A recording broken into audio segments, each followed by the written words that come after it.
All right, welcome back. We now want to embark on our special coverage of the State of the Nation address, which is anticipated this afternoon. President William Ruto is expected to be addressing the joint houses of Parliament beginning at 2:30 p.m. And this is provided for in Article 132 of the functions of the President, that the President shall report in an address once every year, in an address to the nation, on all the measures taken and the progress achieved in the realization of the national values referred to in Article 10. So let's go to Article 10 and look at the national values. Article 10.2 talks about the national values and principles of governance include patriotism, national unity, sharing and devolution of power, the rule of law, democracy and participation of the people. B, human dignity, equity, social justice, inclusiveness, equality, human rights, non-discrimination and protection of the marginalized. C, good governance, integrity, transparency and accountability. And D, sustainable development. Now this is laid out and very clear in the Constitution. This is exactly what the President is supposed to be doing this afternoon. Many people are asking, will that be the case? I'm here in studio with, beginning on my immediate right, Kariuki Ngunjiri, the National Youth Leader, UDA Party. Karibu sana Bwana Ngunjiri. Asante. Next to Bwana Ngunjiri, we do have Eric Mungai, political analyst. Karibu sana Mungai. And Josephat Kamanya, familiar face on TV47, also present here, also a political analyst. Gentlemen, karibuni sana. A lot of expectations across the nation, and we'll be getting links from across the country just to gauge the kind of anticipation Kenyans have on what the President will address today. We'll also be going to Parliament buildings where we have a different crew and anchors centered. They'll be conducting a different conversation from there as well, still on the same matter, so do stand by for that as well. So gentlemen, let's start from there. This State of the Nation address comes at a very critical time, exactly a week after the Catholic bishops came out speaking, criticizing the head of state and his administration on quite a number of things that they felt are critical to this society. Some of the key sectors of the society: education, health, devolution, which are outlined here, even in Article 10 as part of the national values. And this is what the Kenyan President is expected to report on. Security, which is highlighted on all the dailies today. Issues of abductions, now going beyond just local abductions. We seem to have gone international as well. So this is what the head of state is expected to address today. The tone of his address also comes into question. We've seen the head of state, when criticism came his way, the kind of a tone that he has adopted, more or less defending his position on these matters. Is that what we should expect today, Bwana Kariuki Ngunjiri? Do we expect, should we expect as Kenyans from the President on the State of the Nation address? Well, thank you so much, Fred. I would want to begin from looking at the State of the Nation address as the President giving an account of what his government has been able to do for the last 2 years, and as a subsequent escalation of messaging from his previous State of the Nation address last year. Now, this address, of course, is based on the manifesto that he campaigned on in 2022, and to look at the things that he promised the people of Kenya vis-a-vis what has been achieved, where we are as a country and where we expect to be, as well as reporting to the people of Kenya on the various interventions that his government has made to work on those promises. Okay, and I think because we're just going to do a brief introduction, then head to Parliament briefly. Is that what we should expect? Because Bwana Ngunjiri talks about the manifesto, the Kenya Kwanza manifesto, yet what the State of the Nation address should be dealing with is prescribed in the Constitution. The progress in as far as achieving the national values in Article 10. Should we expect more of the same, of just justifying the Kenya Kwanza manifesto, even in areas where probably there have been challenges. Mungai. Thank you, Fred. It's good to see you. I have added a little bit of weight. maybe that should tell you the state of the nation. Oh, really? Okay. You know, we have harvested a lot of maize. Perhaps I'm eating a lot. But this one is different. This State of the Nation address is different. Remember the first one, the president was addressing the newly elected parliament, courtesy of the fact that it is a constitutional requirement. So the subsequent two have been the ones to detail progress. And the reason why I say this is different is because it comes after June 25, when, the state or the people themselves, because power belongs to the people, went to the streets. And so for me, I would want to hear what the president has to say, coming against the backdrop of what the church has also been saying, coming against the backdrop that government's own communication team has been sort of, unable to communicate to the Kenyan public on what exactly they are doing. I also expect that after this State of the Nation address, maybe 1 or 2 days later, all the activities will die because government again will go back to their bunker. So let's see what this one has to offer. As my opening statement, I'll just say that for me, I don't have a lot of expectations. I have come to realize that the more you set expectations, the more your hope is dashed. Okay. So I have sort of learned to be measured, sort of approach a wait and see attitude in terms of what government has to say vis-a-vis what I am already aware of. Okay. Bwana Kamanya, do you also share in this measured anticipation that Mungai has, that probably could just be a formality, more of the same, nothing different? It's just one of those things that, yes, it's in the Constitution, we just let it happen and move on. Well, a very good morning to our viewers. To the extent of it being a formality, I agree in the sense that it is a constitutional requirement for the president to come out and tell us what he thinks of his own performance. Much as we know, because we're here, we are Kenyans, we can tell how the nation, how the state is faring on. But over and above, it is a critical moment. As you can tell, the mood is very apprehensive. Because this, I define it as a continuous assessment or self-appraise of the presidency or the administration's performance to the promise, as Ngojiri says, the promise that was made upon assuming office, because the manifesto was a promissory note. Has it been realized? Now that is where we're going to hear what the president is actually going to say, because I recall there's a time the former president had a speech to make. And at some point he refused to read what had been written for him. And he chose to really talk on the pertinent issues that are happening at the time.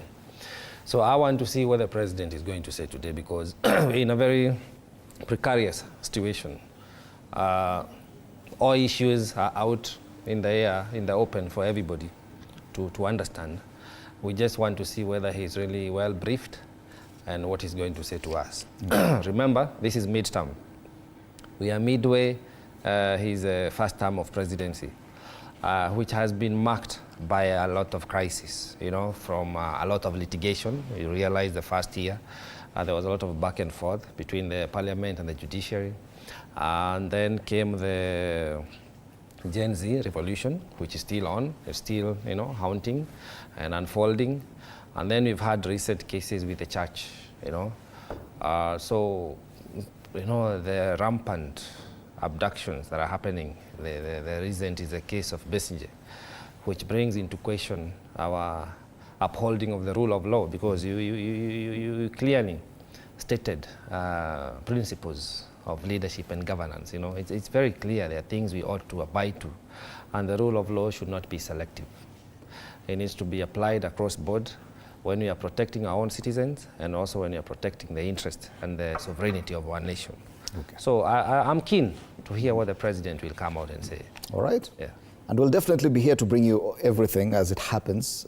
beginning now, going forward for the entire afternoon, up until the point where the president finishes his speech and the general reactions to it as well. From here, I'd like now to take us to the precincts of Parliament buildings, where my colleague George Maringa will take over the conversation from here. We have a number of reporters around there ready to bring you the quick updates of what's happening, the expectations from even members of Parliament who are already within the precincts of Parliament, as well as an analysis. George has a panel with him as well from that area. So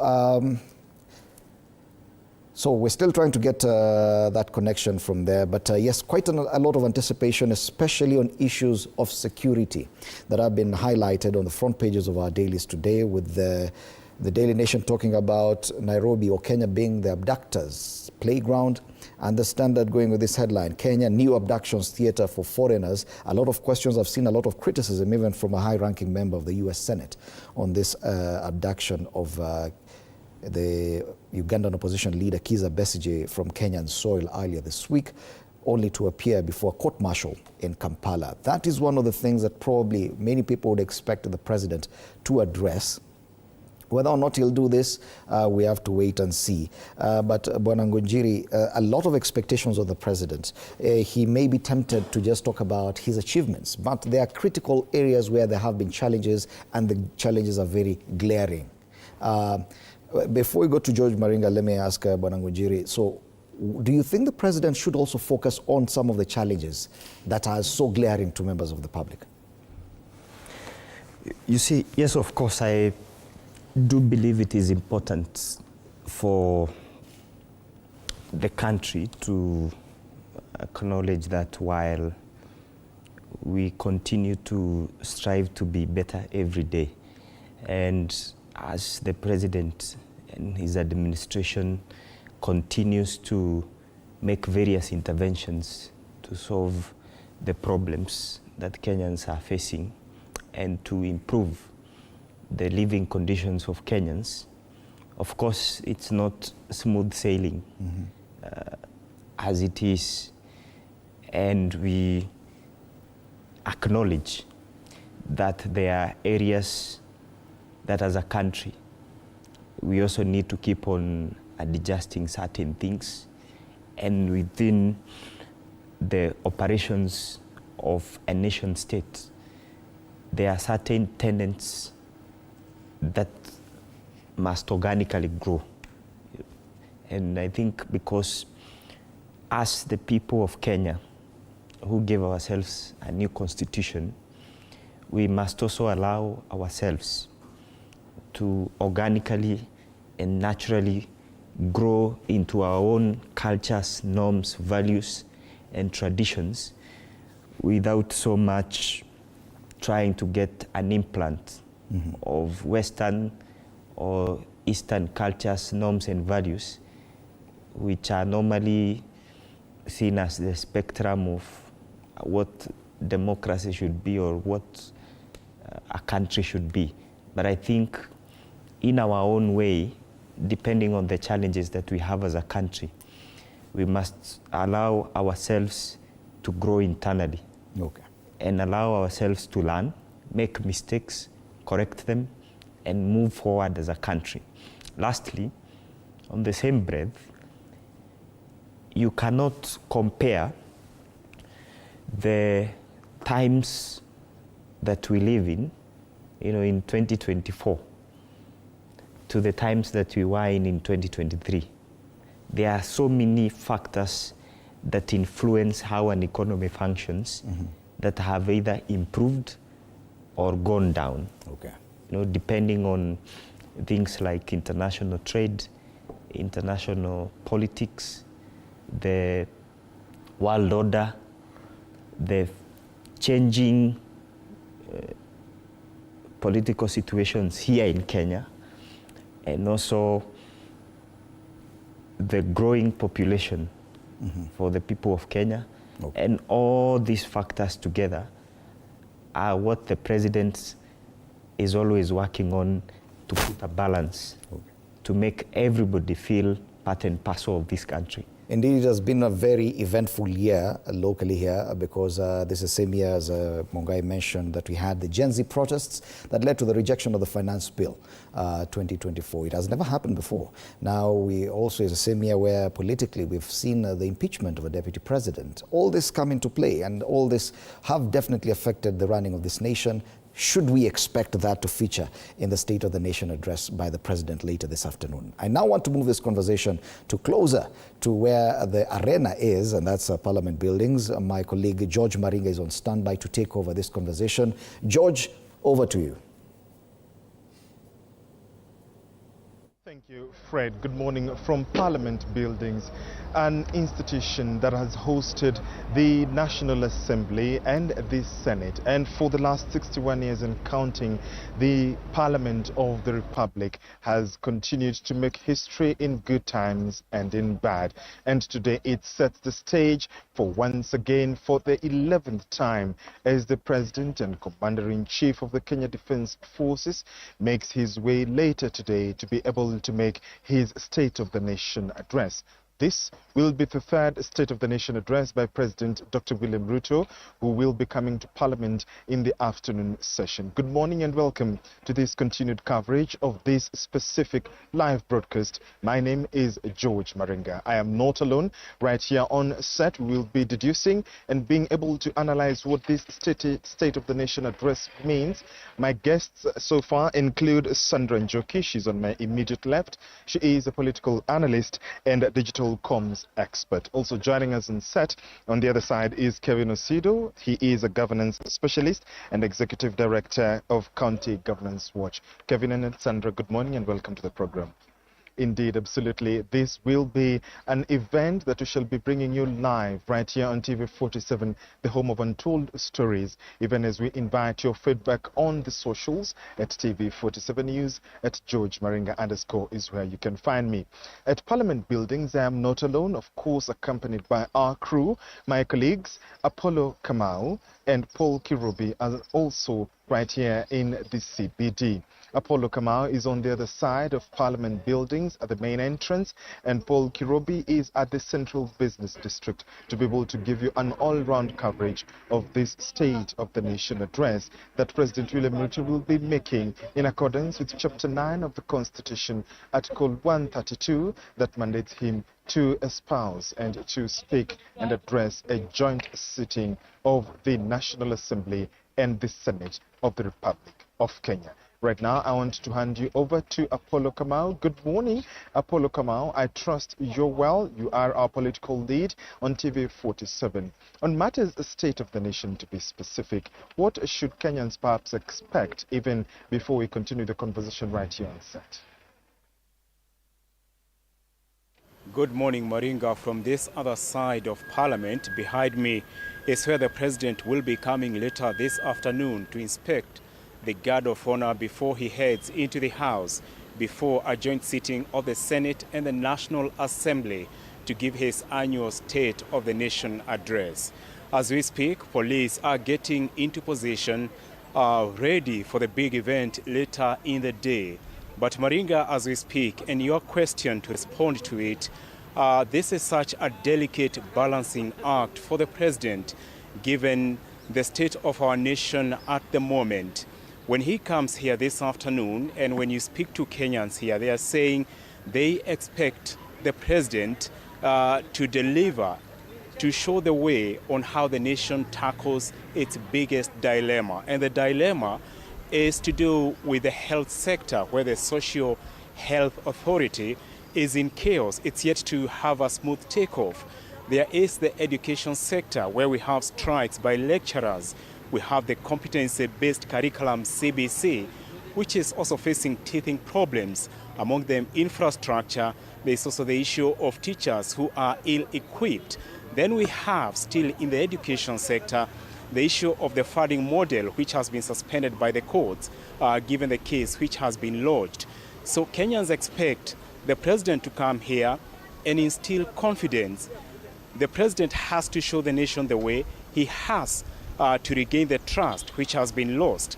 Remember, since last week, we had the Catholic Church saying this culture or this administration has propagated a culture of lies. And this culture of lies stems from the unkept promises since the 2022 election campaigns. First, moving forward, we have the issue of corruption and wastage in the government. We have the issue of overtaxation.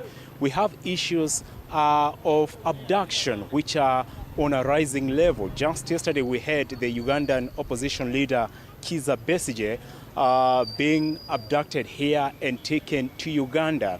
So when the president comes here, he has a lot in his hand. And yesterday, we did have an interview with the Supreme Council of Kenya Muslim SUPKEM and the National Council of Churches, which do command a lot of Kenyans, a huge following. And they were saying this State of the Nation address this afternoon, the president has to listen to Kenyans, and he has to listen not to respond, but to listen to understand and respond to their concerns. Then last week we had the Catholic Church, which has a huge following, making its statement, and therefore this is something the president can't ignore. Now, some crucial facts to note about this State of the Nation address. It's the first under the broad-based government since former Prime Minister Raila Odinga and 4 of his allies came on board in the cabinet.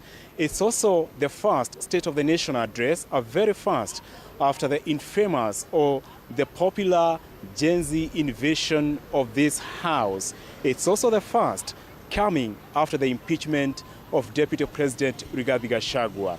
So the president has a lot of intrigue moving forward. Remember, 2 years are gone, Kenyans are still complaining. What can he do this afternoon as far as fixing the status of the economy and the key crucial sectors that are dependent on the survival of Kenyans? I now hand you over to my colleague, Paul Kirobi, who is on the other side of this town.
Naam, asante sana Paul Kamau kutoka upande wa pili katika majengo ya bunge, na kujia moja kwa moja kutoka katika barabara ya City Hall ambapo tumekita kambi kuanzia mwendo wa asubuhi ili kuangalia tu hali iko namna gani katikati ya jiji kuu la Nairobi CBD. Na cha ukweli ni kwamba shughuli za kawaida zinaendelea miongoni mwa Wakenya. Wakenya wamejitokeza siku ya leo kuendelea na shughuli zao za kawaida, kuelekea kazini na vitu kama hivyo.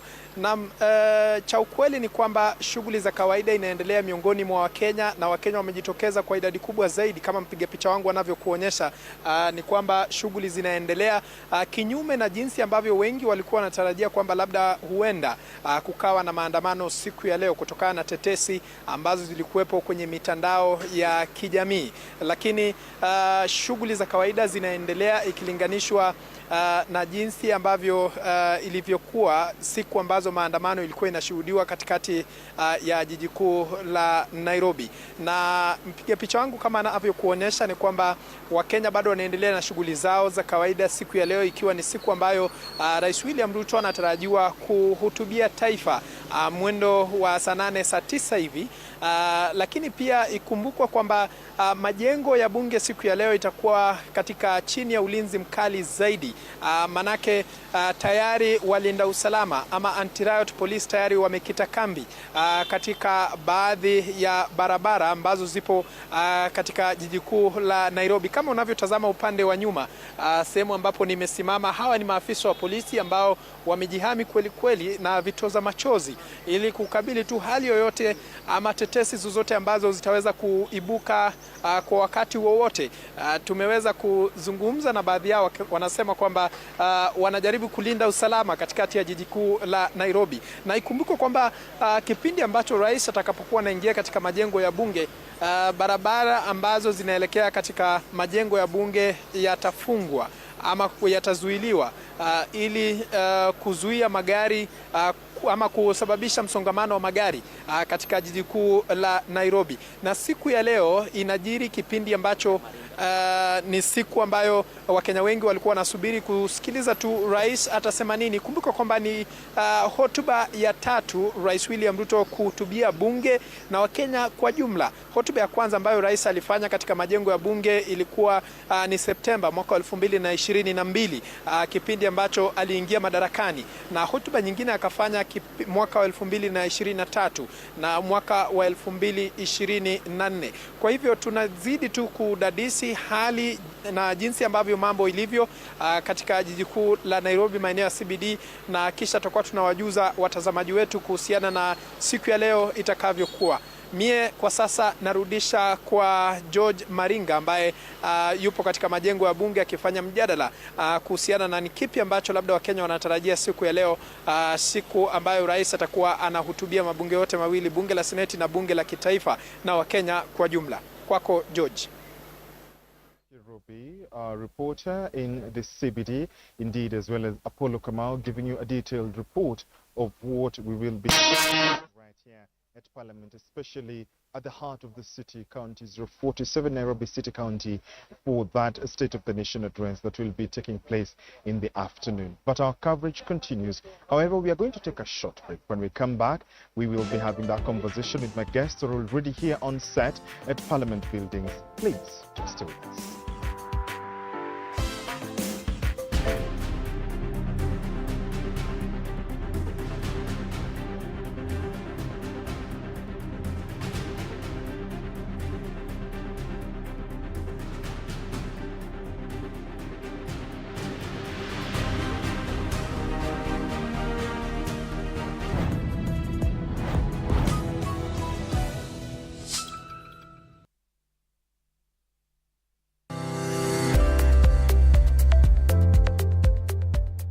I am John Mathenge.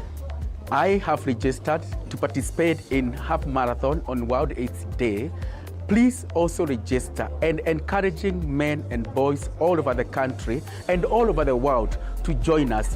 When we fundraise this money, all our men in Kenya benefit, and especially people who use drugs. Thank you.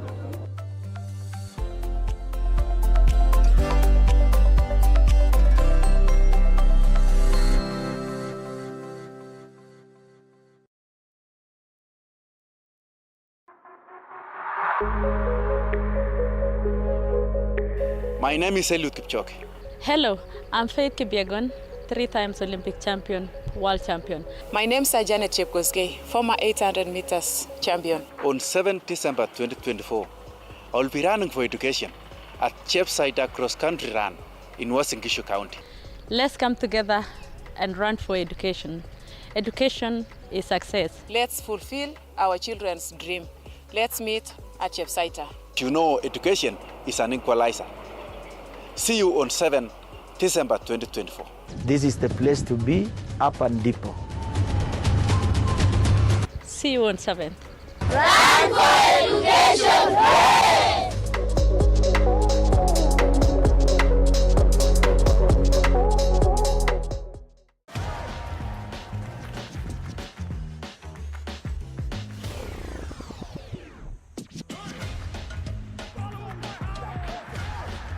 To pay for every expense in this country.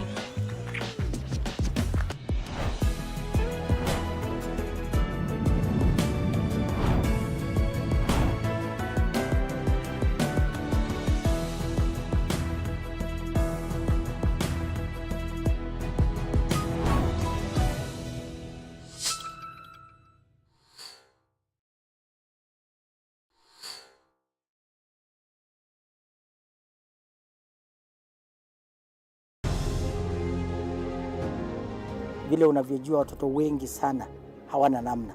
Mimi ningependelea watoto wasome. I'm here to stress on education. At the same time, let us actually do any kind of sport that we are doing. Sport speaks the best language to everybody. Tunataka tutafute talents, zile raw talents kutoka kule nyumbani mashinani mahali tuko leo. Hizi mbio za Chepsaita, like all other sports, zinaleta watu pamoja. We want to use this event to uplift the lives of the community. Anafurahia hii mchezo sana. Hata sikaange naambianga watu tuende Chepsaita. Wanafunzi wakimbie ili wakuze talanta ya mbio ama kuhimiza tena elimu.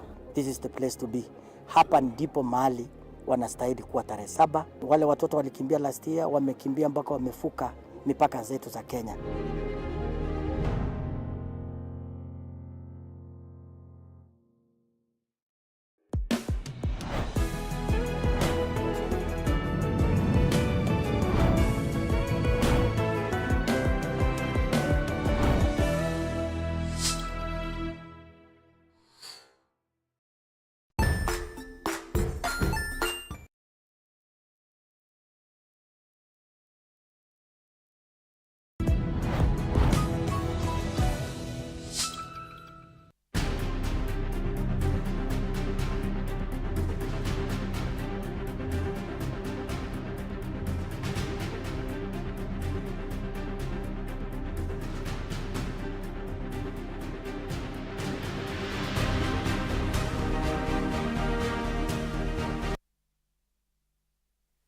Joining us, this is the coverage of the State of the Nation Address of 2024 that will be taking place. President William Ruto will today address a joint session of the National Assembly and the Senate to be able to deliver his State of the Nation Address 2024. And as per the communication by the Speaker of the National Assembly, Moses Wetangula, the President communicated to him that he wishes to deliver that State of the Nation Address today. It is a tradition that has been observed since 2013 under the current constitution that was inaugurated in 2010, where in Chapter 9, Article 132 to be specific, the President is mandated to address a joint session of the National Assembly and the Senate in what is called the State of the Nation Address. My name is George Maringa. I'm not alone. We shall be crossing over to my colleagues in various parts of the country to be able to speak to them and also get views from Wananchi and of course be able to hear what you have to say and your expectations on the same. Please do engage us on the socials. You can find me at George Maringa _ or at TV47 News KE. Please use the hashtag State of the Nation Address, hashtag TV47 News. Right here at Parliament Buildings where we are, I am joined by two guests. Sandra Njoki is a political analyst on my immediate left. She's a digital comms strategist as well as she's a political analyst and digital comms expert. Good morning, Sandra, and welcome. Indeed, Kevin Osido, he is a governance specialist and executive director of County Governance Watch. Welcome, Kevin. Thank you so much. And I'll begin with you. Allow me to do so because for the last 11 years since 2013, this is an article of the Constitution that has been followed. From where you sit as a governance expert, have we followed? Because this is a constitution that we, the people of Kenya, give to ourselves. Have we achieved, and to what percentage do you think, in delivering and in following this particular article 132 that mandates the president to be able to address both sessions of both sittings of parliament in terms of what both presidents have been able to do, and in specifically this being the third address of President William Ruto, has he been enumerating and observing what the drafters, the spirit of the Constitution, what you call it? Yeah, precisely, George. And indeed, if you look at two fundamental questions that you are asking, the first one that I'm picking is the implementation of the Constitution. Yeah. And as a country, several years, precisely 11 years since we promulgated, rather 14 years since we promulgated the Constitution, we have made very good steps in terms of its implementation, despite several other challenges which border on concerns that have been raised across the board by citizens and many times even some government institutions, largely around the spirit and the letter of the Constitution, insofar as how we relate to it and how we live it is concerned. Now, because that was not the primary question, and because we have a very current and a live issue which now borders on Chapter 9, which covers functions, basically the executive. So under the executive functions of the president, we are looking at the core of the day, which is the State of the Nation address in Article 132 of the Constitution. Now, it doesn't just stop there. There are expectations of the State of the Nation address, which in my view, most of our presidents, in fact, from the first generation 2013 to the second in 2017 and now to the third in 2022, we've not done very well in terms of living to the spirit of that Article 132 of the Constitution. Because Article 132 of the Constitution is asking the President to speak about measures that have been taken to enhance concerns that relate to national values, national cohesion, among others. And if you go to Article 10 of the Constitution, so we have a raft of national values that Kenyans, in their wisdom, promulgated and put it in the Constitution that then they gave to themselves to be able to guide how we anticipate.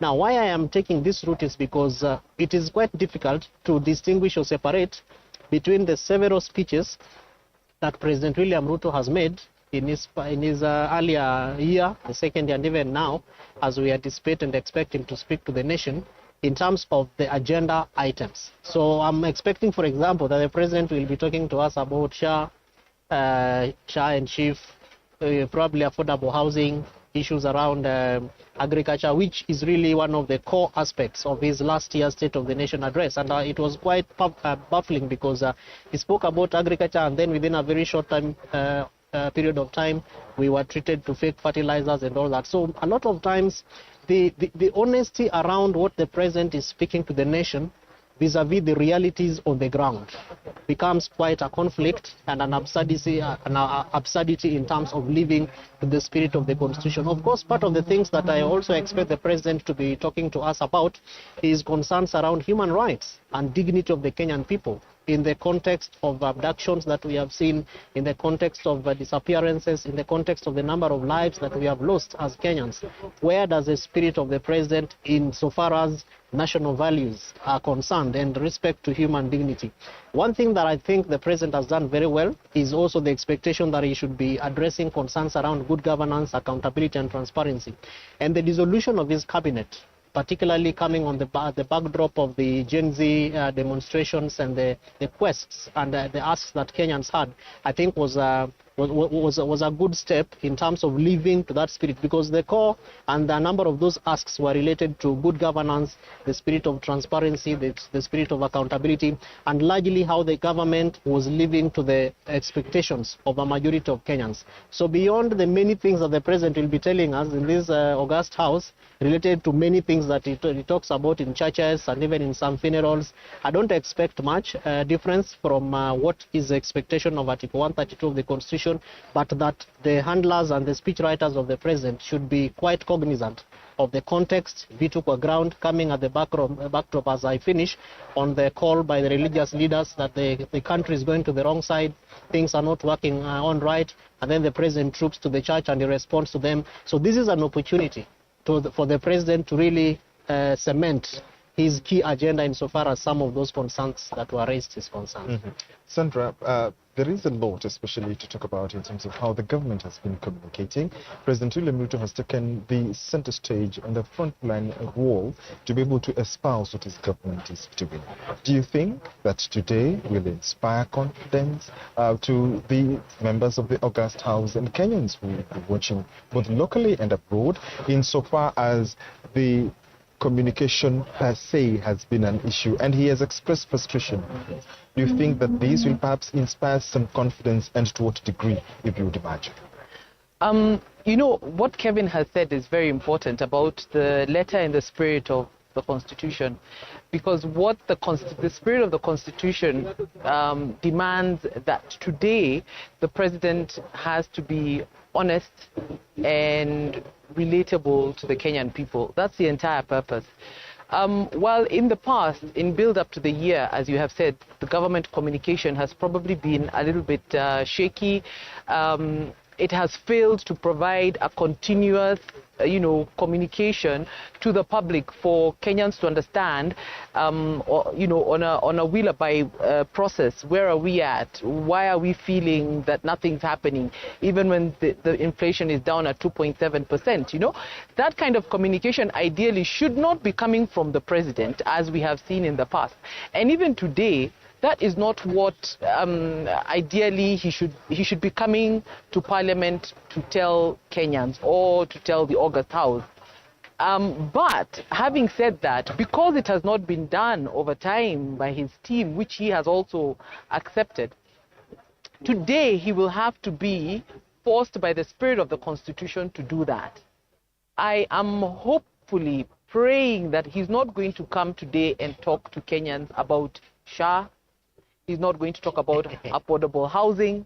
He's not going to talk about the fertilizer or any of the issues that he has consistently tried to sell to Kenyans over time. Why? Because what Kenyans are looking for today is a president who is going to come to them and tell them, my people, I have heard you. Because every time he goes before a crowd, like when he spoke in Embu, what the Kenyan people were saying was that, how to Elewi, you can't hear us. We're telling you there is no money in our pocket, but you're telling us about SHA. We're telling you, yes, unga is at 100 shillings, but we still can't afford it, and you're telling us about affordable housing. So today he has a very huge task in that I am praying and hoping that his speech will touch on the issues that Kenyans want to hear. One, tell us, how is the economy? If it is doing well, why don't I have a powerful shilling in my pocket? He needs to talk about things that will give Kenyans hope for tomorrow, which means, what is his government doing to make sure the value, that there's a shilling in my pocket and the value of that shilling in the pocket? Yeah? People want to hear that the pending bills are going to be paid, that he has a plan and agenda. If today he's going to use the word tunatenga na tunapanga, my request to the president is, let those words relate to pending bills. That we are planning and we have budgeted to pay the pending bills. The pending bills are almost hitting 1 trillion shillings. If that can be paid, that is money that is going to circulate within the economy.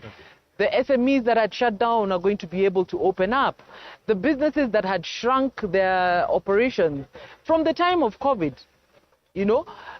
because we need to remember that a lot of the trouble that President Ruto is facing today is not of his making. It's an inheritance.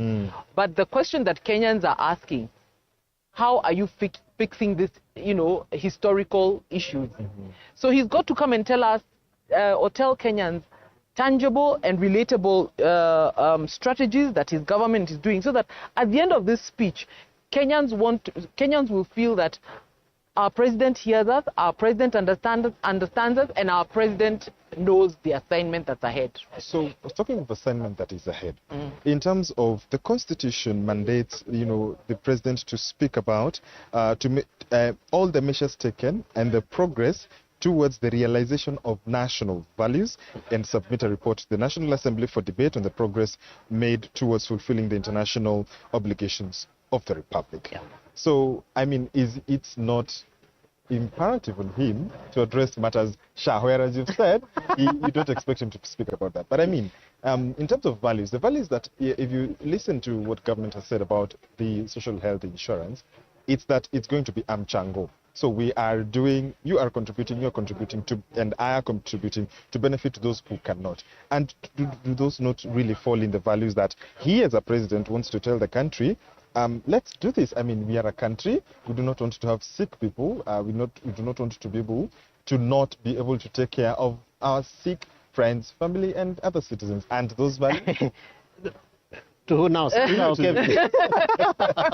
of course to Harley. Now, if you look at Article 10, Article 10.2, the straight-jacketed answer I'll give to you is those are not values. Okay. Precisely, because the values that the Constitution is talking about, if you allow me and care that I could read, the national values and principles of governance include the ones that are referred to: patriotism, national values, sharing and devolution of power. We have serious issues with the devolution, for instance. In fact, that's where SHA falls in, because health is largely devolved. So if you talk about what the president is expected to speak about, then already there is a conflict there. There is a rule of law, there is democracy and patriotism of the people, human dignity, equity, social justice, inclusiveness, equality, human rights, non-discrimination and protection of the marginalized, good governance, integrity, transparency and accountability, and sustainable development. So this compartmentalization of national values into government programs and projects is not what the spirit had envisioned. Now, it is important to break them down like that, but then situate them into what we call good governance and respect to this constitution. So that if the president wanted to break down his programs, one of those that you have talked about is universal health care. And indeed, the aspect of what the national values expects is that there would be non-discrimination and social justice and equity. So that when Kenyans go to access health services, it is supposed to be an equal access.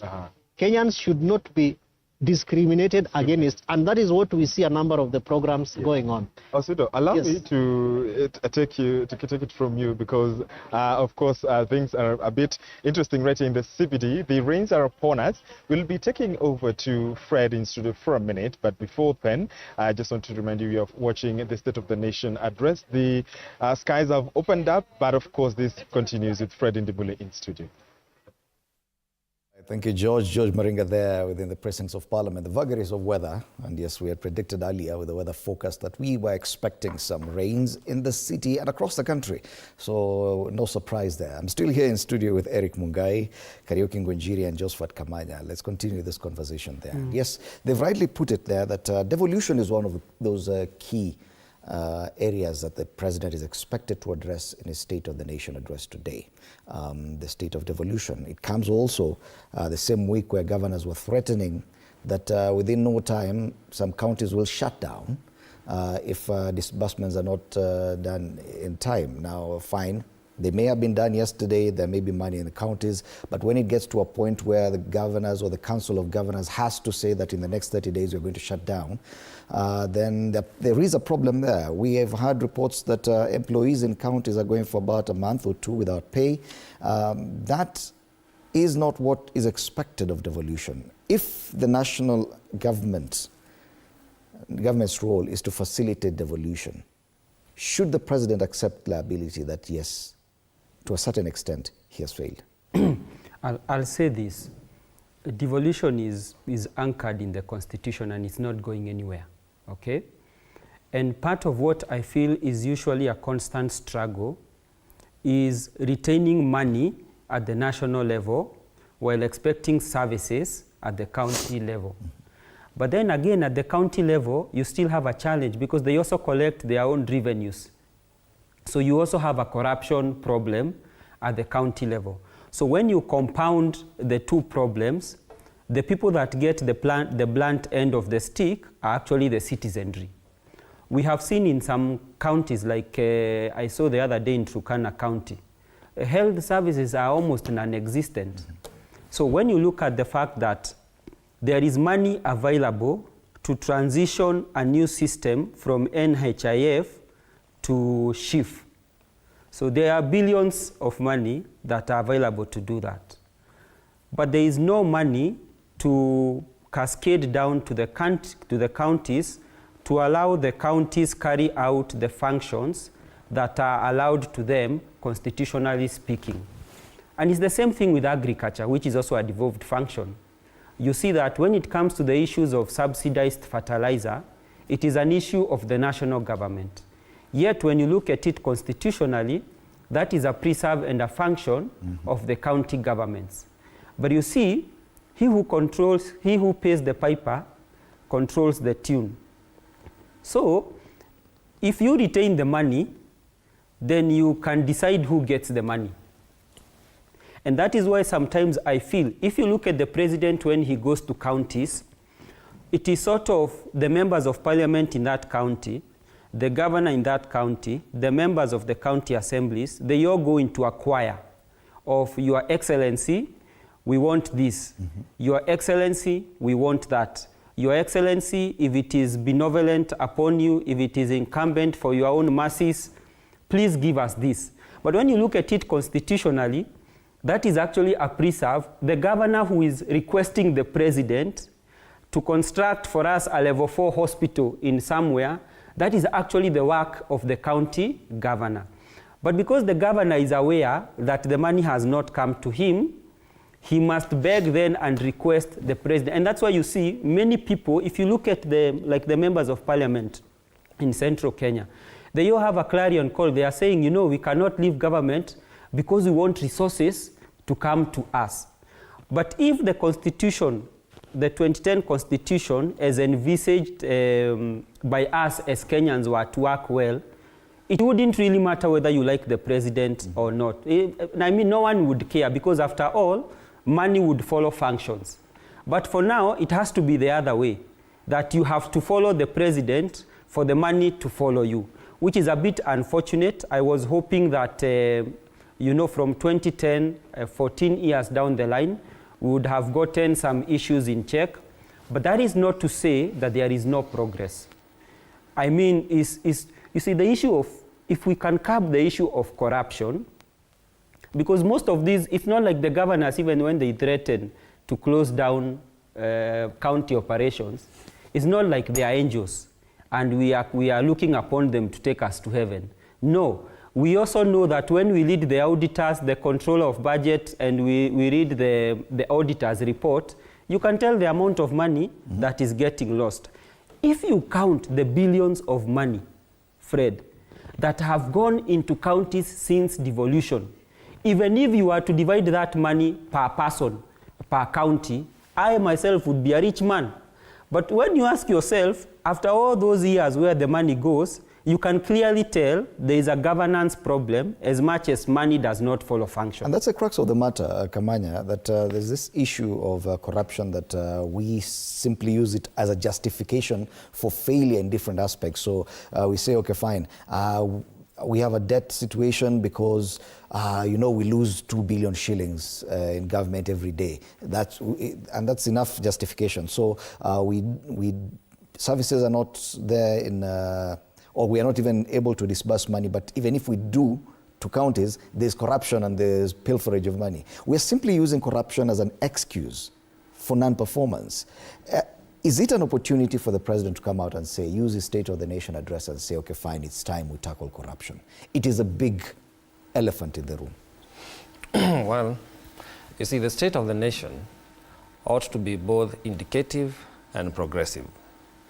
Indicative in the manner that it spells out the various scenarios or interventions or programs that we are dealing with as a country, and where ideally we want to be in the matters region or internationally. And again, progressive in the sense that because of where we are and where we aspire to be, because, you know, we are a country of ideals. That's what the Constitution is all about, that it is a living document. It is very much alive, that as a country we shall. So we continue to become. Therefore, the State of the Nation ought to be very progressive in the sense that the president comes out and tells Kenyans, this is where we are and this is where we are heading and this is where you ought to be, ideally speaking. However, in retrospect, the various statements that the president has made to the nation have not been very accurately indicative nor progressive. Because every time he has made a speech, whether it was before the revolution of the Gen Z started or during the abduction, any time the president has spoken, it has just ignited social angst. People have gotten angry and they're like, you really don't get what you're saying. And you remember that is a message people are telling the president, that you need to listen, you need to hear to what we Kenyans are saying. So the discrepancy between what the State of the Nation ought to be and what it has been is very alarming. And on the flip side, what the president has failed on, among everything else we can accuse him of, is failing to honor the call for good governance. That's all we need as a country, to wipe out corruption. Because if we let matters devolution take course, as they should, function would follow resources. But what do we continue to experience, especially around that matter of issue of devolution? We've had a long standoff between the MPs and the Senate in regard to disbursement of funds to the counties. We've had a huge standoff between the government and the governors and the national government in terms of implementation of programs. You hear of agriculture, you hear of education. We've had a long standoff between the National Assembly and the county, and the Council of Governors, matters NGCDF. And I'll give you an example of a county like Pikeni County, but let's work with Kiambu, which has 12 sub-counties. If every MP gets 100 million as NGCDF, that's 1.2 billion. Money that if you went to the county would be well utilized. We must look into how we utilize our resources. Because all the NGCDF does is offer bursaries, and then they'll do a few uplifting of the police stations or police posts. Nothing really much, because when it comes to roads, then they have to go back to the national government for more funds. When we say we need to collapse our disbursement of bursaries so that we can have a uniformed education system which will lead us to a free education, the parties they are in, from the MPs and other associated beneficiaries of the corruption, do not want to see that happen. So if only the president can steer us to honoring the rule of law and honoring the pledge we made in the plan, the manifesto, constitutionalism, because that's all we need. If we do follow our constitution, we are going to eradicate corruption. Oh, yes. Corruption is merely loopholes that are sustained systematically to ensure pilferage of resources. And once you try to change that, the beneficiaries, they make a counter move, and that's why you hear of talks of cartel. You know, we had a long conversation about coffee when the former deputy president was trying to bring reforms. We've had a long, a lot of conversation around cartels in the Nairobi city. Yet, the devolution was to steer us towards, number one, raising of sufficient on-source revenue by the counties. But today you hear of Council of Governors threatening to down their tools because they're going to be dysfunctional if they do not receive the disbursement.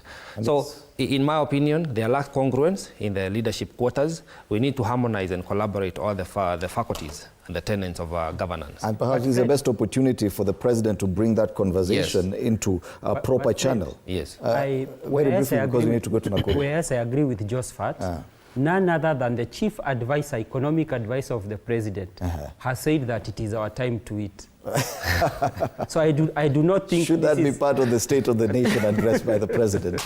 All right. Let's now take a view from Nakuru. My colleague Chichi Josephine is there. Chichi, good morning. What are the people in Nakuru expecting from the president in his State of the Nation address later today?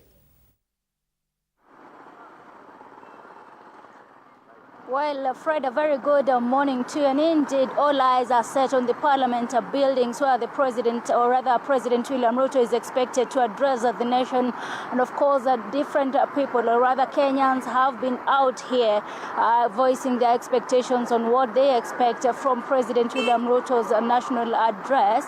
But also remember, this comes at a time where Kenyans have been really talking in the streets and in the media spaces, where they say at this particular moment, Kenya is not only heading to the wrong direction, but of course, in regards to the economy itself is, of course, not so good. But I am here just to speak to Kenyans, and more especially Nakurians, in regards to what they expect from President William Ruto's address today. Therefore, allow me begin with you. Wewe ukiwa kama Mkenya, wakati ambapo tunatarajia kwamba Rais William Ruto atakuwa akihutubia taifa. Je, matarajio yako hasa ni yapi, na labda ungehitaji aweze kugusia masuala kama gani? Kwanza kabisa, my name is Engineer Chenan Edwin. I'm a resident of Nairobi, and here I'm in Nakuru. So as the president is going to address the nation today, we have a few things that we are expecting from him to speak. One, we want him to tell us what milestone have they done after doing away with the NHIF and introducing the SHA. Number two, we want to hear him talking about the new university funding model. After comrades complaining, after parents complaining, what has he done so that he may come up with a solution to this problem?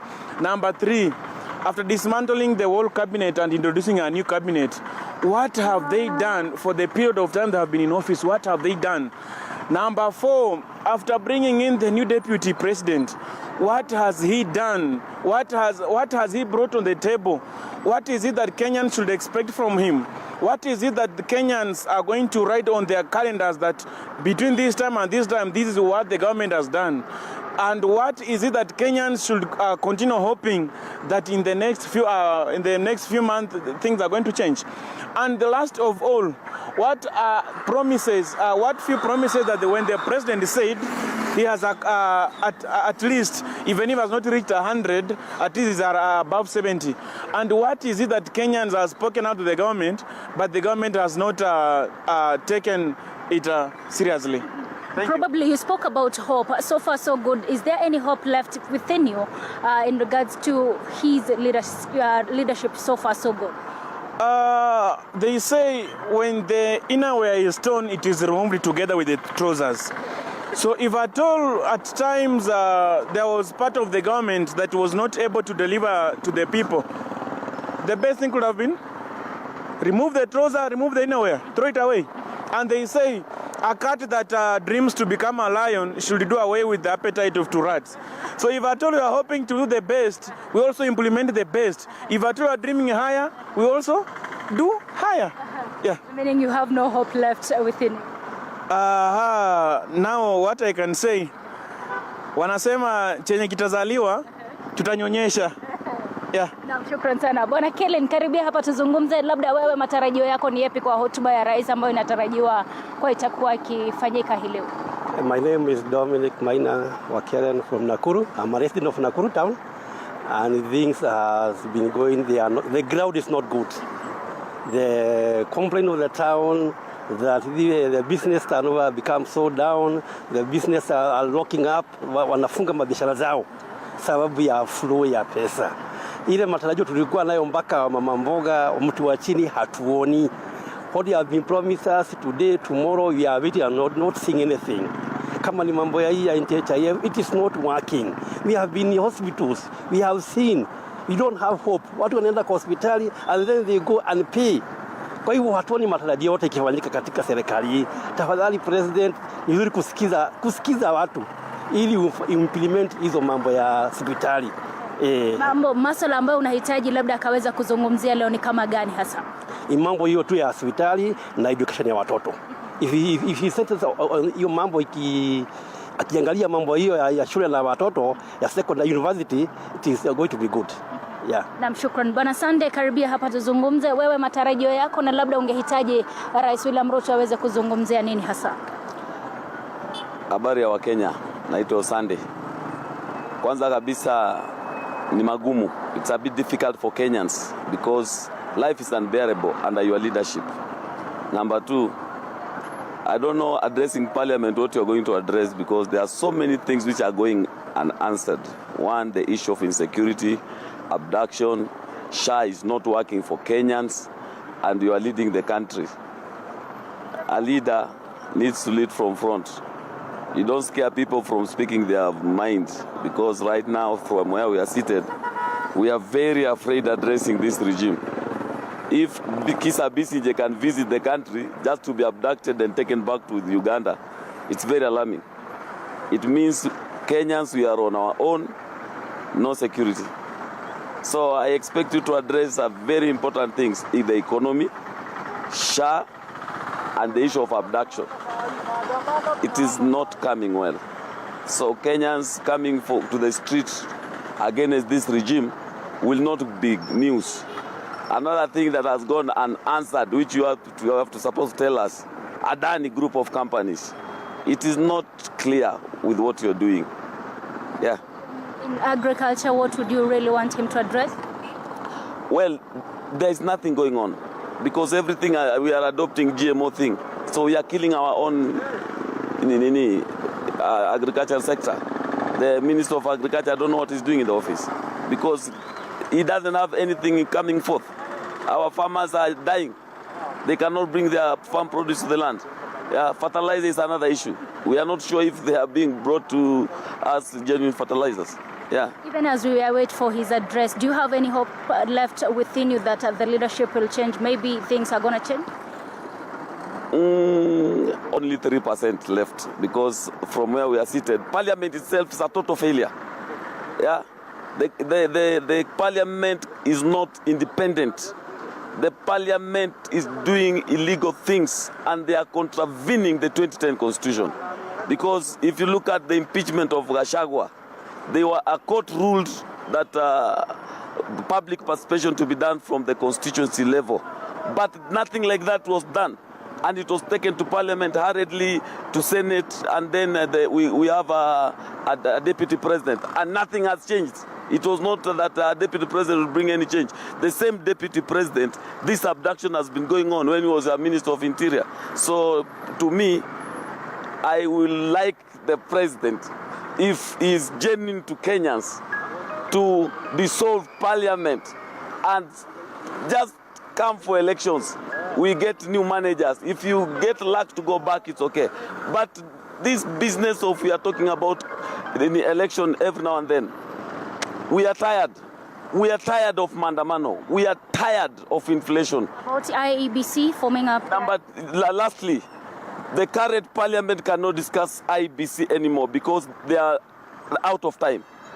They were supposed to have discussed IEBC in March, and to date, they have not done it. There are so many things that have gone unanswered in this Parliament. They don't know their priority. IEBC would have been their priority.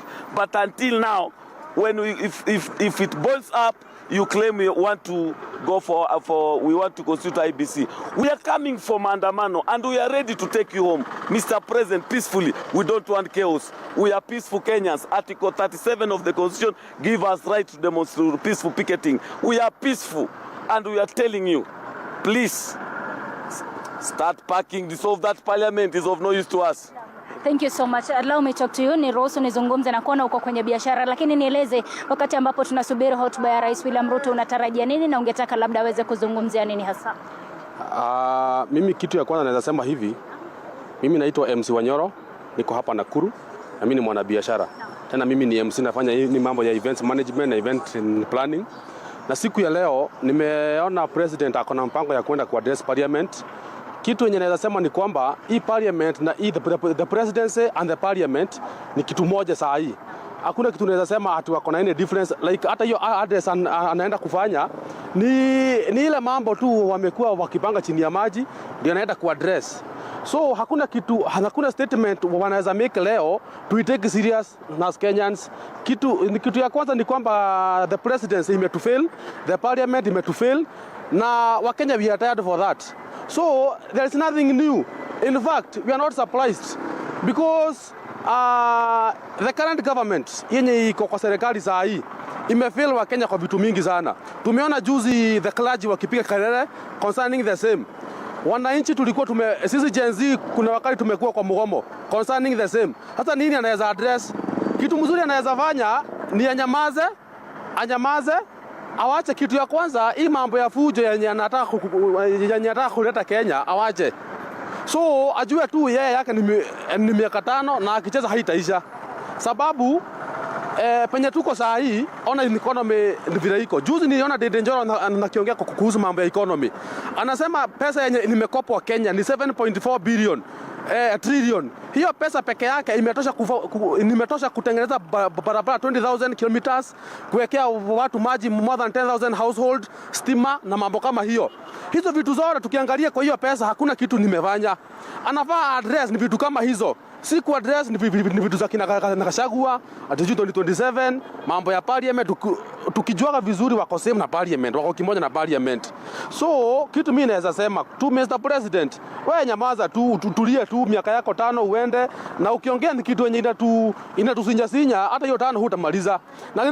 Na kitu ningeomba hivi, kitu yenye anaweza tufanyia justice ni Kenya saa hii ni atengeneza IEBC ndio tuweze kumpangia kumtoa. Hiyo tu ndio inaweza fanya. Wewe mambo economy umeshindwa, mambo ya parliament umeimeza, mambo ya legislature yote hakuna, kama ni hiyo mambo ya development hakuna. So atufanyie favor moja tu, tengeneza IEBC vijana na majenzi tuchukue ma-IDs na kura 2027 anaenda nyumbani. Hakuna kitu kingine. Kwa hivyo hauna matarajio yoyote kwa hotuba? Hakuna kitu. Hakuna. Mtu amekuwa kazi yake ni kutenga, nimeweka, nimefanya nini? Sasa saa hii ameenda kutuambia bunge tena ameweka wabunge pengine 500 wapofanya nini? Tumezoea. Sasa hakuna kitu anaweza sema yenye ni mpya. Hapana, akienda bunge atengeneze komiti watafute wale commissioners wa IBC. Vijana tuko hapa town tuchukue ma-IDs na kukura. Na ningeomba hivi kwa majenzi wote penye uliko Kenya, hii serikali 2027 sisi ndio tunafanya mabadiliko yote. Mabadiliko, the change will come kutoka kwa majenzi. Chukueni kura, chukueni ID. Tumeishi kuambiwa sisi ni viongozi wa kesho. Mimi nimesema mimi ni kiongozi wa leo. Na 2027 mtaamini ni ukweli. Yes. Shukran sana kwa wakati wako. Therefore, Fred, remember those Nakurians are voicing their expectations in regard to what is expected to happen today. That is President William Ruto expected to address the nation from the Parliament buildings.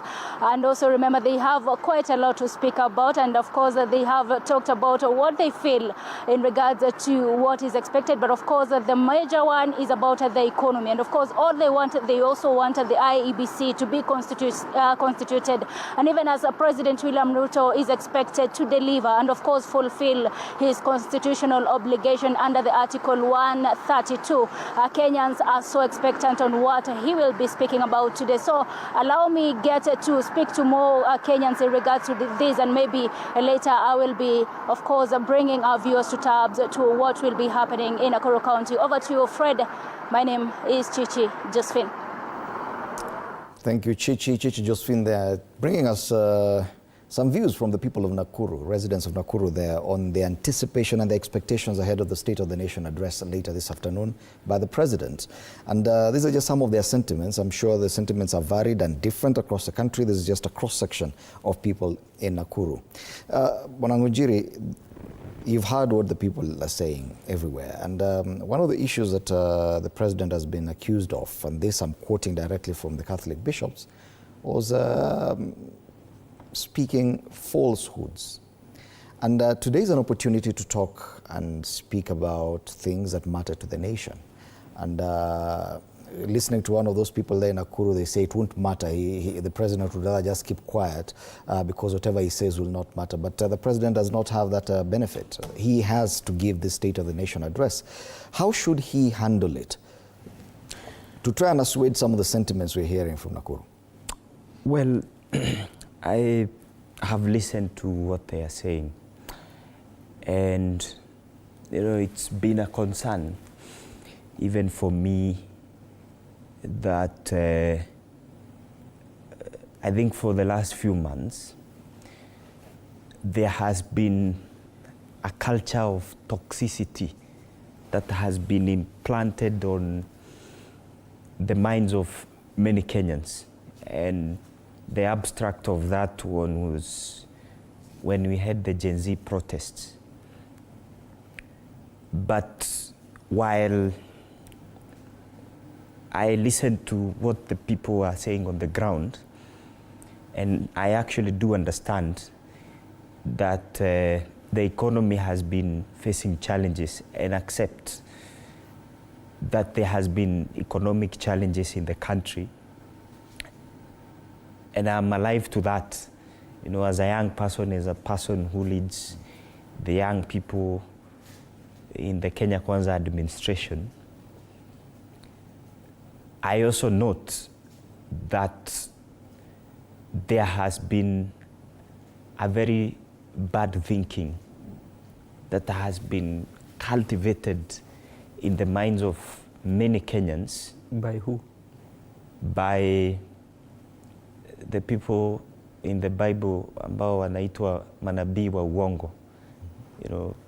Some form of mob psychology that has been put in the minds of Kenyans that this country will not succeed.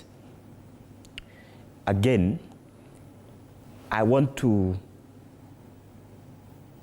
bring this perspective in this discussion, that there a lot of people who do not appreciate that there is the government, which is the government of the Republic of Kenya, which is a very huge enterprise with 3 arms, with different functions, with a cross-section of responsibilities for each of the departments and the arms of government. The president takes political responsibility for the government. And sometimes you will find that there are decisions that will be made from cross-sections within the government that sometimes do not align with the thinking of the president as the vision carrier of the government. For example, just for clarity's sake, what are some of these issues that you seem to suggest the president should not take responsibility for? For instance, I want to give you an example. You know, you've been seeing, for instance, on the implementation of the education program by the government. You know, you go to some places and you find that while we keep on talking about access to education for every Kenyan child, you find that there are some areas that we have very huge gaps within the education sector, which, you know, is not the vision of the Kenya Kwanza administration. And yet, there are people who are responsible for doing that job. And the decisions that they make do not align with the vision of the vision carrier. Kenyans need to understand that in as much as we keep on talking about how we need to improve this country, I have seen across this administration, and even with the far-reaching changes that were done, for some time now, there has been laxity amongst some people within the system of government. And I think even as we have this State of the Nation address, I think the people of Kenya should also understand that the president is doing as much as he can to make sure that he addresses some of these challenges. But if at all that's a reality, and there are ranks within the rank and file of government, that there are people who are not aligned with the president's vision, and probably they could be sabotaging some of these major government policies, shouldn't the buck then stop with the president? He has the mandate to hire or fire. He is the main appointing authority. All these things, if they fail, the responsibility goes back to the president. Isn't that the case? You know, Fred, I was once a choir master at UDA. And I am still a member of UDA, by the way. You are choir master musically or? No, in terms of psychophancy. Okay. And I was the one leading the orchestra. But you know, it reaches a point and you can tell someone is singing off-key. Now, if someone is singing off-key, you have a responsibility to correct them. It could either be they do not understand the key, or they've simply gotten out of tune. And I think what has happened with this government is that they've simply gotten out of tune with the reality of Kenyans. When you look at government communication, starting all the way from the chief economic advisor, when you look at how they speak to Kenyans, they don't speak to Kenyans, they speak at Kenyans. You know, at one time you'll be told it is our time to eat. There's nothing you can do about it. People will show up with wands of cash and they will say the economy is booming. And yet when you look at common men like me, I am struggling. So I do not exactly understand at which point the economy is booming. I'd say this, I have listened to government a lot, especially when they talk about detractors and people who do not mean well for government and supplanting bad thoughts into the Kenyan people. And part of that was the Fund Foundation. Now, you will know that when the president traveled to the US, part of his praises in terms of speech was to the same Ford Foundation that was hitherto accused of supplanting evil thoughts into the people of Kenya. And this is what I would say. If you're a good reader of the Bible, because this regime took the Bible, they came in with the Bible, and apparently the Catholic Church has also been reading. The Anglican Church quoted a verse to them in support of the Catholic bishop's statement.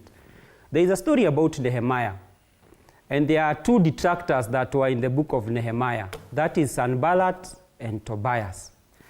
You see, there is a difference between criticism, when someone criticizes what you're doing, yet we cannot see you are doing it.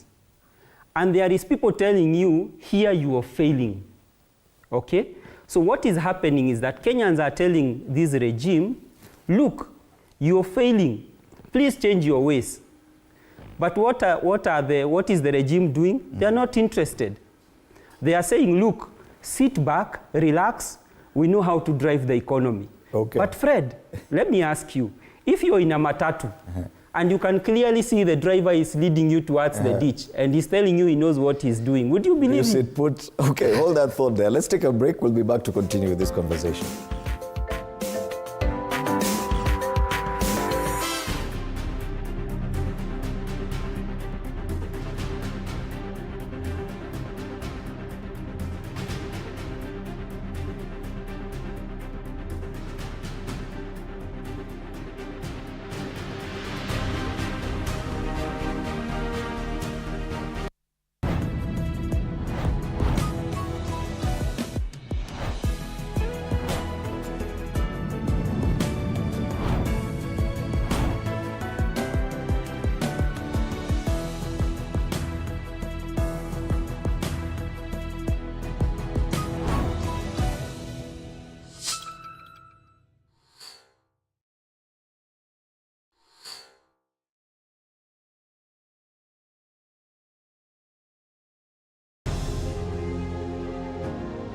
Vile unavyojua watoto wengi sana hawana namna. Mimi ningependelea watoto wasome. I'm here to stress on education. At the same time, let us actually do any kind of sport that we are doing. Sport speaks the best language to everybody. Tunataka tutafute talents. Zile raw talents kutoka kule nyumbani mashinani mahali tuko leo. Hizi mbio za Chepsaita, like all other sports, zinaleta watu pamoja.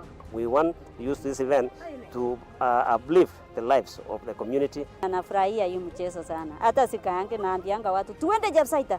Wanafunzi wakimbie ili wakuze talanta ya mbio ama kuhimiza tena elimu. This is the place to be. Hapa ndipo mahali wanastahili kuwa tarehe 7. Wale watoto walikimbia last year, wamekimbia mpaka wamefuka mipaka zetu za Kenya.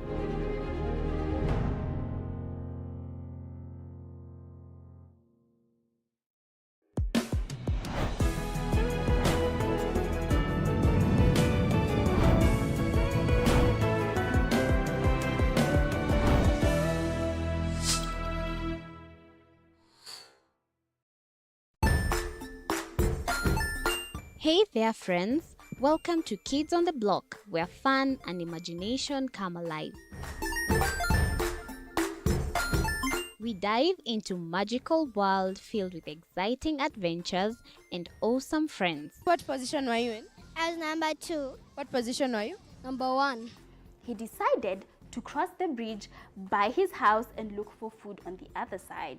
We're going to do half cup of chocolate chips, and the other one, we're going to do half cup of the blueberries. So, grab your imagination hats and get ready to explore with us. Join us every Saturday at 9 a.m. for new friends, amazing stories, and tons of laughter.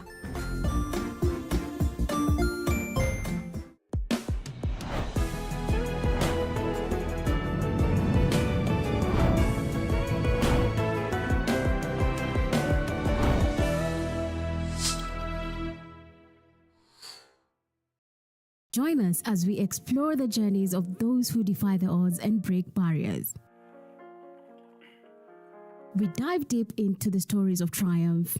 Sometimes when parenting a child with a special need or whatever disability, family life becomes a bit complicated and you may end up raising the child on your own. Here, we inspire. I have a farm which one we showcase with other dyslexic youths and autism how to farm. Motivate. It's never easy, but what we do, the best thing is to work with another parent who has an elder child than yours. And break through the barriers one story at a time. Push your boundaries beyond the limit. Saturdays at 8 p.m.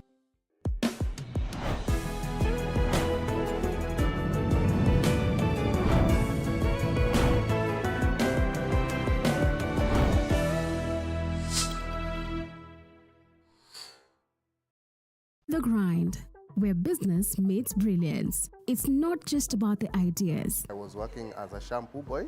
I used to wash clients' hair on the sink. It's about making them happen. From big wins. In primary school, when we would be asked what people want to be, I was categorical that I want to be a nurse. To hard lessons. The consoles change, the gaming equipment keep changing. We cover it all. Tune in to The Grind, where every episode is packed with insights. The person who is serving customers, always be a customer-centric. Strategies. When you pay attention to detail, you get luxury items. And stories to fuel your ambition.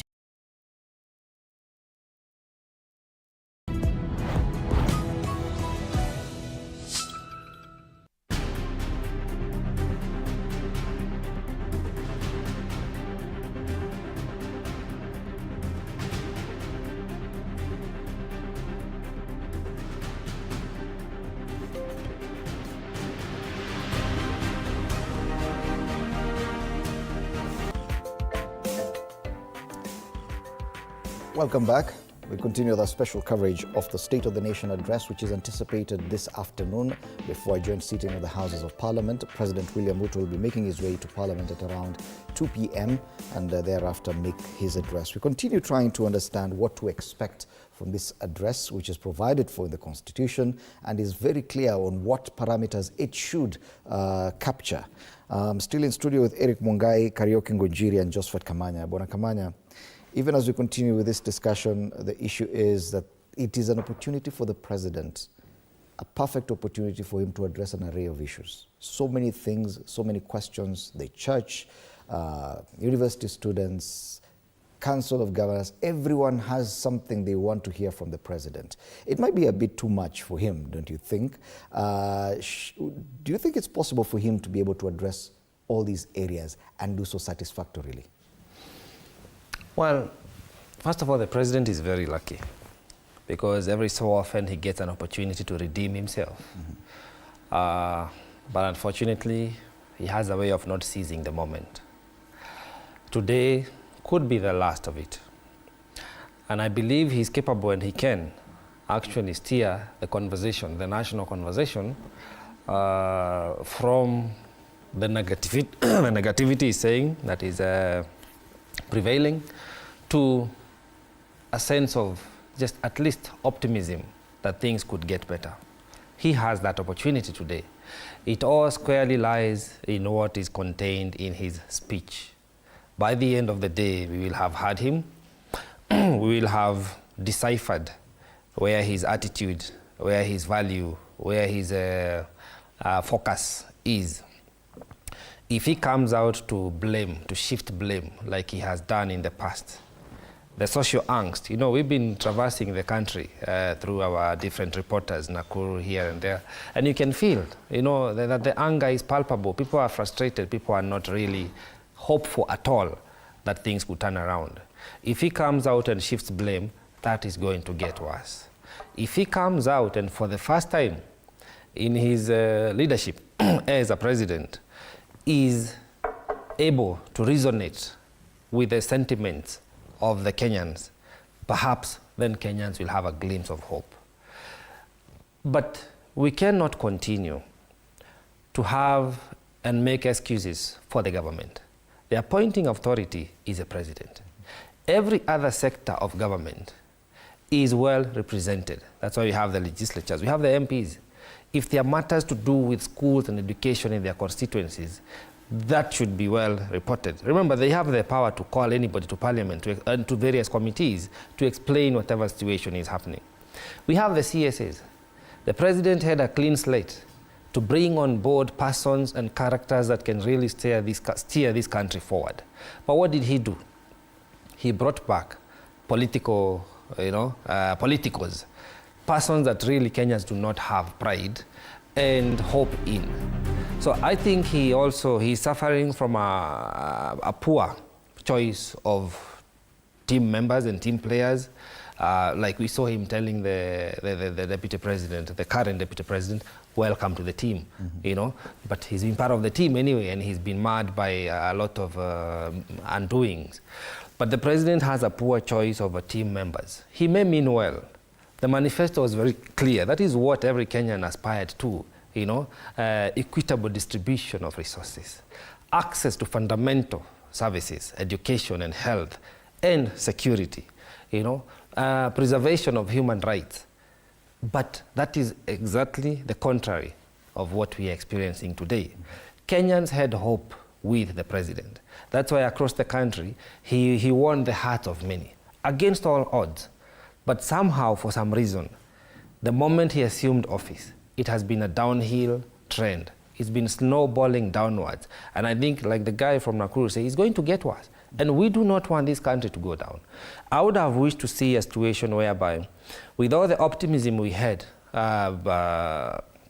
when voting for the president, that he would have continued to propel us to a situation whereby, even though we may not be economically stable, but at least we'll be on a positive trajectory. But look at what is happening. The kind of contracts and deals he's trying to get the country into, the Adani deal, I don't know why he's still insisting on that. He should have walked away from that. It's a stinking skunk. They're being indicted, as you saw. We have a living example in South Africa. South Africa did the same. Proxies, I think, of Adani, the Guptas, they got into the same similar contract. Today, South Africa experiences load shedding. They have no power, a minimum of 4 hours to a maximum of 16 hours every day, depending on where you live. And you see them coming to try and infiltrate our Kentraco. Today, the South African airline went down. They've had to try and revamp it.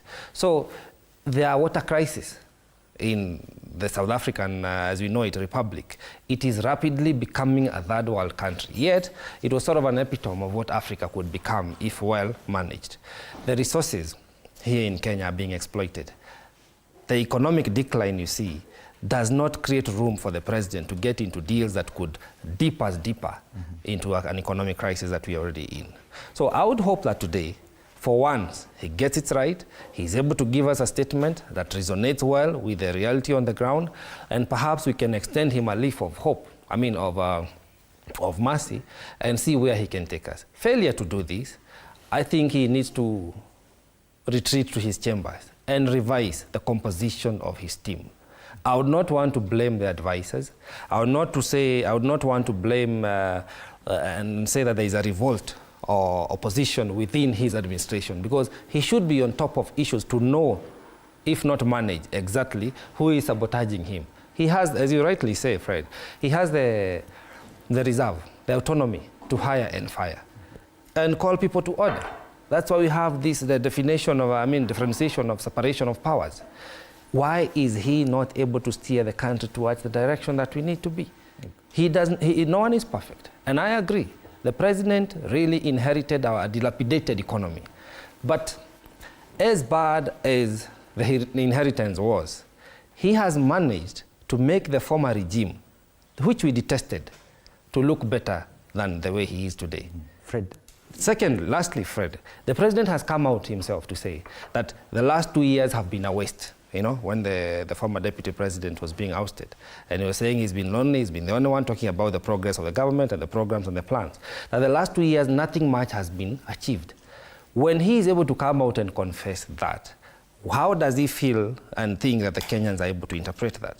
So it behooves the president to really revise, one, his leadership style and the team that he has therein, so that whatever positivity there could be in, in the progress that he's trying to make, it is well pronounced. Whatever challenges are being faced, this Kenya is ours to share. Whatever challenges are there, he should be able to accept criticism and make the necessary changes. Yes. That kind of honesty is what most Kenyans are hoping for, not blame shifting. That if the president came out and said, yes, I do acknowledge that there have been serious challenges, and this is how I propose we go forward. That is what Kenyans would want, don't you think? Well, I think that is part of the way things should be. But I wanted to, because I wouldn't be doing justice if I didn't mention what President William Ruto's administration, 2 years after coming from an economic downturn and the challenges that we faced. You understand? And the expectation of many Kenyans today is that the president will address several items, and the basis of everything will begin at national security. Look at the progress that we've made. We had issues of Al-Shabaab several years ago, and under President William Ruto's rule, we haven't had that threat, at least. He's been able to bring down the tension that was there in banditry-infested areas. And right now, there is calm in the Baringo counties and in those areas. That is on security. On healthcare, as we speak, on universal healthcare, the primary healthcare program under the universal healthcare program, we have 8.7 million Kenyans at the grassroots who have been reached by the community health promoters and the issues that affect them at the basic level addressed. As we speak, the ongoing transition of the SHA program, day by day, the claims are increasing by more than 15% in the new SHA program. And we expect that in the next 1 year, that transition will have been full scale, and the programs under the various bands, because allow me to in the previous with a question, because there's always been that promise of in the next few months. Yes. You've just given a promise in the next 1 year. Yes. Is that the way the president should go, by giving more promises of timelines? You see, such a transition, for instance, that comes from NHIF, that had, I think, in the voluntary class of contributors, there was no equity in the previous system of NHIF. Now, striking the balance and the number of dependents that each and every day under the various bands that we have in the new system continue to go up. And I know there's a temptation to actually just enumerate what the president has done. Yes. But should that be the State of the Nation address? Because the State of the Nation address is, yes, there are brilliant ideas and there are things the government has done, but there have been serious challenges, and the country is at a state of unease because of the challenges. That is what the president Like I said, there is that challenge of transition from in the healthcare system, but I'm just trying to give you what has worked so far. I will also talk about education, because that will also form part of his speech today. While, like you asked, there are various challenges in the two major programs within education. That is the CBC based interventions that are there, and the higher education, lecturers are on strike as we speak. But the promises that the president gave on the ratio of students to teachers. TSC has already addressed that. More than 25,000 teachers from January are going to be employed. That is under the face of what the president promised. And in the last State of the Nation address, it was part of what he spoke about. Question here. Yes. Should the president promise more? Because what I hear is we will do, in January, we'll have 20,000 more teachers employed. These are the same things, and we have about 10 minutes. So probably, should he focus on promises? But it's already happening. Already, the teachers issue, the JSS teachers issue, is alive. And we're only remaining with the formal employment of these people. That is something that they're actually going to begin work. Those are not stories. But lastly, just allow me to talk about the agriculture and the fertilizer program, which also was part of his speech last time. So far, up to 250,000 bags of fertilizer have gotten to farmers. And that is why many people keep on asking why the price of unga has gone down from where it was. I also want to talk about the housing program. So far, up to 160,000 housing units are being completed in that record 2 years. And lastly, on the state of economy, 2.7% inflation rate, down from 5.8%, which has been the biggest spike downwards in a record years. So 2 years into President William Ruto's rule, I believe consistently the steps that are being taken are coming on and coming in handy to solve the problems that we've had. This is history repeating itself. 2002, Mwai Kibaki is elected and he comes on with the NAC government and with a plan to change the fortunes of Kenya. 2 years later, he falls out with his political friends, the likes of Raila Odinga. In 2005, he loses a referendum. And in 2013, every Kenyan says that the best president Kenya ever had was Mwai Kibaki. Okay. William Ruto finds himself in exactly the same situation like Mwai Kibaki. When he gets out of power, the people of Kenya will say that William Ruto is the best president that this country has ever had. But that's still a few years away. Wait for that time. Fred, there is the current president of Brazil. He's called Lula da Silva.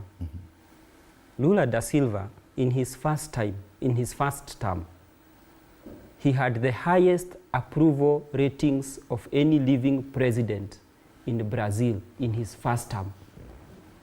In down south, there is El Salvador.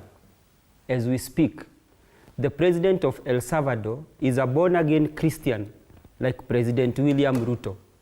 Half his cabinet secretaries are born-again Christians, like President William Ruto, allegedly. Okay? When he went for re-election on his first term, he got 95% of the total vote that would have been cast in El Salvador. What am I trying to say?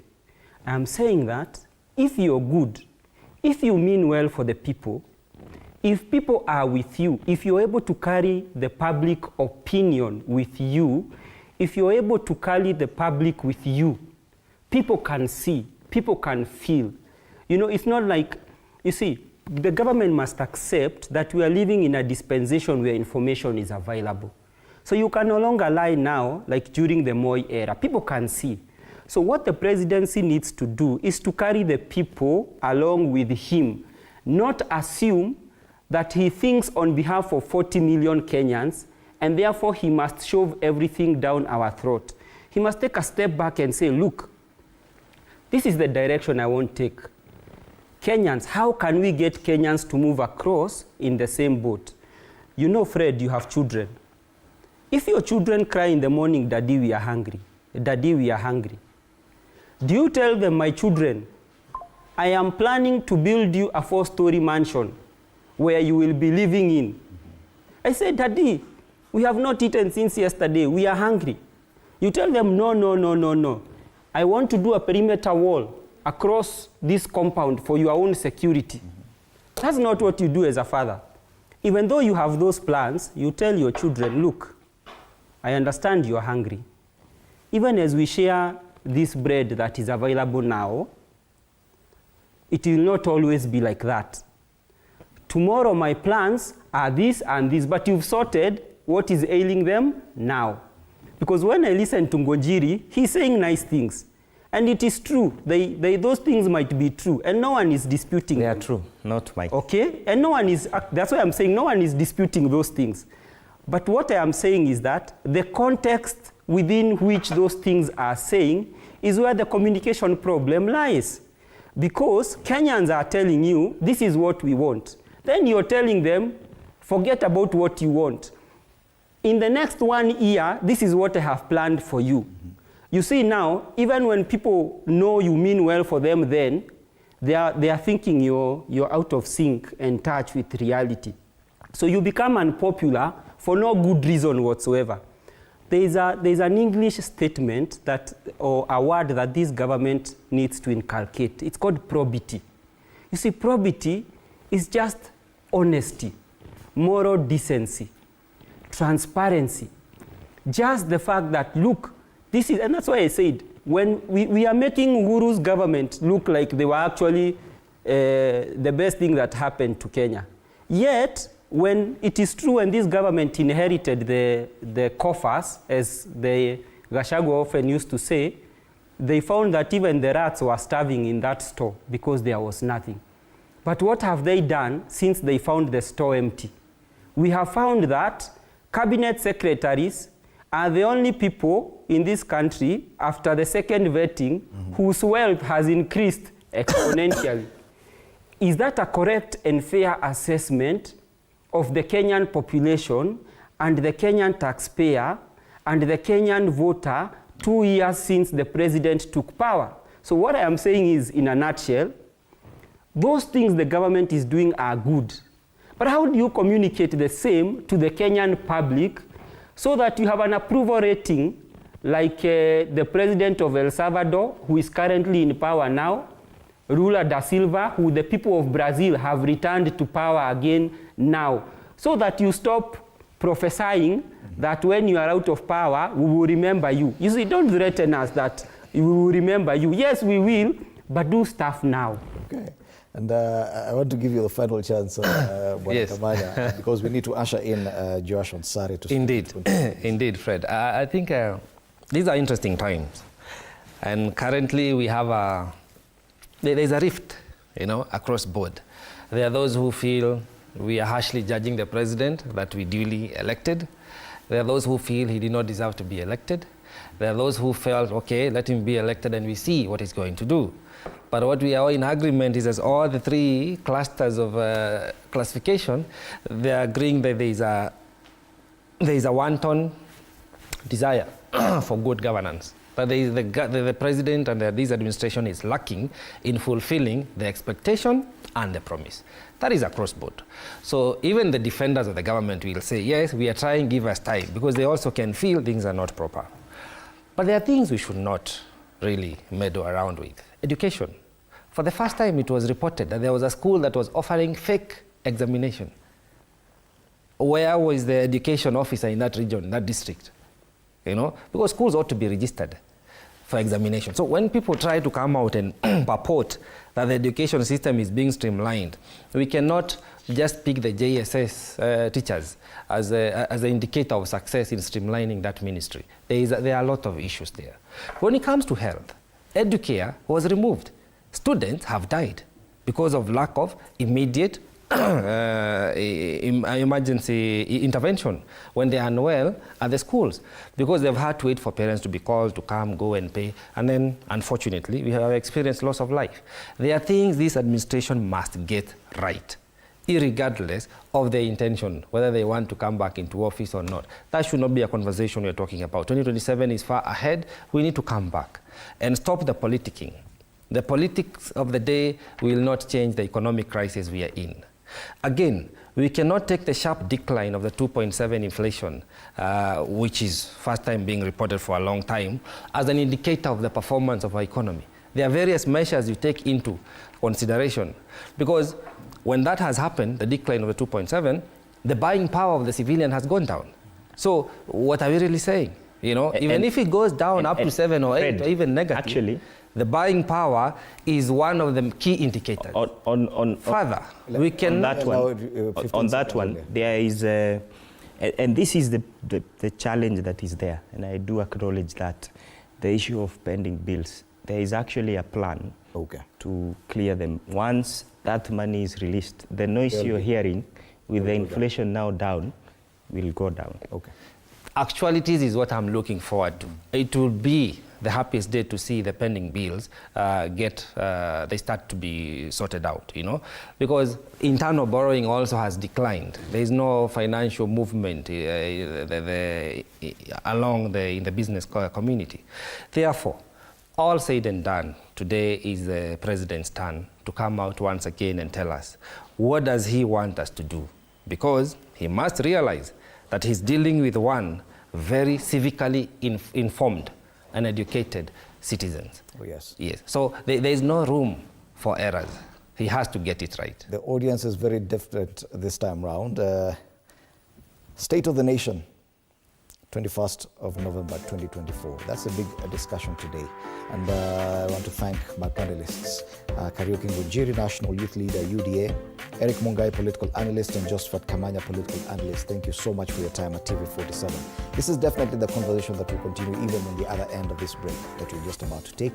My colleague Joash Onsari will be conducting this discussion now in Swahili language. Remember, we still have a team at Parliament buildings that is still on standby to bring us up to speed with whatever is happening from that end. That will be the arena for the State of the Nation address later this afternoon, when the President appears before the joint sitting of the Houses of Parliament. I've been with you since 6 a.m. in the morning. It's time for me to take a break, but definitely we'll be back with more. Let me now exit studio. Good morning.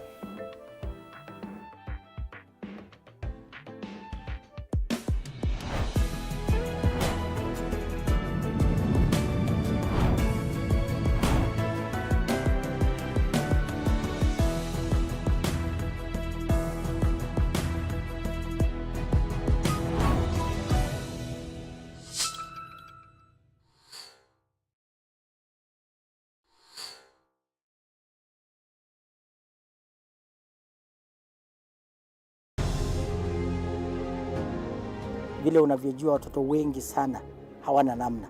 Mimi ningependelea watoto wasome. I'm here to stress on education.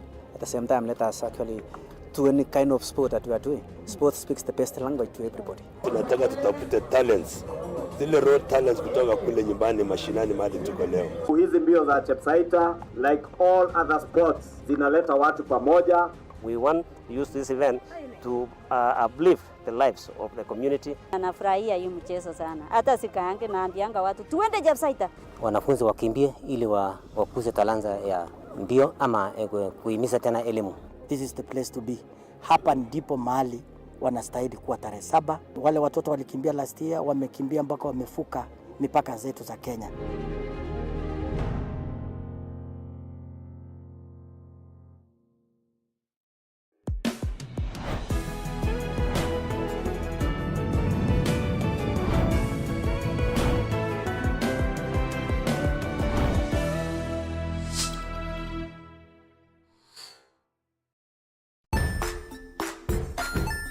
Hey there, friends. Welcome to Kids on the Block, where fun and imagination come alive. We dive into magical world filled with exciting adventures and awesome friends. What position were you in? I was number 2. What position were you? Number 1. He decided to cross the bridge by his house and look for food on the other side. We're going to do half cup of chocolate chips, And the other one, we're going to do half cup of the blueberries. So, grab your imagination hats and get ready to explore with us. Join us every Saturday at 9 a.m. for new friends, amazing stories, and tons of laughter.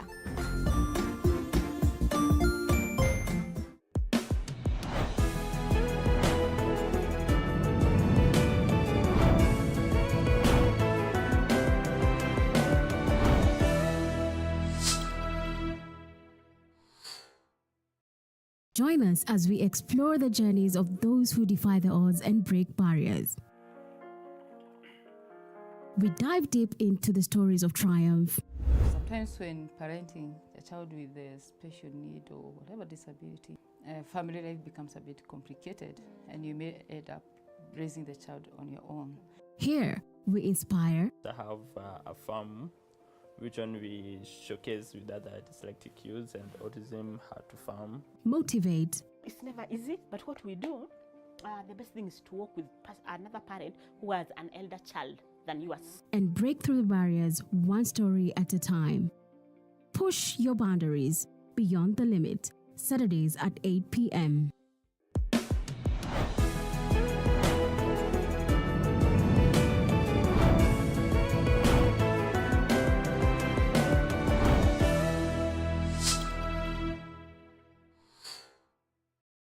The Grind, where business meets brilliance. It's not just about the ideas. I was working as a shampoo boy. I used to wash clients' hair on the sink. It's about making them happen.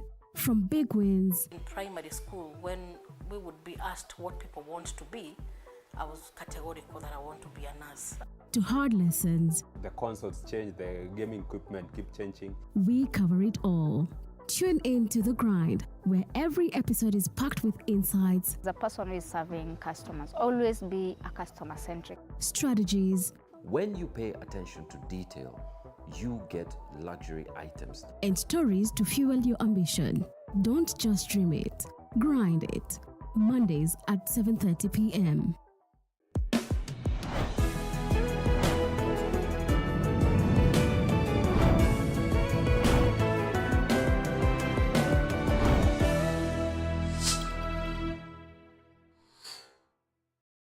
Jiunge nasi tunapoangazia safari za viongozi bora.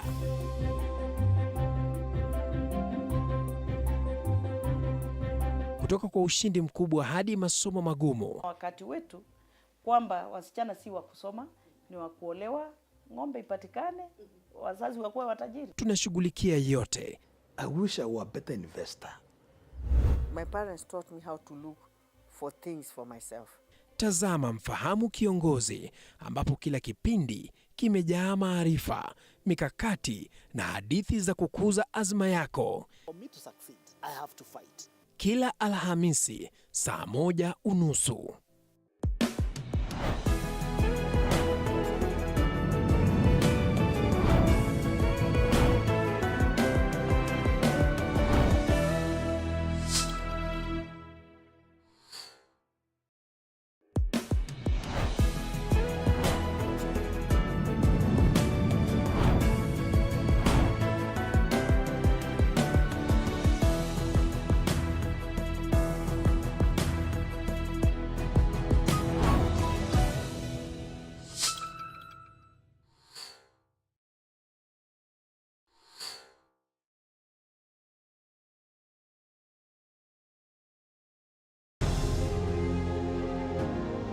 Vile unavyojua watoto wengi sana hawana namna. Mimi ningependelea watoto wasome. I'm here to stress on education. At the same time, let us actually do any kind of sport that we are doing. Sport speaks the best language to everybody. Tunataka tutafute talents, zile raw talents kutoka kule nyumbani mashinani mahali tuko leo. Hizi mbio za Chepsaita, like all other sports, zinaleta watu pamoja. We want to use this event to uplift the lives of the community. Anafurahia hii mchezo sana. Hata sikaange naambianga watu tuende Chepsaita. Wanafunzi wakimbie ili wakuze talanta ya mbio ama kuhimiza tena elimu. This is the place to be. Hapa ndipo mahali wanastahili kuwa tarehe 7. Wale watoto walikimbia last year, wamekimbia mpaka wamefuka mipaka zetu za Kenya.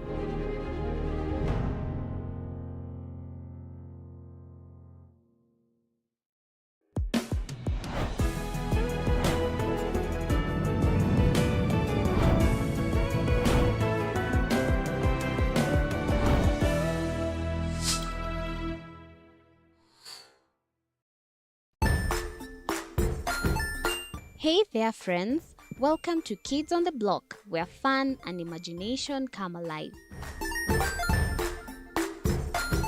We dive into magical world filled with exciting adventures and awesome friends. What position were you in? I was number 2. What position were you? Number 1. He decided to cross the bridge by his house and look for food on the other side. We're going to do half cup of chocolate chips, and the other one, we're going to do half cup of the blueberries. So, grab your imagination hats and get ready to explore with us.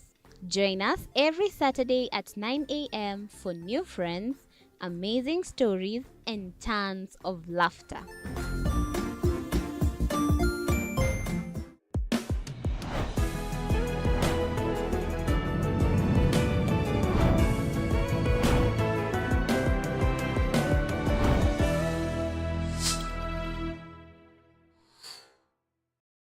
Join us as we explore the journeys of those who defy the odds and break barriers.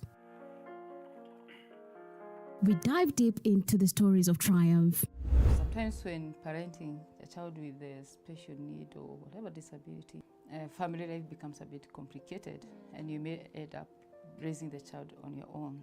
Here, we inspire. I have a farm which one we showcase with other dyslexic youths and autism, how to farm. Motivate. It's never easy, but what we do, the best thing is to work with another parent who has an elder child than yours. And break through the barriers one story at a time. Push your boundaries beyond the limit. Saturdays at 8 p.m.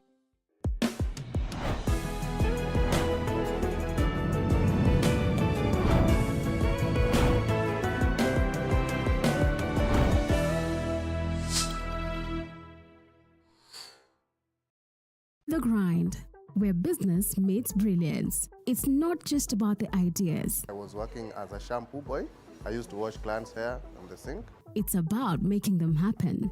From big wins. In primary school, when we would be asked what people want to be, I was categorical that I want to be a nurse. To hard lessons. The consoles change, the gaming equipment keep changing. We cover it all. Tune in to The Grind, where every episode is packed with insights. The person who is serving customers, always be a customer-centric. Strategies. When you pay attention to detail, you get luxury items. And stories to fuel your ambition. Don't just dream it, grind it. Mondays at 7:30 p.m.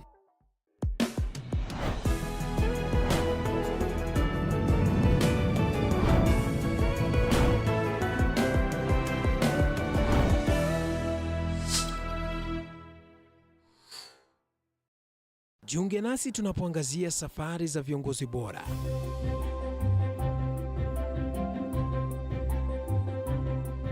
Kutoka kwa ushindi mkubwa hadi masomo magumu. Wakati wetu kwamba wasichana si wa kusoma, ni wa kuolewa, ng'ombe ipatikane, wazazi wakuwe watajiri. Tunashughulikia yote. I wish I were a better investor. My parents taught me how to look for things for myself. Tazama Mfahamu Kiongozi.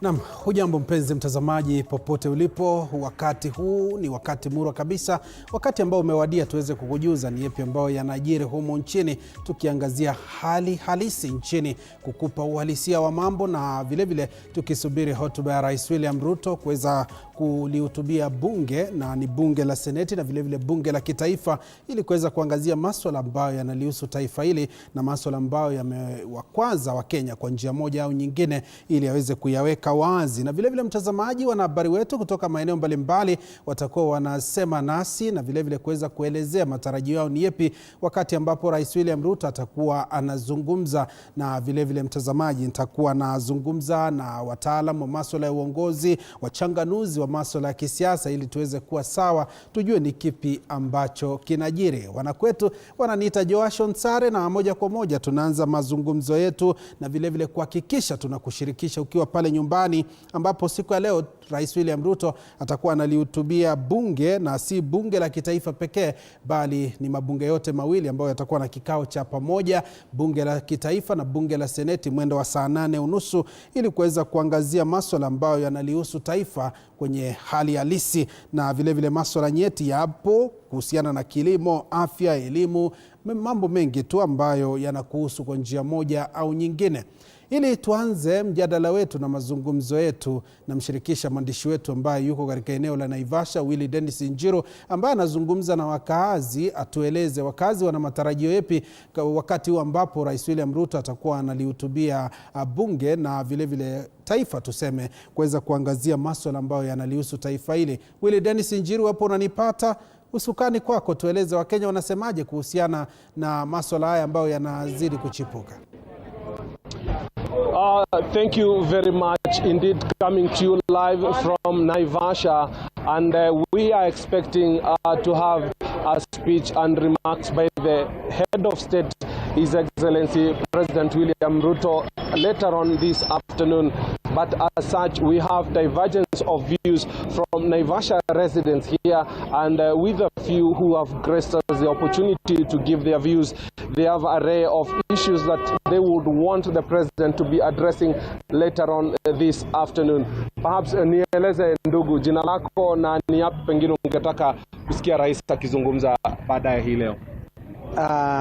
Kwa majina yangu naitwa Samuel Ndogi, aka baba yao. Mimi asubuhi ya leo natarajia president akienda pale katika bunge aongee mambo ya hii kitu ambayo inaitwa SIF ama SHA. Wananchi wanaumia, wazee, watoto wa mama wanaumia. So mimi ningeomba akiingia katika pale bunge awe na roho ya kiongozi, aende atuondolee kitu inaitwa SHA, arudishe NHIF.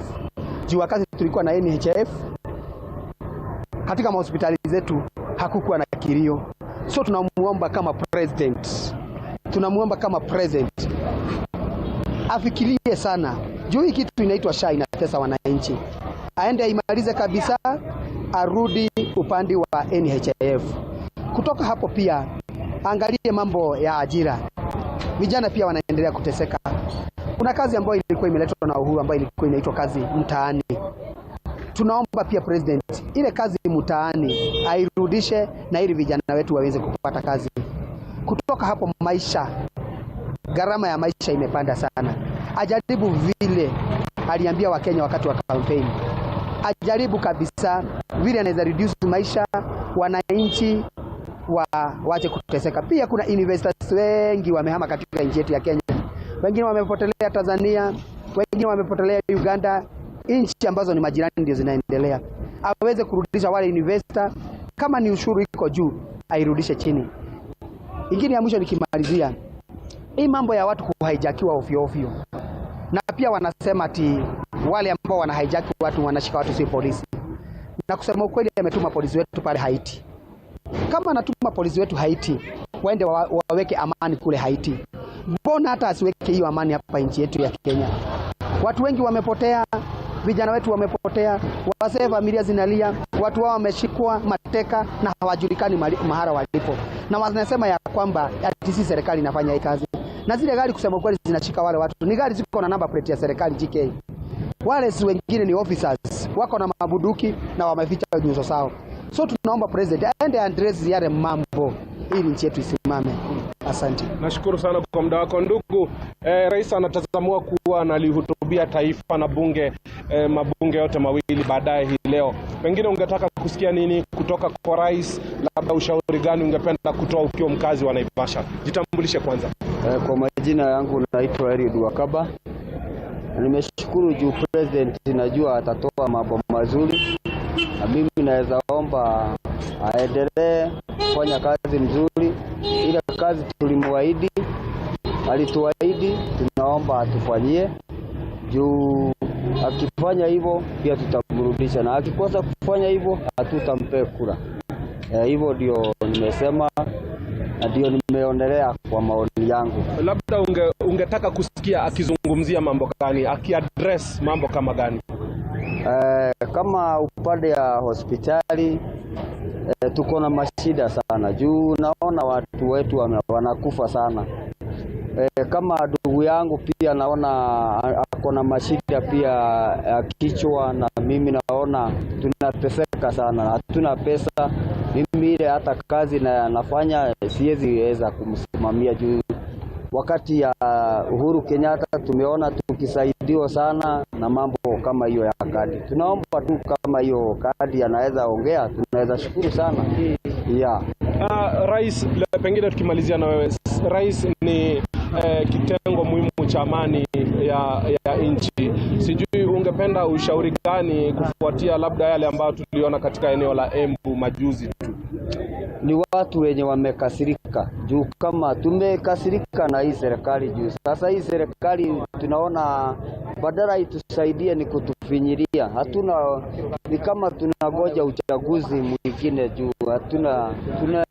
Tunahangaika kwa nchi yetu. Tumehangaika sana, watu wengi tumelia, wazazi tumelia. Hatuna kazi, ile biashara bwana tunakimbia. Kanjo ndio hiyo wametukibisha. Askari ndio hiyo kutuangalia vile vitu haijarejestiwa. Kama hii mzigo nimebeba niko kwa hatari, ndio askari na makaji wote ni mbio tu. Tunaishi kwa shida kutoka hii president hii waingie. Tumeona mashida mingi, tumepitia shida mingi, hata tunaona ni kama hatukuchaguana. Yeah. Ndugu, rais anatazamiwa kuongea baadaye hivi leo. Simama tu hapa. Ni yapi pengine ungetaka kusikia? Tunamalizia tu. Yeah. Ni yapi ungetaka kusikia rais akizungumza atakapokuwa kule bungeni? Songa pale kidogo. Jitambulishe kwanza. Kwa majina naitwa George. Angalia sana mwananchi wa chini, analia swali, analia kwa ufupi, analia hiyo tu. Ana mengine. That is it from this end in Dimoli. We are having a divergence of views from the Naivasha residents here. We will be keeping tabs to the latest developments progressively in the day to see what comes of it, and we are going to be keeping our viewers up to date in what the president will be addressing this afternoon. From this part of Nakuru County, that is 032 Naivasha sub-county, my name is Willie Dennis Njiro, and I hand it over back to you. Nama shukran sana Willie Dennis Njiro, ukizungumza na wakazi kutoka eneo la Naivasha wakiangazia masuala ambayo wangetarajia Rais William Ruto kuyaangazia atakapokuwa akilihutubia bunge, na ni bunge la kitaifa na lile la seneti kwa pamoja, ili kuweza kuangazia masuala ambayo yanalihusu taifa hili na vile vile uongozi wake, kikiwa ni kipindi cha takriban miaka miwili hivi tukielekea miaka mitatu ya uongozi wa Kenya Kwanza. Na mtazamaji, tunaendelea na mazungumzo hayo ili kuweza kushirikisha pia sema nasi kupitia nambari ya rafa fupi 22047, na vile vile tupigie simu studioni, tutakuwa tunasema nawe, tutapokea simu ili utuambie matarajio yako ni yepi kwa wakati ambapo Rais William Ruto atakuwa anatoa hotuba yake, na unataka afanye nini, unataka kipi kibadilishwe ili uweze kuona uongozi bora katika taifa hili. Na mtazamaji, hivi sasa wacha niwashirikishe wageni wangu ndani ya studio. Niko naye binti wa kipekee studioni ambaye ni Sandra Njoki, ambaye ni mchanganuzi wa masuala ya kisiasa na vile vile ni mtaalamu wa mawasiliano ya kidijitali. Sandra Njoki, karibu sana. Asante sana. Na vile vile niko naye ndugu Kevin Osido ambaye ni mtaalamu wa uongozi na vile vile ni mkurugenzi mkuu wa County Governance Watch. Karibu sana bwana Osido. Asante sana. Na nikianza nawe Sandra, tunatarajia mengi kama Wakenya na vile vile nyinyi kama wachanganuzi wa masuala haya ya uongozi, siasa, unapata kwamba kuna matarajio mengi tu ambayo Wakenya wanayataka. Kwa mtazamo wako Sandra, unatarajia nini kutoka kwa Rais William Ruto? Mimi siku ya leo natarajia kwamba Rais William Ruto ataongea na wananchi, na kwamba atawaonesha kwamba amekuwa akiwasikia, na baada ya kuwasikia ameweka mikakati ya kuhakikisha kwamba yale ambao Wakenya wanalilia anahakikisha kwamba serikali yake itatimiza. Na maanisha nini? Na maanisha kwamba mimi leo natarajia kwamba rais asishiriki sana na kutuambia ama kuambia Wakenya mambo ya SHA for example, ama mambo ya affordable housing. Hizo ni vitu aliongea hata wakati wa the last State of the Nation address. Kwa saa hii unajua, hata ndo nilikuwa nimesema hapo awali, wakati watu walimtolea sauti pale Embu, wajua ile kitu watu wanatakana waelewe, Mkenya hamtolei sauti yule Rais William mwenyewe, wanatolea sauti ile ofisi yake kwamba hautusikii. Na umesikia yule mtu pale Naivasha amesema nini? Tunalia sana, tuko na njaa sana.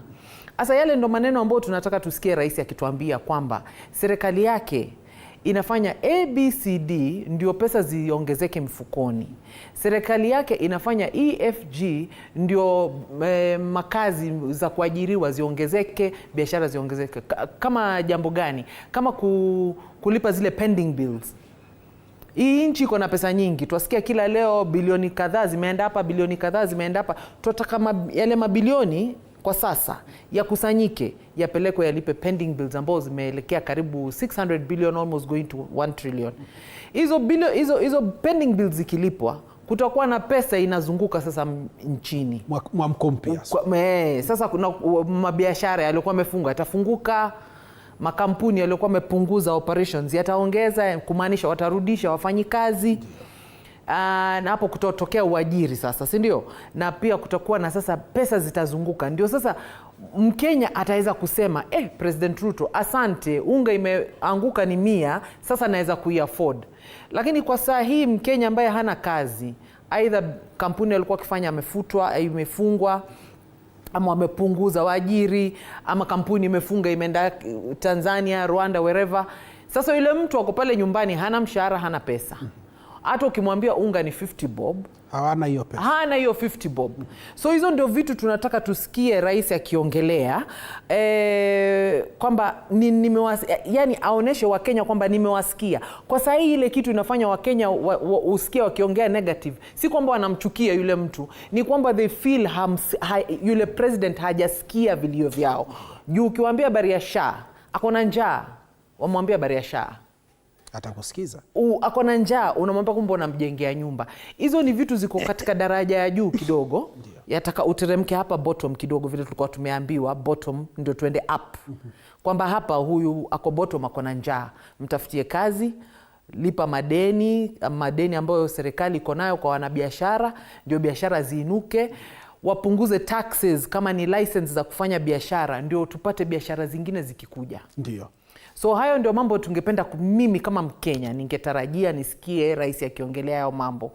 Akiongea mambo ya SHA, akiongea mambo ya affordable housing, akiongea mambo ambayo tumeshayasikia tukayasikia, ndio baadaye mtasikia Wakenya wakinungunika wakasema huyu rais hatusikii, huyu rais hatumtaki. Lakini si kwamba hamtaki yeye, ni yale maneno hajayasikia, hajatekelezwa. Asante sana Sandra. Bwana Osido. Naam. Sandra amesema kwamba hapa bottom, hukule bottom akukaliki. Wakenya hawana pesa. Ndio bidhaa zimepungua bei, lakini Wakenya hawapati pesa za kununua hizi bidhaa ambazo zimepunguzwa bei. Kwa hiyo ni mchanganuzi wa masuala ya uongozi, na uongozi ukiharibika basi kumaanisha hakuna kitu kinaendelea. Matarajio yako ni yapi haswa kama Mkenya kwanza?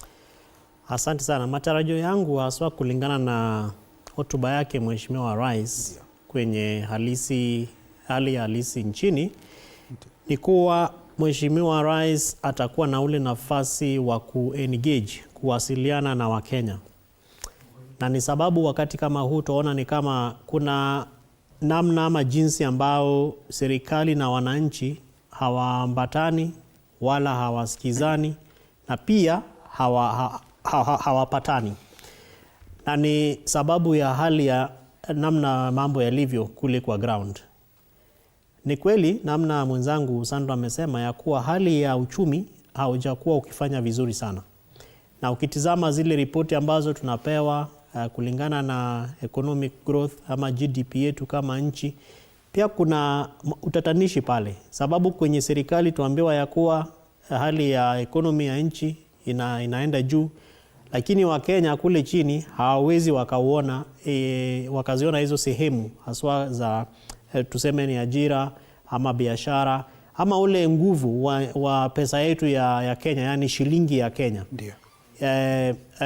Quality ama value yake ni kama pia ukilinganisha na zile fedha zingine kama dola kwa mfano, unaona kama pengine ile strength, nguvu ya pesa yetu haifiki, pengine niseme namna Wakenya wanasema haifiki unga, haiwezi kufika kwenye kiwango ambacho pengine mtu anaweza sema yenyewe hii pesa yenye niko nayo inanisaidia. Na inalingana pia na namna uongozi ama jinsi uongozi unafanywa katika nchi yetu.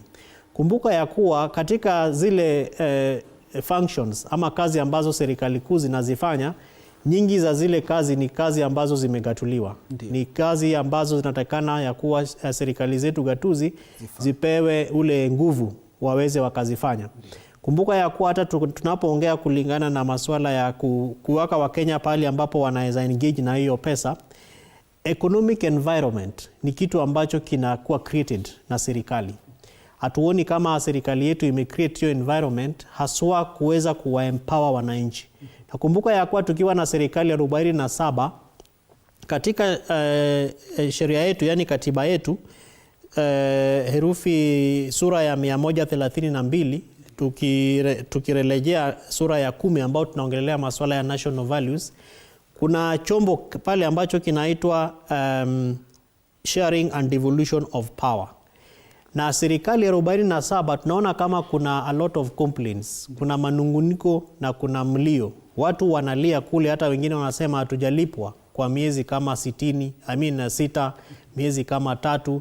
Fedha hazionekani kule chini. Kwa hivyo Mheshimiwa Rais akizingatia masuala yale ambayo katiba imemwelekeza aweze akazingatia siku ya adhuhuri ya leo, Wakenya wanatarajia ni uongozi una aina gani ambapo sasa itatuwezesha tuone kama nguvu ya serikali zetu gatuzi unapewa, ili hata kama ni fedha ikitoka kule juu, sababu wakati kama huu kuna huo mvurutano, basi itaweza kufika, ndio ile economic strength ya serikali zetu gatuzi pia iwe na nguvu, na ndio watu wakilipwa kule pesa sasa itakuwa inatambaa, na ikitambaa hivyo wengi wa Wakenya pia watakuwa na nafasi ya kupata ama kuweza kununua bidhaa. Naam, shukran sana. Mtazamaji, niko naye Kevin Osida ambaye ni mtaalamu wa uongozi na vile vile ni mkurugenzi mkuu wa County Governance Watch, na vile vile niko naye Sandra Njoki ambaye ni mtaalamu wa siasa na vile vile ni mtaalamu wa masuala ya mawasiliano ya kidijitali, wakituweka sawa ni kipi Wakenya wanatarajia, kipi kifanywe kwa njia ipi ili tuweze kuhakikisha masuala ya uongozi na vile vile siasa zinaendeshwa kwa njia ambayo inafaa. Mtazamaji, tunaendelea na mazungumzo hayo, na hivi sasa ni kupeleka kwenye mapumziko mafupi. Tukirejea tutakuwa tunapata hisia zako na vile vile kuweza kuangazia mengi tu ambayo unatarajia Rais William Ruto atayagusia wakati ambapo atakuwa anatoa hotuba kwa mabunge yote mawili, ambalo ni bunge la kitaifa na vile vile bunge la Seneti. Hivi sasa endelea kuwa nasi.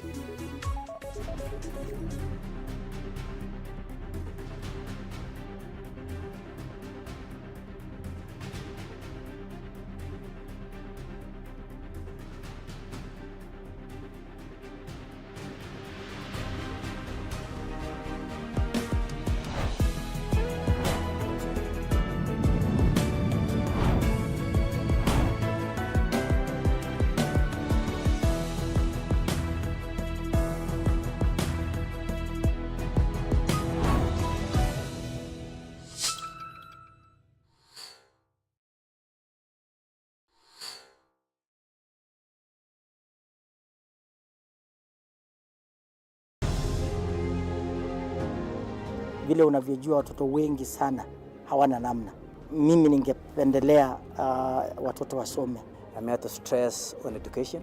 At the same time, let us actually to any kind of sport that we are doing. Sport speaks the best language to everybody. Tunataka tutafute talents, zile raw talents kutoka kule nyumbani mashinani mahali tuko leo. Hizi mbio za Chepsaita, like all other sports, zinaleta watu pamoja. We want to use this event to uplift the lives of the community. Anafurahia hii mchezo sana. Hata sikaange naambianga watu tuende Chepsaita. Wanafunzi wakimbie ili wakuze talanta ya mbio ama kuhimiza tena elimu. This is the place to be.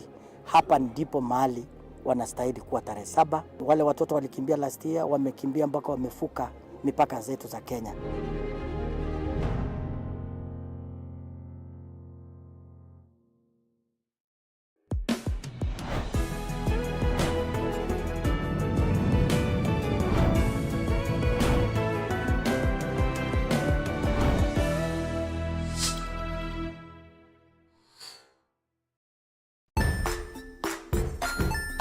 Hey there, friends. Welcome to Kids on the Block, where fun and imagination come alive.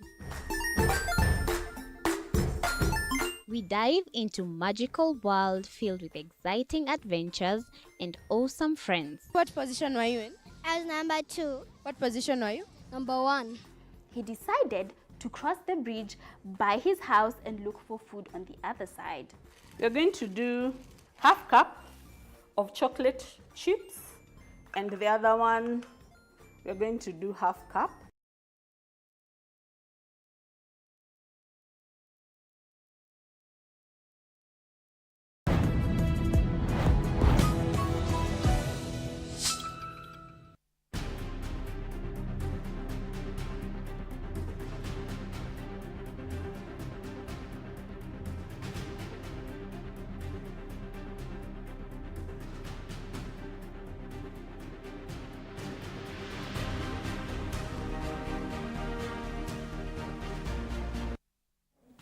Na mtazamaji, karibu tena, tuzidi kukujuza. Kama ndo mwanzo unajiunga nasi, tunaangazia hali halisi nchini tukisubiri Rais William Ruto kuweza kulihutubia bunge mwendo wa saa 8:30 kuangazia masuala ambayo yanakuhusu kwa njia moja au nyingine, na tunapeperusha matangazo haya mubashara kutoka katika chumba chetu cha matangazo hapa jijini Nairobi, na vile vile tunakushirikisha ukiwa nyanjani ama ukiwa mashinani, kwa kuwa wanahabari wetu wako kwenye kaunti zote 47 ili tuweze kusikiliza matarajio yako ni yapi wakati ambapo Rais William Ruto atakuwa analihutubia bunge. Na hivyo basi hivi sasa ni kurushe hadi katika kaunti ya Bungoma. Mwandishi wetu Wanji Sostin yupo tayari. Wanji Sostin, wakazi wanasemaje? Matarajio yao ni yapi wakati ambapo Rais William Ruto atakuwa analihutubia bunge?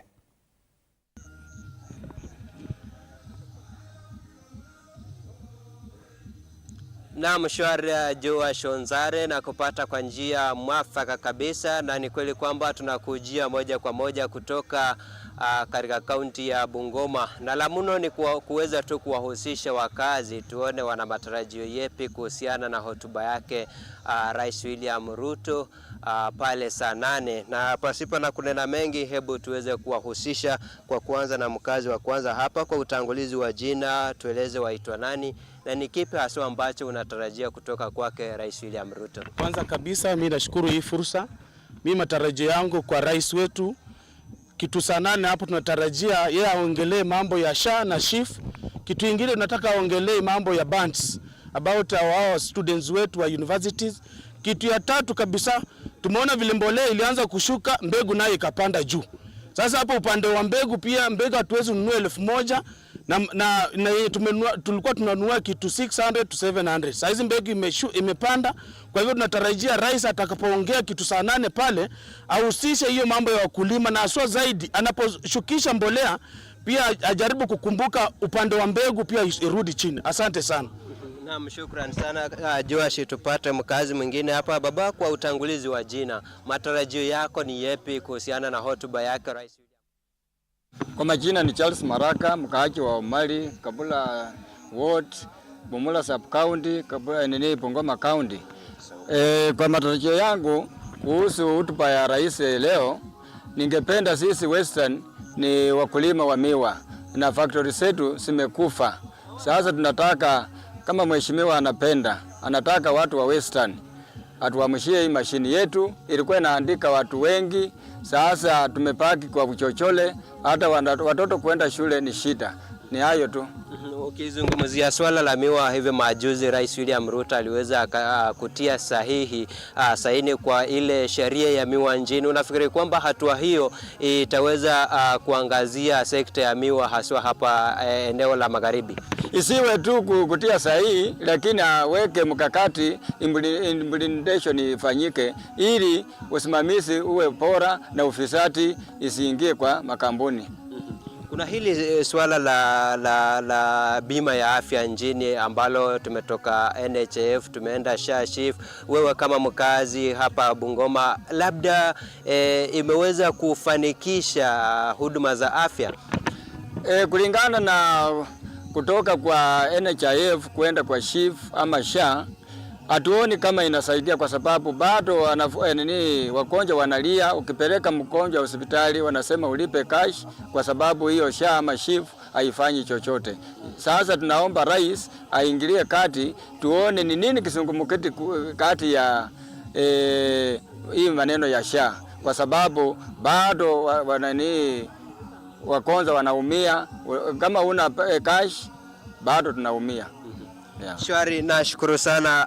Joash, hao ni baadhi tu ya wakazi kutoka kaunti ya Bungoma, na umeweza kuwasikiza yale matakwa ambayo wanataka Rais William Ruto aweze kuangazia. Ni mengi tu na tupo hapa kuzidi kuangazia ni yepi wakazi wanataka yawekwe kipaumbele. La ziada sina, Joash, na rejesha kwako kutoka kaunti ya Bungoma. Mimi ni Wanji Sostin.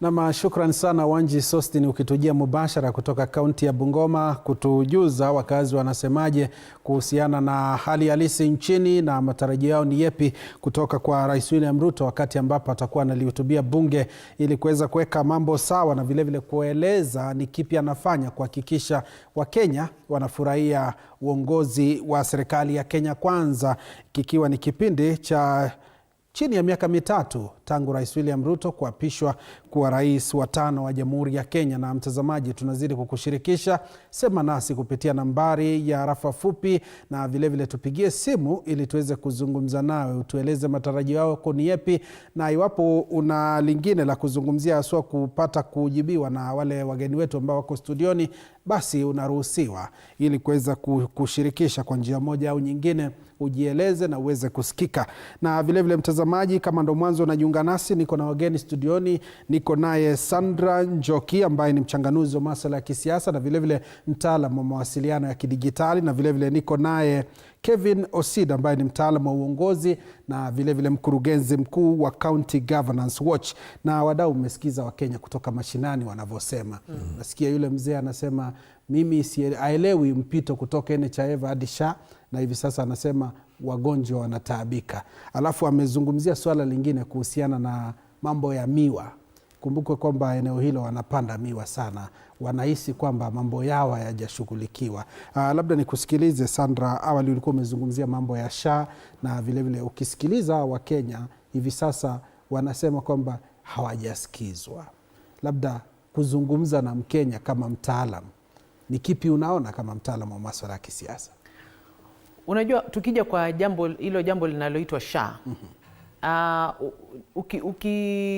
ukifanya uchunguzi wako kwa SHA yenyewe ni nini hasa serikali ilikuwa inapanga kuletea wananchi, naweza kuambia SHA kwamba ni mpango mzuri sana. Hata juzi nilisikia mtaalamu mmoja wa mambo ya uzima wa mwili akisema kwamba hii SHA ikija kuwa established vizuri, hii inaweza kuwa system moja ambayo inaweza itashindana hata na zile za upande wa Ulaya. Ndio. Kwa sababu SHA iko na shughuli moja tu, kwamba kila kitu inawekwa ndani ya kwenye hali ya teknolojia. Ndio ukienda hospitali hii uonekane na daktari huyu, akwambie enda Kenyatta, na umetoka kwetu Kirinyaga.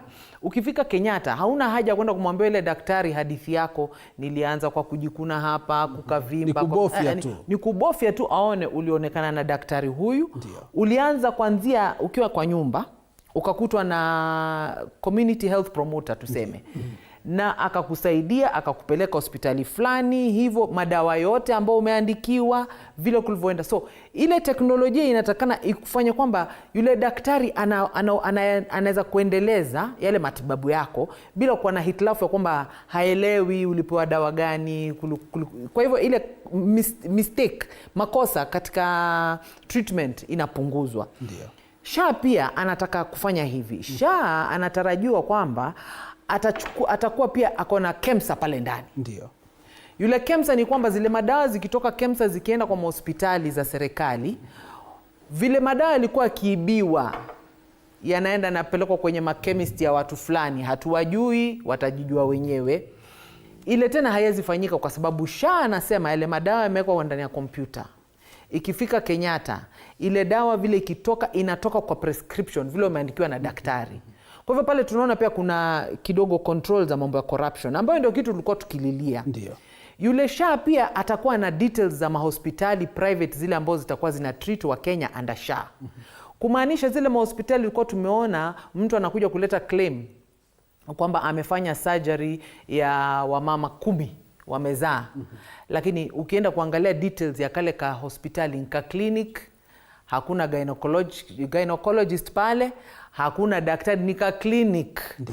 So ile kitu SHA ataweza ngatua pale kwa sababu kwa system unaleta claim na wewe nika clinic, huna hata theater. So ukiangalia ile matarajio ya SHA, ile vision yake iko sawa sawa. Shida iliyoko sasa ni kwamba minister anayehusika amesahau kwamba mambo ya afya imekuwa devolved. Usipoongea na governors haufanyi kitu, hautofika mahali, kwa sababu zile hospitali ambazo unajaribu kuleta yule SHA na kuintroduce hiyo mambo yote iko kwa county. Ndio. Mpaka muelewana na yule governor, mpaka yule governor aelewe ile SHA. So kuna hitilafu ya communication. Na hiyo hitilafu ya communication ndio pia tunaiona, ndio hiyo imefanya wananchi hawamuelewi president na president haelewi wananchi. Kwa sababu gani? Hata president mwenyewe alisema communication yake aliona kuna hitilafu kidogo. Ndio maana mwananchi anamwambia president tuna njaa, badala awajibu nitasort shida yenu na njaa hivi na hivi, anajibu basi nitawaletea SHA, Sasa yule Mkenya anashindwa, ninamwambia nina njaa, ananiambia mambo ya housing fund. Unaona vile ninavyosema? So ile communication ndio kidogo inaleta hitilafu. Ingekuwa kuna proper communication ya kwamba president analetewa feedback ya wananchi, anaelewa kabisa mwananchi wa Kenya anataka nini, ndio na yeye aweze kuongea, ajibu mahitaji ya mwananchi. So yule SHA hana shida, yule SHA ni project nzuri sana. Shida ni ile implementation na kumweleza Mkenya hii SHA inakuja kukuletea nini. Manake as long as SHA iko, utakuwa na madawa ya kisawasawa ndani ya hospitali, na utakuwa na unazinunua kama ni level 4, 5 and 6 huko. Kama kuna zile za kununua, unanunua kwa bei nafuu. Lakini si kama vile zamani ilikuwa hata Panadol wanunua kwa duka shilingi 20, but ukienda kwa madaktari hospitali ukiandikiwa dawa, ukienda kuangalia ile painkiller umepewa, unaona umechajiwa hata almost 600 bob. Sasa vitu kama zile SHA itaenda, lakini mwananchi mpaka aelewe ndio aweze kuikumbatia. Asante. Shukran sana Sandra. Unasema kwamba mawasiliano ndo kizungumkuti wa Kenya. Mpango ni mzuri, lakini namna unavyoelezwa ulezwi kwa njia hiyo. Osido, tukichukua kutoka kwa Sandra alivyosema, hivi sasa ndio wewe ni mtaalamu wa masuala ya uongozi na umefanya masuala ya county kwa muda sasa, na tukizungumzia swala la mtafaruku uliopo, na najua kuna ile kamati ya IGRTC ambayo ni kamati ya kiufundi kuhakikisha county na vile vile serikali kuu zinafanya kazi kwa pamoja, na hivi sasa tukiona miradi ambayo inaanzishwa ili tekelezwe, unapata kuna ule mushkili. Katika uongozi uliopita tulikuwa tunaona waziri aliondoka kwamba alikuwa anaenda direct kwa wananchi kuelezea mambo ambayo yangeelezwa kwenye kaunti yaelezeke vizuri, na kukakuwa na huo mushkili na ikakuwa wazi kwamba mambo haya yanafaa yaangaziwe. Wewe kama mtaalamu wa uongozi, tufanye kipi ama tutarajie kipi rais kukizungumzia wakati huu ambapo anaenda kulihutubia taifa, ili tuwe na ugatuzi endelevu, si ugatuzi ambao uliokwama na mitafaruku mingi tulivyoona katika bunge la kitaifa, seneti inavutana na bunge la kitaifa kuhusiana na mgao wa fedha. Na ni kweli sana Joash, na kile ambacho kitabidi Mheshimiwa Rais akifanye ni kuwa aushikilie ule uongozi. Ndio. Kumbuka ya kuwa nchi yetu ya Kenya ni chombo ambacho ama nchi ambacho tunakita kinatumia mfumo wa uongozi ambao ni presidential democracy. Ndio. Ambapo inaonyesha ya kuwa ingawaje bado tuko na serikali gatuzi ambazo ni 47, lakini tunao serikali moja ambayo ni national government, serikali kuu. Na yule ambaye anasimamia serikali kuu ndiye anayeitwa Mheshimiwa Rais. Katika huo mfumo pia tuko na vyombo tu, umeongelelea IGRTC ambayo ni Intergovernmental Relations Technical Committee, lakini mle ndani pia katika uhusiano na mawasiliano kati ya serikali zetu gatuzi na serikali kuu pia tunao chombo ambacho kinaitwa Summit. Na Summit mwenyekiti tena kiongozi wake ni Mheshimiwa Rais. Na Summit inawaleta wale magavana wote 47. Ndio. Pamoja waweze wakakiti na Mheshimiwa Rais, waelewane, wasemezane, wavurutane na baadaye waweze wakaelewana ili waendelee mbele. Wakisha ya kuwa wa Kenya na Kenya, nchi yetu ya Kenya inaendelea mbele. Ndio. Pande nyingine pia tuko na kifaa ambacho kinaitwa IBEC ambayo ni Intergovernmental Budget and Economic Committee. Kamati ambayo kiongozi wake ni Mheshimiwa Naibu wa Rais. Ndio. Na IBEC pia inawaleta zile agencies zote za serikali pamoja na serikali zetu gatuzi, serikali kuu, Controller of Budget, Auditor General, wote mpaka IGRTC mpaka Council of Governors wanaketi pale ili waweze wakajadiliana masuala ya fedha na pia masuala mengine ambayo inazingatia mambo ya ugatuzi. Shida kuu ambayo tumeona ni ya kuwa mara mingi hatuoni kama agenda ya serikali gatuzi zinafika kiwango ambapo ama kipimo ambacho zinaweza fikishwa kwenye cabinet. Sababu kumbuka ya kuwa zile resolutions za Summit na IBEC na hata IGRTC mpaka zifike pale ambapo zinakuwa aidha zinapewa nguvu na sheria ama zinapewa nguvu za implementation. Ndiyo. Na ukosefu huu ndio sababu mara mingi tunaona kama kuna malalamishi kati ya vyombo vya serikali, aidha national government. Umesema kweli tulikuwa na shughuli na National Assembly na pia Senate, tumeona kama kuna mvurutano, na ni sababu masuala haya hatuoni kama hivi vyombo ambavyo viko katika hii level ya engagement ya highest level of policy decision making zinatilia manani. Kama kwa mfano Division of Revenue ambayo ni pesa ambayo inatakikana iende kwenye serikali zetu gatuzi.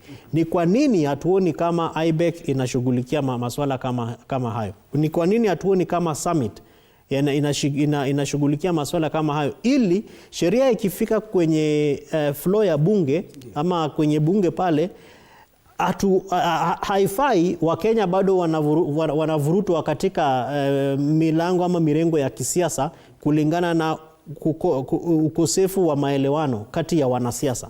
Yatakikana ya kuwa wale technical experts ambao wanaketi kwenye kamati kama hizi ambazo nimezisema wanaunda sheria ambayo baadaye inakuwa communicated effectively pale bungeni, ili wale wakifika kwenye appropriation basi ile sheria ambayo inahakikisha ya kuwa pesa inafika kule inapitishwa bila kuingizwa kwenye siasa na of course kuhakikisha ya kuwa zile shughuli za serikali gatuzi zinakosa kutekelezwa.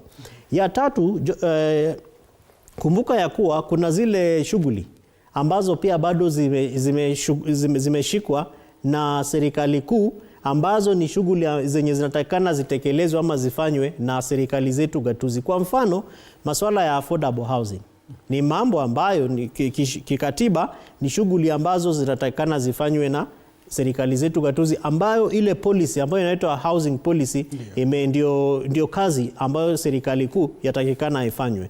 Mambo ya hii shi na sha na namna Sandra alivyosema, katiba imesema ya kuwa masuala ya afya yote imegatuliwa. Ilhali tu pengine tuseme referral services kama Kenyatta National, Eldoret referral na mambo na pengine Jaramogi ambayo iko kule Kisumu na zingine ambazo ziko pale Kisii. Kwa hivyo level 5 na level 6 ndizo shughuli ambazo zinabaki kwenye serikali kuu. Lakini hata tunavyoongea wakati huu, ukiuliza magavana watakwambia ya kuwa serikali kuu bado iko na shughuli hata kwa wale ambao wanaitwa community health promoters, ambao ndio wale wenye wana engage na Mkenya kule chini.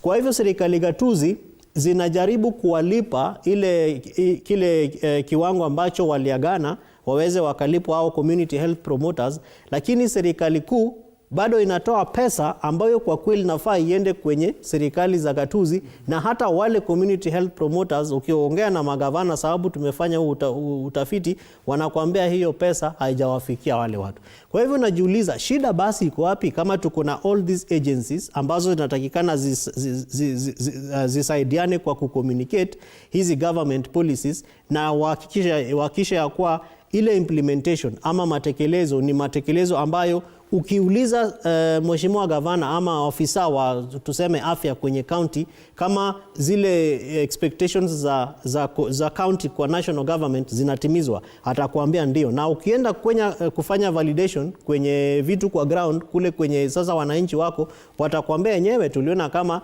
hiyo shughuli inaendelea. Shida kwa hakika ni kuwa kwake, kwa mpango yake mheshimiwa rais, nafikiri ni ndoto. Pengine akilala anaona kama vitu vinaendelea vinafanyika vizuri sana. Lakini shida ni kuwa Wakenya hawawezi wakazishika. Kwa hivyo akisema nimewajengea nyumba, watu wanasema lakini sasa wewe unasema nyumba, lakini sisi mara moja kwa mfano hizo nyumba hatuzioni. Josh, County Governance Watch tumefanya utafiti wa affordable housing. Ndio. Na hauna tofauti haswa kulingana na housing program ya serikali ambayo iliyokuwa. Na kuna zile counties ambazo ukienda kama Embu, kuna houses ambazo ziko vacant na zimejengwa na serikali. Ndio. Ukienda county ya Tharaka Nithi, za Meru, pia kunazo, na kuna sehemu ambazo serikali kuu wanaongea na serikali za gatuzi ili land iweze ikatengwa, serikali ijenge nyumba. Kwa hivyo najiuliza, lakini kwa nini tuko na vast land ambayo mnataka mjenge nyumba zingine, ilhali kuna nyumba ambazo zilishajengwa and they are lying there as white elephants. Kwa hivyo hiyo communication ambayo tunaongelelea itagharimu mheshimiwa rais anapojipanga kuja kuwaongelelea Wakenya siku ya adhuhuri ya leo, ajiulize what is the right way to communicate kwa watu ambao kwa mfano niseme wako hopeless, sababu wengi wa Wakenya wako hopeless. Kila siku naingizwa kwenye WhatsApp group, watu wanataka fedha za mambo ya afya, wengine wanaongelea mambo ya funerals, wengine wanaongelea mambo ya harambee za shule. Unashangaa, lakini mipango ya serikali kuweza kuwapea Kenyans hope basi ni ipi? Kwa hivyo mheshimiwa rais itabidi anapokuja kuongelelea masuala ya Kenya kwa Wakenya, ajiulize what is the best way to provide hope and something positive out of this desperate situation. Na asante sana.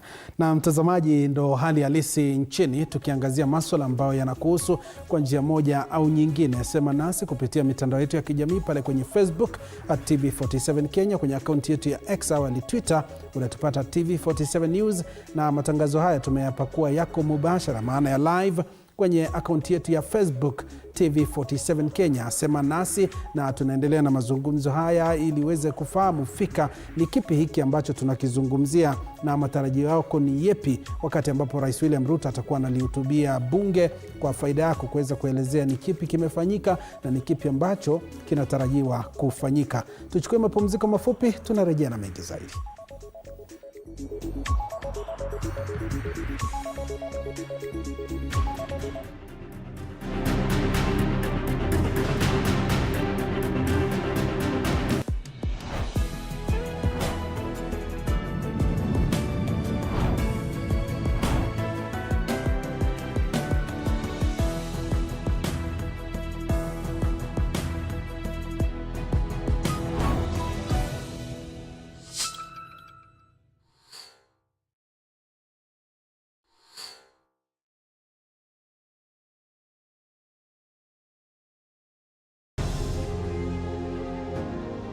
Vile unavyojua watoto wengi sana hawana namna.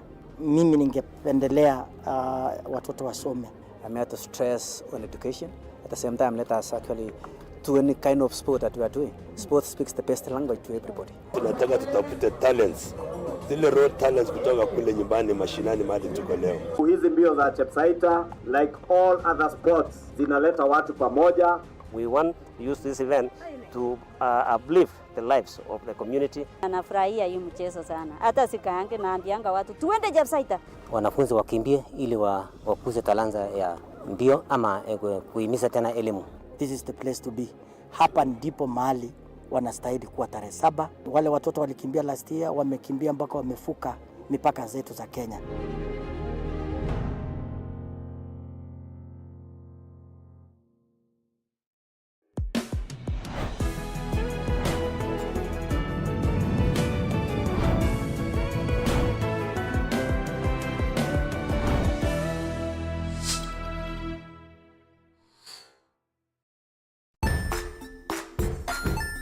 Hey there friends, welcome to Kids on the Block, where fun and imagination come alive. We dive into magical world filled with exciting adventures and awesome friends. What position were you in? I was number 2. What position were you? Number 1. He decided to cross the bridge by his house and look for food on the other side. We're going to do half cup of chocolate chips, and the other one, we're going to do half cup of the blueberries. So, grab your imagination hats and get ready to explore with us. Join us every Saturday at 9 a.m. for new friends, amazing stories, and tons of laughter.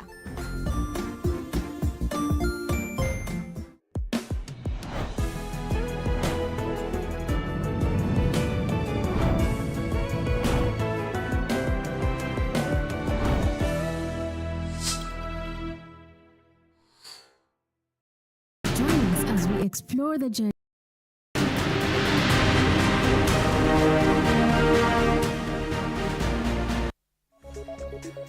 Na mtazamaji, karibu tuendelee kukupasha ni hali halisi nchini. Siku ya leo tukikupa taarifa, uchambuzi na vile maoni yako kuhusiana na masuala ambayo yanakuhusu kwa njia moja au nyingine. Tunafanya upeperushaji wa matangazo haya ili uweze kufahamu fika ni kipi hiki ambacho unakitarajia kutoka kwa Rais William Ruto wakati ambapo atakuwa analihutubia bunge. Hivyo basi endelea kuwa nasi na tunakushirikisha ukiwa nyumbani, ukiwa pale mashinani, na vile niko na wachambuzi wa masuala ya siasa na vile uongozi ndani ya studio ambao tunasema nao, na pia katika majengo ya bunge kikosi chetu kiko dhabiti kabisa kuhakikisha tunakupakulia yote ambayo yatakuwa yanafanyika kutoka majengo ya bunge wakati ambapo Rais William Ruto atakuwa anafika, na ni kipi ambacho kinafanyika kwa sasa, maandalizi yako vipi.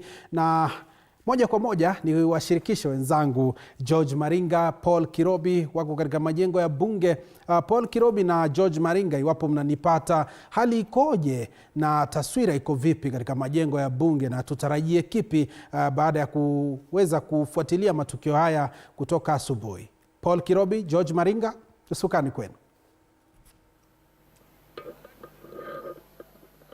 Asante sana Joashon Sare. Bila shaka tumekita kambi hapa katika majengo ya bunge, mie George Maringa na mwenzangu Paul Kirobi, ambapo awali tuliweza kushuhudia manyunyu ya mvua, na vile kwa saa 2 hivi, takriban saa 2 tumesubiri anga kuweza kutulia, na hivi basi ndipo tu tumerejelea katika matangazo yetu kutoka moja kwa moja kutoka majengo ya bunge, tunaposubiri Rais Dr. William Ruto kuweza kuwasili. Lakini kwa kugusia tu tumeweza kumuona kuona msafara wa spika wa Seneti Amason Kingi ukiweza kufika na kuingia katika maeneo yake ambayo aliweza kuratibiwa kufika.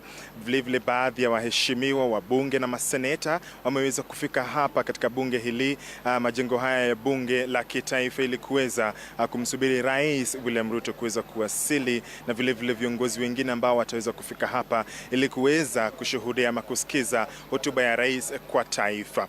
Baadhi ya masuala ambayo tumeweza pia kushuhudia ni kwamba kuna matarajio mengi tu. Usalama umeimarishwa nje ya majengo ya bunge, vile ndani usalama umezidi kuimarishwa, huku ikitarajiwa kwamba vile kutaweza kuwa na sherehe ama tamasha fupi ya kijeshi, kukuaguliwa kwa gwaride na rais ambaye pia ndiye amiri jeshi mkuu, na vile kutaweza kuwa na masuala mengine ama itifaki nyingine ambazo zitafuata itifaki za kijeshi. Paul Kirobi, Kirobi. Baadhi ya wageni ambao tulizungumza nao awali waliweza kusema kwamba wanasubiri ama hawana matumaini mengi vile. Na vile ulikuwa katikati mwa jiji mapema. Je, uliweza kushuhudia nini pale hususan kutoka kwa wananchi? Naam, bila shaka George Maringa, tulipokuwepo katikati ya jiji kuu la Nairobi, eneo la CBD, shughuli za kawaida zimekuwa zikiendelea ikilinganishwa na siku ambazo taifa lilikuwa linashuhudia maandamano, na ikumbuke kwamba kulikuwepo na tetesi kwamba huenda kukashuhudiwa maandamano siku ya leo, lakini hilo halijaweza kufanyika. Lakini kama jinsi ambavyo umetaja hapo awali kwamba usalama umeimarishwa na tumeona vikosi mbalimbali vya maafisa wa usalama wakuweza kudumisha usalama ama kushika doria katika maeneo mbalimbali ya jiji. Na ikumbuke kwamba pia baadhi ya barabara ambazo zinaelekea katika majengo ya bunge yameweza kufungwa. Nazungumzia barabara ya City Hall na pia barabara ya kutoka maeneo ya Green Park kuingia katika majengo ya bunge yameweza kufungwa, kumaanisha kwamba huenda shughuli nzima ikaanza kuanzia sasa hivi. Manake tayari tumeona maandalizi yameshafanywa upande wa nyuma huku. Tumeona kuna hema na baadhi ya maseneta ambao wamefika na baadhi ya wabunge ambao tayari wameshawasili, kumaanisha siku ya leo ni siku ambayo Rais William Ruto tuseme ni siku ya siku, the D-Day. Manake japokuwa Wakenya hawatarajii mengi kutoka kwa rais, lakini pia kuna baadhi ya watu ambao labda wanahisi kutakuwa na baadhi ya masuala ambayo ni mageni ambayo yataweza rais ataweza kuhutubia. Na ikumbuke kwamba hii ni hotuba ya 3 tangu mwaka 2022 Septemba, wakati ambapo Rais William Ruto aliweza kuhutubia mabunge yote mawili, na pia akafanya vile mwaka 2023 na sasa hivi ni mwaka 2024, ikiwa ni tarehe 21 Novemba mwaka 2024, kumaanisha kwamba kuna mengi tu ambayo labda rais atakuzia siku ya leo, ikiwemo swala la ukulima, swala la mfumo mpya wa SHIF ambayo ni Social Health Insurance Fund, na pia kuna masuala mengi ambayo atazungumzia ikiwemo swala la affordable housing. Elezee kwa kina zaidi imefikia wapi hilo mpango, George? Bila shaka na vile kando na hayo, hotuba ya rais ambayo itakuwa ya 3 tangu kuapishwa kwake mwaka 2022 inatarajiwa vile ikilingana na kwamba anafuata kanuni za katiba kipengee 132, hususan kinachosema kwamba rais wa taifa atahutubia kikao kikao cha bunge la kitaifa na bunge la seneti, na vile kuweza kuzungumzia values ama maadili ya taifa, na vile kuangalia international obligations ama matakwa ya kitaifa ama kulingana na mataifa mengine, vile tunavyohusiana na mataifa mengine. Na hivi basi tunapozidi kusubiri wabunge, itakuwa muhimu kugusia ama kukumbuka kwamba hii si sheria ama hii kanuni si ambayo si geni kwake. Ameweza kuhutubia kwa mara 2 awali. Tunamwona mbunge mmoja vile anajitayarisha kuungana nasi, lakini vile kutakuwa na ile mwelekeo mpya, ikizingatiwa kwamba wadau ama wakuu serikalini walisema kwamba kuapishwa kwa Profesa Ibrahim Kithure Kindiki kama naibu wa rais kulileta mwamko mpya serikalini, kulileta ule umoja. Tuliweza kushuhudia masala ambayo yaliweza kutangulia kuapishwa kwa Kithure Kindiki, ikiwa ni kuondolewa kwa Geoffrey Rigathi Gachagua, na masala ambayo yalifuata. Vile umoja serikalini ni swala ambalo wengi wametarajia rais kuzungumzia, na jinsi ambavyo miradi ambayo serikali inaendesha, sababu kama unavyokumbuka kwenye hotuba ambayo rais alitaja katika uapisho wa Kithure Kindiki, alisema kwamba alikuwa a lone ranger, lakini baadhi ya he was a lone voice in the cabinet, in the executive, lakini tunasubiri kuona kwamba iwapo jinsi alivyoweza kuunda serikali yake upya, ikiwa na mawaziri wapya kutoka muungano wa ODM ama chama cha ODM, na masala mengine. Tunasubiri tu kuona jinsi ambavyo atasema miezi ambayo swala hili limekuwa likifanyika tangu kuapishwa kwa mawaziri wapya, baraza jipya la mawaziri, na hivyo basi kuapishwa kwa naibu rais. umoja ama muungano ama sauti moja inayotoka serikalini. Ikumbuke kwamba kuna wakati ambao walisema baadhi ya makatibu PSs hawafahamu wanalofanya kule katika serikali. Tumeweza kuona kwamba PSC imeweza kutangaza wadhifa wa katibu, japokuwa hapo jana ilisema kwamba sio ati makatibu wa sasa wameweza kufutwa kazi, ni kujaza wadhifa wa katibu ambaye aliteuliwa kuwa ama kujiunga na bunge la EAC, bunge la Jumuiya ya Afrika Mashariki. Kwa hivyo ni baadhi ya masuala tu ambayo tumeweza kuona. Kumekuwa na tetesi ama uvumi kwamba makatibu wamo chuma chao kimotoni. Vile vile tutaweza kushuhudia jinsi ambavyo idara nyingine za serikali zitaweza kuungana na rais. Hapo awali tumeshuhudia jaji mkuu Martha Koome akiweza kufika, maspika wa mabunge yote mawili, mkuu wa mawaziri na mawaziri wote kuweza kufika hapa kuweza kuonyesha umoja. Na hii ni itifaki ambazo kwa kawaida utaona kwamba mataifa mengine kama Marekani kule inaitwa State of the Union Address, na pale ambacho rais wa taifa hilo wa Marekani kama Biden alivyofanya kwenye hotuba yake ya mwisho, alisema the state of the union is strong. So tutaweza kusubiri kuona jinsi ambavyo Rais William Ruto, manake kando na matarajio ya Wakenya, kuna yale mataifa ya kigeni, mataifa ya nje yanayo tazama na kuona jinsi ambavyo taifa la Kenya linaweza kuendelea na shughuli zake, japokuwa tumeweza kuona vile vile mambo ya adani vile vile ameweza kuchukua mkondo mpya leo. Waziri wa fedha, hazina ya kitaifa, John Mbadi akisema kwamba tuhuma hizo hazitaathiri shughuli ambazo zitaweza kushuhudiwa ama kuelekezwa hapa ndani mwa nchi. Paul Kirobi naarifiwa kwamba tuweze kuzungumza na wananchi kupitia maripota wenzetu. Naarifiwa kwamba tutaenda kwa mwenzetu Mariki ili aweze tu kutuarifu na ambacho kinaendelea, lakini vile vile tunazidi kukita kambi. Kama unavyoshuhudia, mvua imeweza kukatika kwa sasa. Tunaye mbunge ambaye ameteweza kuungana nasi, tutazidi kusubiri manake hii ndio zamu yao ya kuweza kufika hapa ili kuweza kusikiza masala ama agenda ama hotuba ya rais. Kwako Mariki. Sana Josh Onsare kutoka studioni, na leo hii katika kaunti ya Taita Taveta vile vile tunatembea katika mji huu wa Voi kuzungumza na wakazi, kusikia kauli zao kuhusiana na hotuba ya rais ambayo tutakuwa tunatarajia hii leo. Na bila kuchukua muda sana, wapo wakazi hapa tutakuwa nazungumza nao. Baba, pengine ujiongee hapa hivi, tuambie pengine majina yako na utueleze unatarajia rais atazungumzia masuala gani, ama wewe una wito gani kwa rais azungumze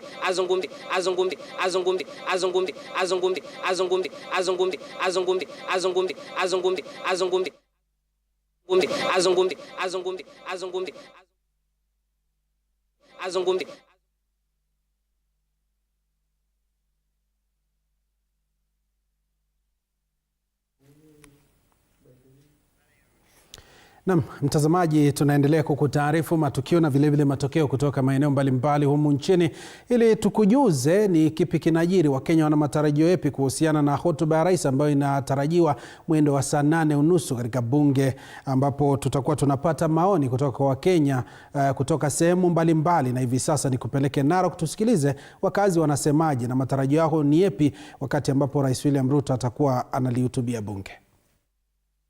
Kwa majina naitwa Lucy, na kama vile mnaona mimi ni mama mboga, hata mnaona niko na apron. Ruto alituahidi promise mingi sana, lakini hazijatimia. Na kile tunaomba, mimi kama mama niko na uchungu sana. Watoto wetu wanakufa na hatujui sababu.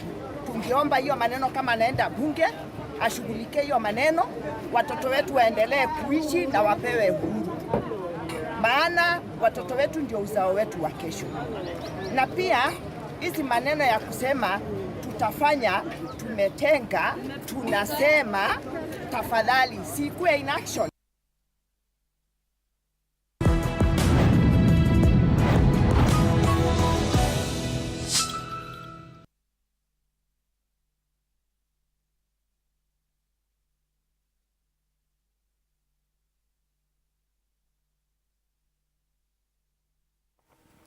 Na mtazamaji, tuwie radhi kwa mushkili huo. Tunazidi kukujuza matukio na vile matokeo kutoka maeneo mbalimbali humu nchini, tukizungumza na wakazi na vile kuweza kuwashirikisha wachanganuzi wa masuala ya siasa na masuala ya uongozi, kutuweka sawa ni masuala yapi ambayo Rais William Ruto anatarajiwa kuyazungumzia. Na vile kikosi chetu kiko katika majengo ya bunge ili kuweza pia kutuweka sawa ni kipi kinaendelea na tutarajie kipi katika majengo hayo ya bunge wakati ambapo Rais William Ruto atakuwa anafika kuwahutubia wabunge. Hivi sasa mtazamaji, ni kupeleke kaunti ya Nakuru tuweze kusikiliza mwandishi wetu Chichi Josephine anayepi kuhusiana na swala hili ya hali halisi nchini. Chichi Josephine, wakazi wanasemaje kuhusiana na masuala haya?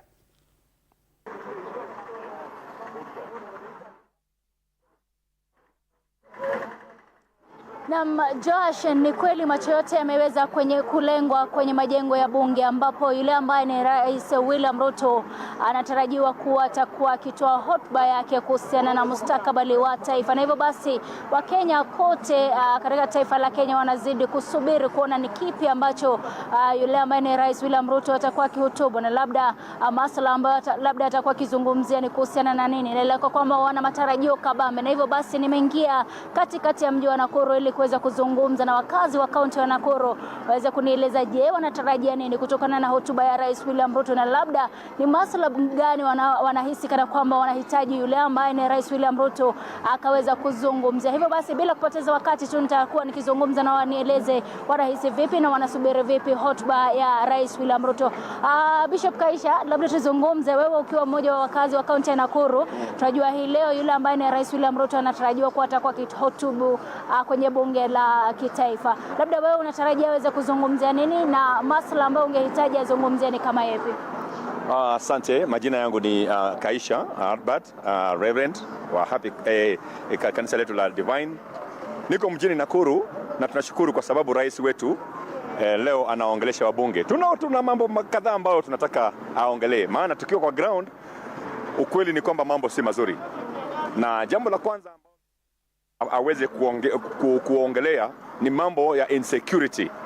Mambo department ya security, wasikia mambo ya abduction ya wamama, maafa kila wakati ambayo haijulikani inatokana na nini. Already inaonekana ni kama kuna udhaifu kidogo kwa mambo ya security, na eti kwamba lazima atilie mkazo wajue jinsi ya kuweza kutatua mambo hayo. Ya pili ambao pia inakera watu ni mambo ya health.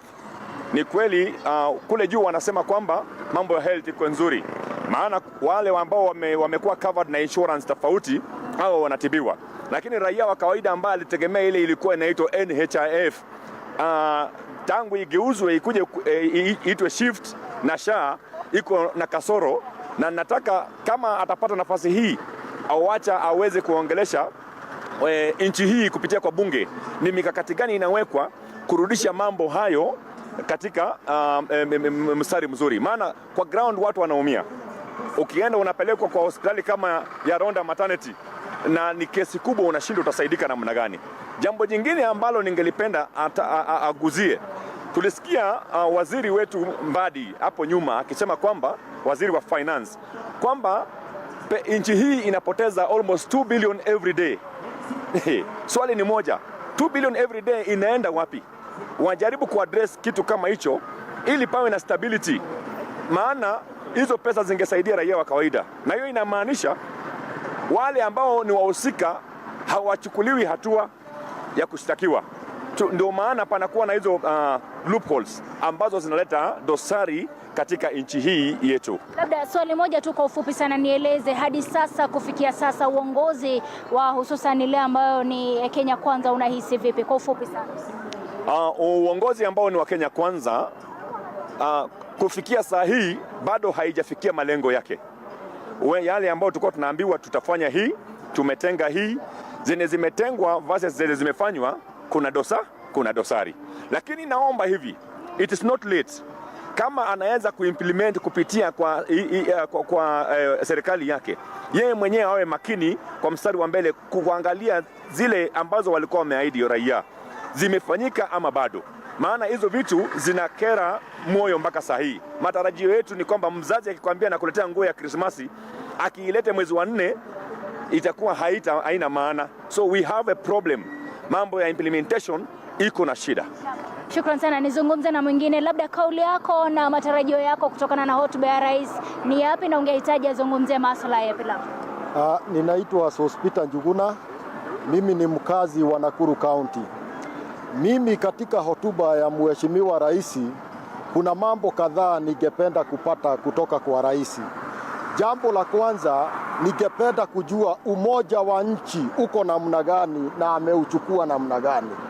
Kwa sababu taswira ambayo niliona kule Embu si kuifurahia, na yeye kama kiongozi wa taifa lazima aweze kujua kwamba wananchi hawakuwa wamefurahi, na ndio maana unaona kwamba walidhihirisha wazi taswira hiyo. Lazima aijue kwamba iko Kenya mzima, na yeye kama kiongozi wa nchi lazima atuhakikishie kama Wakenya kwamba yuko tayari kuleta jamii zote pamoja, sio kwa kupeana nafasi za kisiasa, lakini kwa kutambua kwamba yeye ni rais wa kila sehemu za nchi. Na wakati ambapo wananchi wanajitokeza wanapiga kelele, ni taswira kamili kwamba nchi inagawanyika. Jambo la pili, ningependa kupata taarifa ama katika hotuba ya Mheshimiwa Rais ninatarajia azungumzie kauli ya makanisa. Niliona kanisa walighadhabika kwamba hata wakarejesha pesa. Ninataka nijue alichukua hatua hiyo namna gani, na kama kiongozi wa nchi ni njia gani atachukua ili kurejesha imani kati ya viongozi wa kisiasa na viongozi wa dini na makanisa, kwa sababu kanisa ilichukua hatua nzuri sana kusema kwamba itakuwaje Mheshimiwa Rais anachanga milioni 2, milioni 5 kwa kanisa moja, wakati ambapo wananchi wanakosa matibabu, wakati ambapo hospitali hazina dawa, na wakati ambapo wanafunzi wa stafudaki ama university wanakosa karo za kuendelea na masomo. Nahitaji nikuulize tu swali moja. Hadi sasa, kufikia sasa, je, una matumaini ambayo yamesalia kuhusiana na uongozi wa Rais William Ruto? Labda kwa ufupi. Naweza sema nina matumaini kidogo, kwa sababu bado kuna miaka mitatu, na ninaamini Mheshimiwa Rais ana nafasi ya kurekebisha kuliko na kasoro. Kwa hivyo wito wangu kwa Mheshimiwa Rais ni kufuata manifesto ya Kenya Kwanza.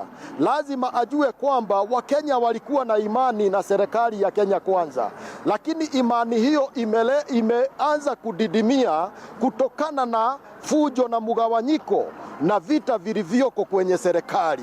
Kwa hivyo mimi naweza sema kwamba rais angali na nafasi ya kurejesha imani kwa wananchi kwa kupigana na ufisadi, kuhakikisha watoto wameenda shule, kuona kwamba hakuna Mkenya analala njaa na hospitali zina madawa, na amerejesha NHIF badala ya SHA na SHI. Naam, shukrani sana Bwana Cleophas. Kwa ufupi sana nieleze matarajio yako kwenye hotuba ya Rais William Ruto ni yapi? Hotuba rais, kwanza majina yangu mimi naitwa Cleophas Isiao, mkaaji wa Nakuru. Hotuba ya rais kwanza kabisa anastahili azungumzie mambo ya nia waadhiri wa NUA University, wale ambao wamekoma wako nyumbani.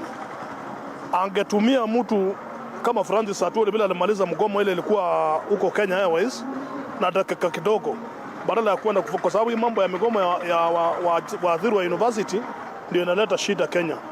Namba 2, ningependa hii pesa rais anataka kupewa mama wa NUA women reps, hiyo pesa angepelekea provincial administrations waweze kusaidia wale watu wako na shida mashinani, sio kuchukua pesa kupewa wanasiasa wenye wamekuwa kinyanyaza watu miaka hii yote tukiona. Namba 3, ashughulikie na mambo hii ya nia NHIF na SHA. Kama angeweza kufanya ni kushughulika na hizo, nafikiria ingekuwa mzuri. Namba 4, ashughulike na mambo ya nia traffic kwa barabara, kwa sababu tunaelekea wakati wa msimu wa Christmas. Magari watoe magari kwa barabara zile ambazo ziko mbovu, ndio tusikuwe na accidents wakati huu wa Christmas. Na hadi sasa katika uongozi wa Kenya Kwanza una matumaini ambayo yamesalia kwamba uongozi utakuwa bora? Matumaini iko kwa uongozi wa Kenya Kwanza, sababu tunaangalia bei ya chakula imerudi chini. Anastahili sasa kubuni njia mwafaka za kufanya nini za kuweka watu wakuwa na pesa mfukoni, vile ilikuwa hiyo ndio ilikuwa agenda ama manifesto yake kubwa wakati alikuwa anatafuta kura. Yes. Shukrani sana kwa kauli yako. Hivyo basi Josh, elewa kwamba ni kauli za wakazi wa kaunti ya Nakuru ambao wanazungumzia mengi kuhusiana na kile ambacho wanatarajia kutokana na hotuba ya Rais William Ruto, ambapo wanatarajiwa kuwa atakuwa akitoa hotuba yake hii leo mida ya saa 8, na hivyo basi wanasema wana matarajio kabambe kuona iwapo Rais William Ruto atakuwa akigusia masuala ambayo ni muhimu sana zaidi, ikiwemo masuala ya kilimo, masuala ya uchumi na masuala ya ajira labda kwa Wakenya, ikieleweka kwamba ni mmoja ya masuala ambayo yalikuwa kwenye manifesto yake wakati wa kupiga kampeni za mwaka 2022. Hivyo basi tusubiri tuone kile ambacho kitakuwa kikijiri kwenye majengo ya bunge, na labda wakati ambapo yule ambaye ni Rais William Ruto atakuwa akihutubia taifa na labda akituweza kutuweka ukweli ama bayana kuhusiana na mustakabali wa taifa. Kutoka kwangu sina la ziada. Josh, chukua usukani. Jina langu ni Chichi Josephine.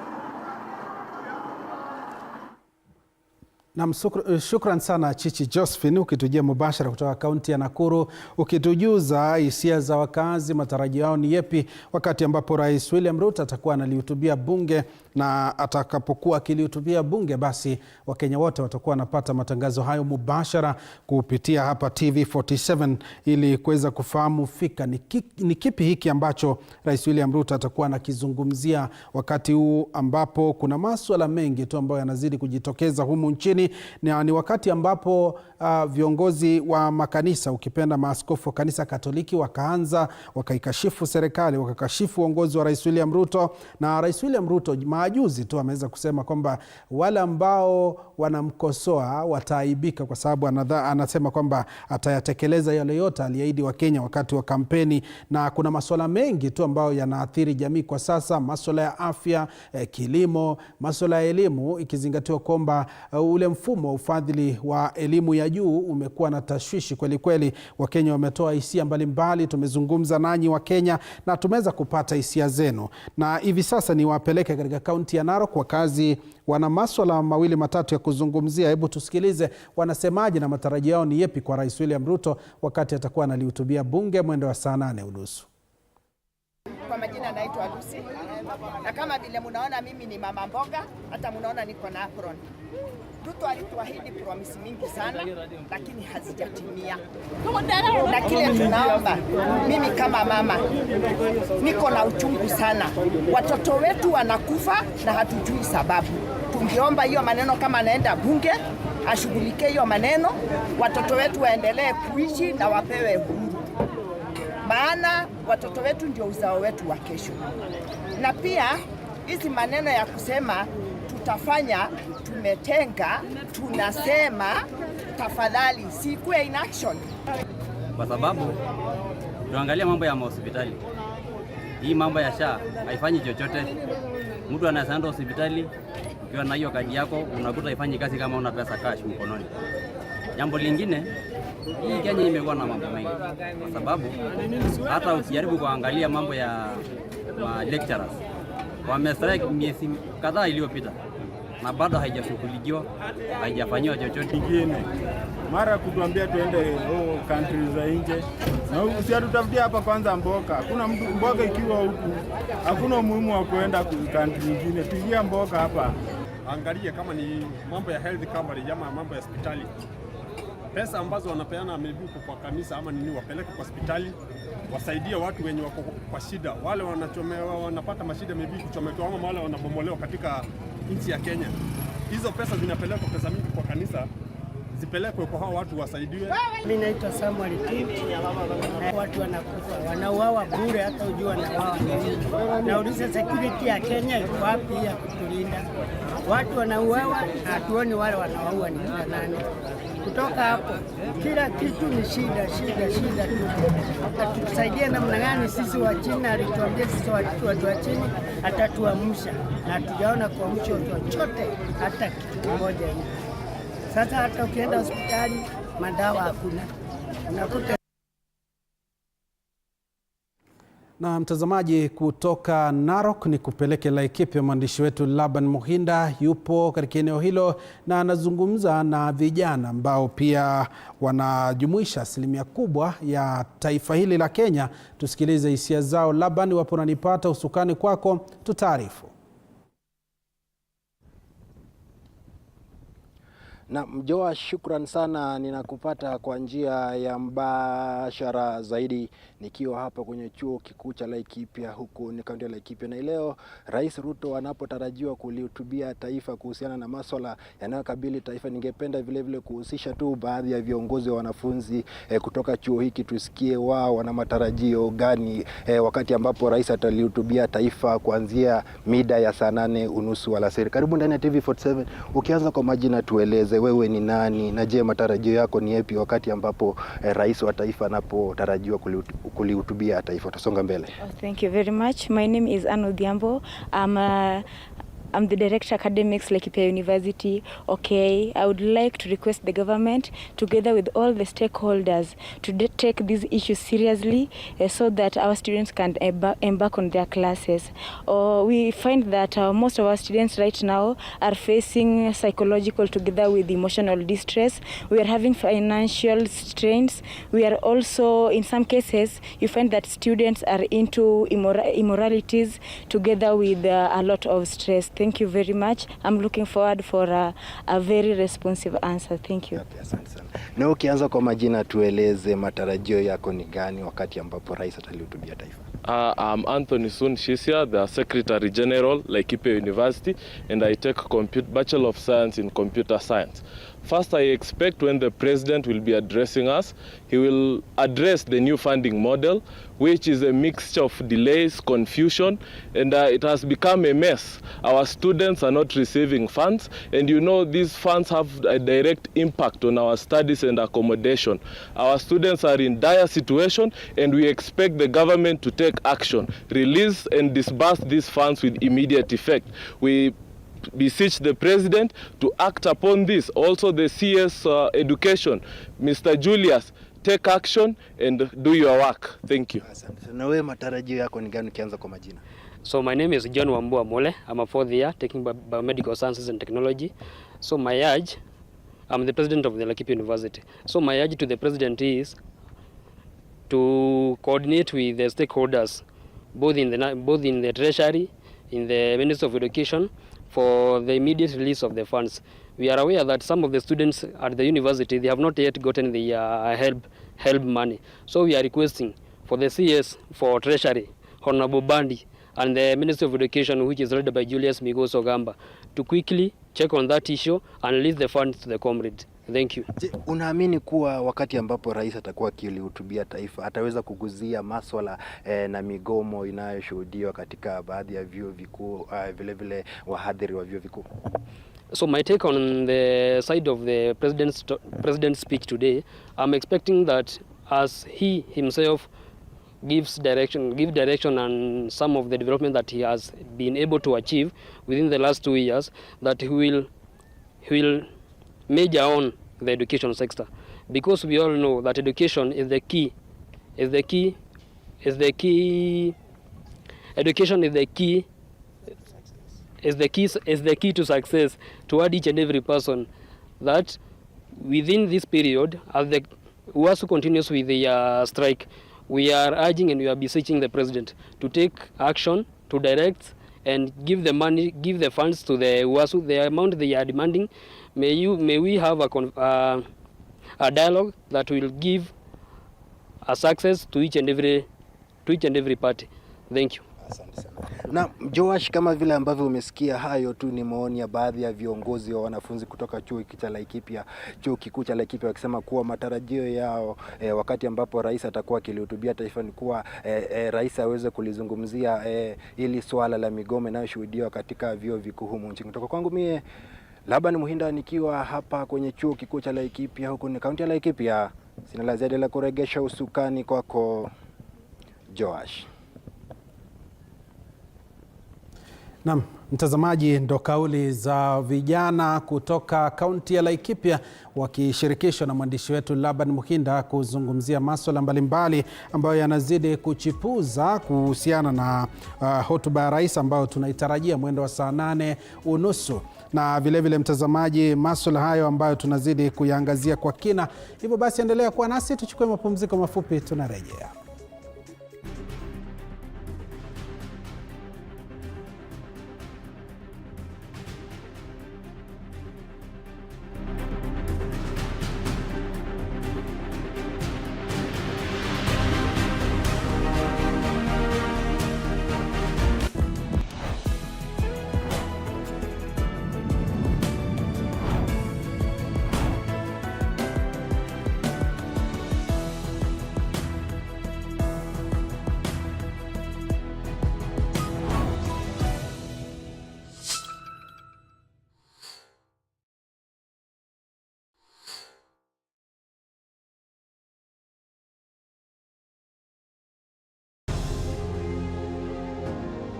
Vile unavyojua watoto wengi sana hawana namna.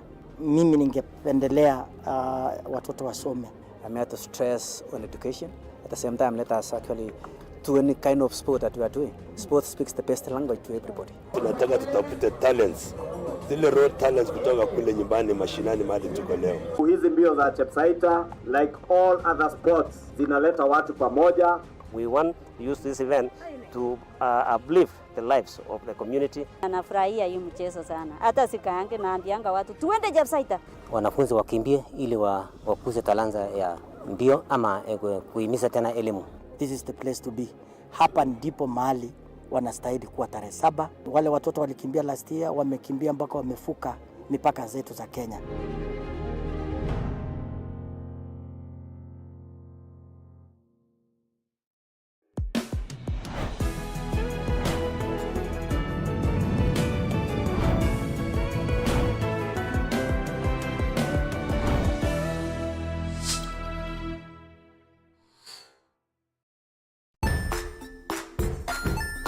Hey there friends, welcome to Kids on the Block, where fun and imagination come alive. We dive into magical world filled with exciting adventures and awesome friends. What position were you in? I was number 2. What position were you? Number 1. He decided to cross the bridge by his house and look for food on the other side. We're going to do half cup of chocolate chips. And the other one, we're going to do half cup of the blueberries. So, grab your imagination hats and get ready to explore with us. Join us every Saturday at 9 a.m. for new friends, amazing stories, and tons of laughter.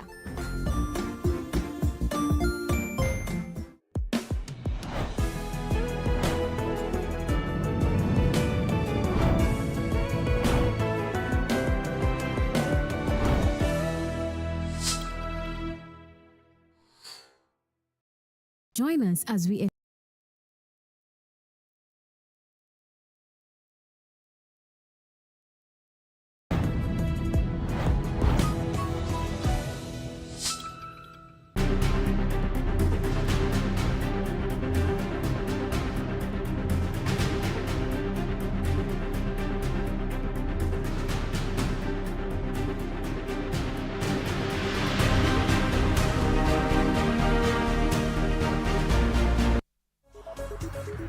Na mtazamaji, karibu tuzidi kukujuza masuala ambayo yanakuhusu kwa njia moja au nyingine kwenye hali halisi, tukikupeperushia matangazo haya mubashara kutoka chumba chetu cha matangazo na vile vile kukushirikisha kutoka kaunti zote 47, na vile vile kuna kikosi dhabiti katika majengo ya bunge, kikubwa tukijiandaa kuweza kukupeperushia hotuba ya Rais William Ruto wakati ambapo atakuwa analihutubia bunge kuhusiana na masuala ambayo yanazidi kufanyika humu nchini.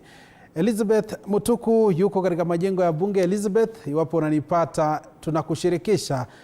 Wanasemaje katika majengo ya bunge na tutarajie kipi kwenda mbele tukisubiri saa 8:30?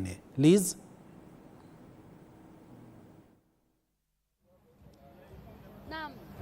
Sare, kama ulivyosema, siku ndio hii ambayo Rais William Ruto anatarajiwa kulihutubia bunge na taifa kwa jumla kupitia bunge, na kama ulivyouliza ni kwamba ni kipi ambacho kinaendelea kwa wakati huu. Kwa umbali ninaweza kusikia sauti za kikosi cha jeshi wakiendelea kujiandaa na kujitayarisha kwa dakika za mwisho kabla ya mwendo wa saa 8:30 ambapo wanatarajiwa kumlaki kupitia lango lile la bunge la Seneti Rais William Ruto.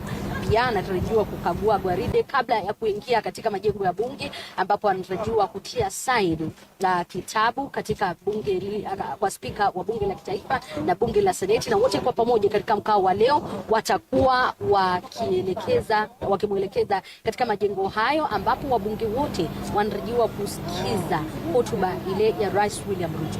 Lakini hili kama ulivyosema pia linajiri wakati ambapo Wakenya wana maswali kuhusiana na idara mbalimbali na utendakazi wa serikali ya Rais William Ruto, kuanzia masuala ya utekaji nyara. Hiyo jana Rais William Ruto akiweka bayana kuhusiana na pesa na mgao ambao alitoa kupigana na yale mauaji ya wanawake. Lakini wakati ambapo hili linatendeka, kumbuka pia yapo maswali kuhusiana na bima ya afya ya SHA miongoni mwa mengine, na nitakuwa nikizungumza na yeye mbunge wa Kitui Central unafahamika kama Makalimundu, Daktari Makalimundu. Karibu sana. Asante sana Liz. Samahani kidogo tumekuweka kwa dakika kidogo. Na nitaanza kwa kuuliza hili. Mengi ambayo Wakenya wanatarajia ni kuhusiana na masuala ya uchumi na vile vile masuala ambayo yanaendelea kurindimwa humu nchini. Tulipopiga hatua na kila msingi ni kwamba atatupa scorecard yake kwa miaka hiyo miwili. Unaweza kusema kwa 100% tumepiga hatua kufikia wapi? Asante sana Liz. Kwanza nishukuru kwa kunikaribisha ili tuweze kuongea na Wakenya. Pia nichukue nafasi hii niseme sisi kama wambunge tunafuraha ya kwamba rais leo atakuja kutoa hotuba yake katika mbunge, na hii ni kulingana na katiba yetu. Katiba inasema kila mwaka ni lazima rais aweze kutembea mbunge na apeane state of the nation, yenye ataongea maneno ya vile uchumi unaendelea, aongee masuala ya security ama mambo ya ulinzi na mambo mengine kulingana na vile nchi inaendelea. Na ukweli ni kwamba anakuja wakati unaofaa kwa sababu mwaka unaisha. Na sisi kama wambunge ambao tuko kwa minority ama ile ya upinzani, kazi yetu sana sana ni kuangalia yale masuala tunafikiria inaumiza mwananchi na masuala ambayo labda rais alisema atafanya na hakuweza kufanya. Kwa hivyo ukiangalia nchi yetu saa hii, kabla sija kuja kwa masuala ya mambo ya uchumi vile unaendelea, kuna masuala ambayo ni masuala ya ile tunaita social issues ama masuala ambayo ni ile mwananchi wa kawaida anatarajia yawe yamemfikia kwa njia inayofaa. Jambo la kwanza, mwananchi yeyote wa nchi ya Kenya sana sana anashughulikia afya yake sana, afya. Na unapokuwa unaongoza nchi ni lazima uhakikishe ya kwamba afya ya watu wako inashughulikiwa kwa njia inayofaa. Sisi kama Wakenya na sisi wenye tuko upande wa upinzani tumeona kwamba hili ni jambo ambayo haijafanyika kulingana na vile tulikuwa tunatarajia. Serikali ya Kenya Kwanza ilikuwa idea wa Kenya kwamba itaweza kupeana ule mfumo wa universal health, kila mwananchi aweze kupata matibabu kwa njia inayofaa. Na ndio wakaanzisha ile muundo wa kutoka kwa NHIF kuelekea kwa hii inaitwa SHIP. Na tumeona katika hilo hali ya kutoka kwa NHIF kwenda kwa SHIP kulikuwa na changamoto nyingi sana. Na hii kwa ujumla tumeweza kusema ni kwa sababu hakukuwa na ile nafasi ya kujitayarisha. Unajua kabla hujaanza jambo kuna ile preparatory stages. Mambo unatakiwa ufanye ndio uweze kuanza. Kwa hivyo tunaona kulikuwa na ile kukimbiza hii mambo ya SHIP bila kuangalia wananchi wataweza kutembea na hiyo speed. Kwa hivyo ni kama serikali ilikimbia mbio sana ikaacha wananchi nyuma. Na ndio naona wananchi wanalia sana ya kwamba wengi wao wanaenda mahospitali hawapati matibabu, wengine wanachelewa, wengine wanaambiwa walipe pesa kutoka kwa mfuko na mtu anatarajia atalipa. Kwa hivyo kwa maoni yangu mimi mwenyewe na maoni ya wale tuko upinzani, tunaona ya kwamba kama ingekuwa tufanye hii maneno ya afya vile tulifanya na mfumo wa masomo. Unaona tulipoleta CBC tukatoka ile 844 tuende CBC, hatukufanya kwa mwaka moja. Tuliweza kuwezesha wale walikuwa 844 kila mwaka wanasonga, CBC inaingia. Wanasonga hatua moja, ingine anaingia. Tungefanya hivyo pia. Tungeamua sisi NHIF tumekaa na miaka yote, wacha NHIF itoke. Kama ni watu tuambie watu sasa ni wakati wa kuhama. Unahama kutoka NHIF kwenda SHIP. Lakini katika hii hali ya kuhama tunahama kwa utaratibu. Wale wamehama SHIP waingie SHIP. Wale wako NHIF waruhusiwe pia waendelee na NHIF. Na hili ni jambo pia tunatarajia kusikia kutoka kwa mpaka tufike ile wakati sasa kila mtu atakuwa amehama kutoka NHIF mpaka SHIP. Hiyo ingekuwa imesaidia sana. Hiyo ni jambo tunaona hawakufanya vizuri, na ndio tunasema wangekuwa wanasikiza wananchi, wangeacha maneno ya kukimbiza sana ili wahakikisha kwamba hakuna mwananchi ameumia. Hiyo ndio pia hili bunge, mheshimiwa Makadi, umesema upinzani. Haya ni maoni yako kama walio upinzani. Lakini wengi wa Wakenya wanajua kuna ile inafahamika kama broad based kwa wakati huu. Na ndio mara ya kwanza anakuja kuhutubia tangu yale maelewano waliofanya na ODM, na linajiri pia wakati ikiwa ni siku ya kwanza pia kurejea hapa baada ya bunge kuvamiwa na wale vijana wakati wa maandamano ya Gen Z. Kuna udhabiti, kuna ile trust imerejea kuhusiana na yale ambayo president. Ukweli ni kwamba hii serikali ya Mheshimiwa Ruto, kama kuna jambo ambayo inawaisumbua sana, ile tunaita trust deficit. Yaani Wakenya waamini serikali. Ukiongea na Mkenya yeyote anaona hii ni serikali ya kuongea, serikali ya matendo machache sana. Na ndio wananchi wanasema kama ingekuwezekana wangebadilisha. Iwe ni serikali ya matendo mengi na kuongea kidogo. Lakini unajua hiyo ni hali yao, ndio wao wataamua vile watafanya. Lakini mimi ninapeana tu vile nasikia wananchi wakiongea. Jambo lingine ningependa kuongea ni jambo ya masomo. Ukiangalia masomo ya university, vyuo vikuu, kumekuwa na shida. Wale lecturers wameenda strike. Wale wanafunzi wanataka kujoin wako na shida ya malipo ya karo. Unakuta hii mpangilio mpya wa ile inaitwa hii new mode of funding ni kama hainja pia pewa nafasi ya kuingia vizuri. Na hiyo ni jambo lingine limeleta tatizo sana. Juzi uliona vijana ma university tofauti wanalia, wanasema niliingia chuo nikitarajia miaka 3 miaka 4 nitakuwa nimetoka chuo. Lakini mpaka wa leo ningali niko chuo na sijui nitamaliza masomo lini, kwa sababu walimu hawako na sisi wenyewe wengine hata hatuna fees, wengine wana defer ile deferment kwa sababu una fees. Kwa hivyo unaangalia pia, ukiangalia ile sehemu ya elimu nayo pia kuna shida. Na hiyo ni kitu moja tutakuwa tukitarajia tuone rais mwenyewe atasema namna gani. Jambo la tatu ni mambo ya security. Ukiangalia Kenya mwaka huu tangu Gen Z, kuna jambo imeanza kutokea, kuna mambo mawili yameanza kutokea ambayo hatukuwa tunayaona wakati wa Uhuru na hatukuwa tunayaona wakati wa Mheshimiwa Kibaki, na ambao rais mwenyewe aliahidi ya kwamba hatateteka. Jambo moja, alikuwa amesema hatutaona Wakenya wakiuliwa kiolela holela, ya kwamba mtu anashutiwa hata kama ni askari ama ni mtu binafsi. Mwakili tunaona Mkenya tu Mkenya ameanguka kwa lami, amekufa, na inasemekana ameuliwa na risasi. What we call extrajudicial killings. Alikuwa ameahidi ya kwamba tutaziona. Akaahidi pia ya kwamba sisi kama Wakenya tutakuwa tunaheshimu haki za binadamu, ya kwamba hatutaona mwana Kenya amedhulumiwa kihaki zake, kwa sababu serikali ilikuwa imeahidi hivyo. Lakini ukiangalia ni mapi tumeona abductions. Wazazi watoto wao wamechukuliwa na wamepotea. Hakuna mtu anawaeleza wako wapi. Hatujui kama wako police cell, hatujui kama wamekufa. Na itakuwa jambo la maana kama ni kiongozi wa nchi uweze kueleza watoto ambao inasemekana walipotea wako wapi. Hatusaki kusema ni polisi wamewachukua. Lakini unajua usiposema wako wapi, basi watu wataweza sema ni polisi, utaweza kuwa ni wakora. Kwa hivyo ni vizuri serikali iseme hii ilifanyika namna gani. Jambo ambalo linajitokeza katika shughuli hiyo kuhusiana na ile communication ya serikali katika masuala haya, kuanzia masuala ya shift tufike katika elimu na sasa katika masuala ya abductions. Na nikawa where are they getting it wrong? Unajua ukweli ni kama umekuja kwa uongozi kwa kuambia watu nitahakikisha mambo yatafanyika na yafanyike, basi inaonyesha basi uongozi wako umeanza kuwa na shida katika ile hali sasa ya utekelezaji. Na ndio unaona hii serikali imeahidi vitu nyingi, lakini ukweli ni kwamba hata hizo vitu hatujapata. Kwa sababu ukiangalia alikuwa ameahidi ya kwamba kulingana na vile alikuwa ametendewa na Mheshimiwa Uhuru Kenyatta kama naibu wake, yeye hata atahakikisha ya kwamba naibu wake hata mfanyia vile. Tumeona ile imefanywa sasa naibu yake. Kwa hivyo ndio mambo tunasema ya kwamba utakuta ile vitu waliahidi wa Kenya ni chache sana zenye zimefanyika. Sasa tuje mambo ya uchumi. Uchumi ukiangalia vile uchumi wetu unaendelea.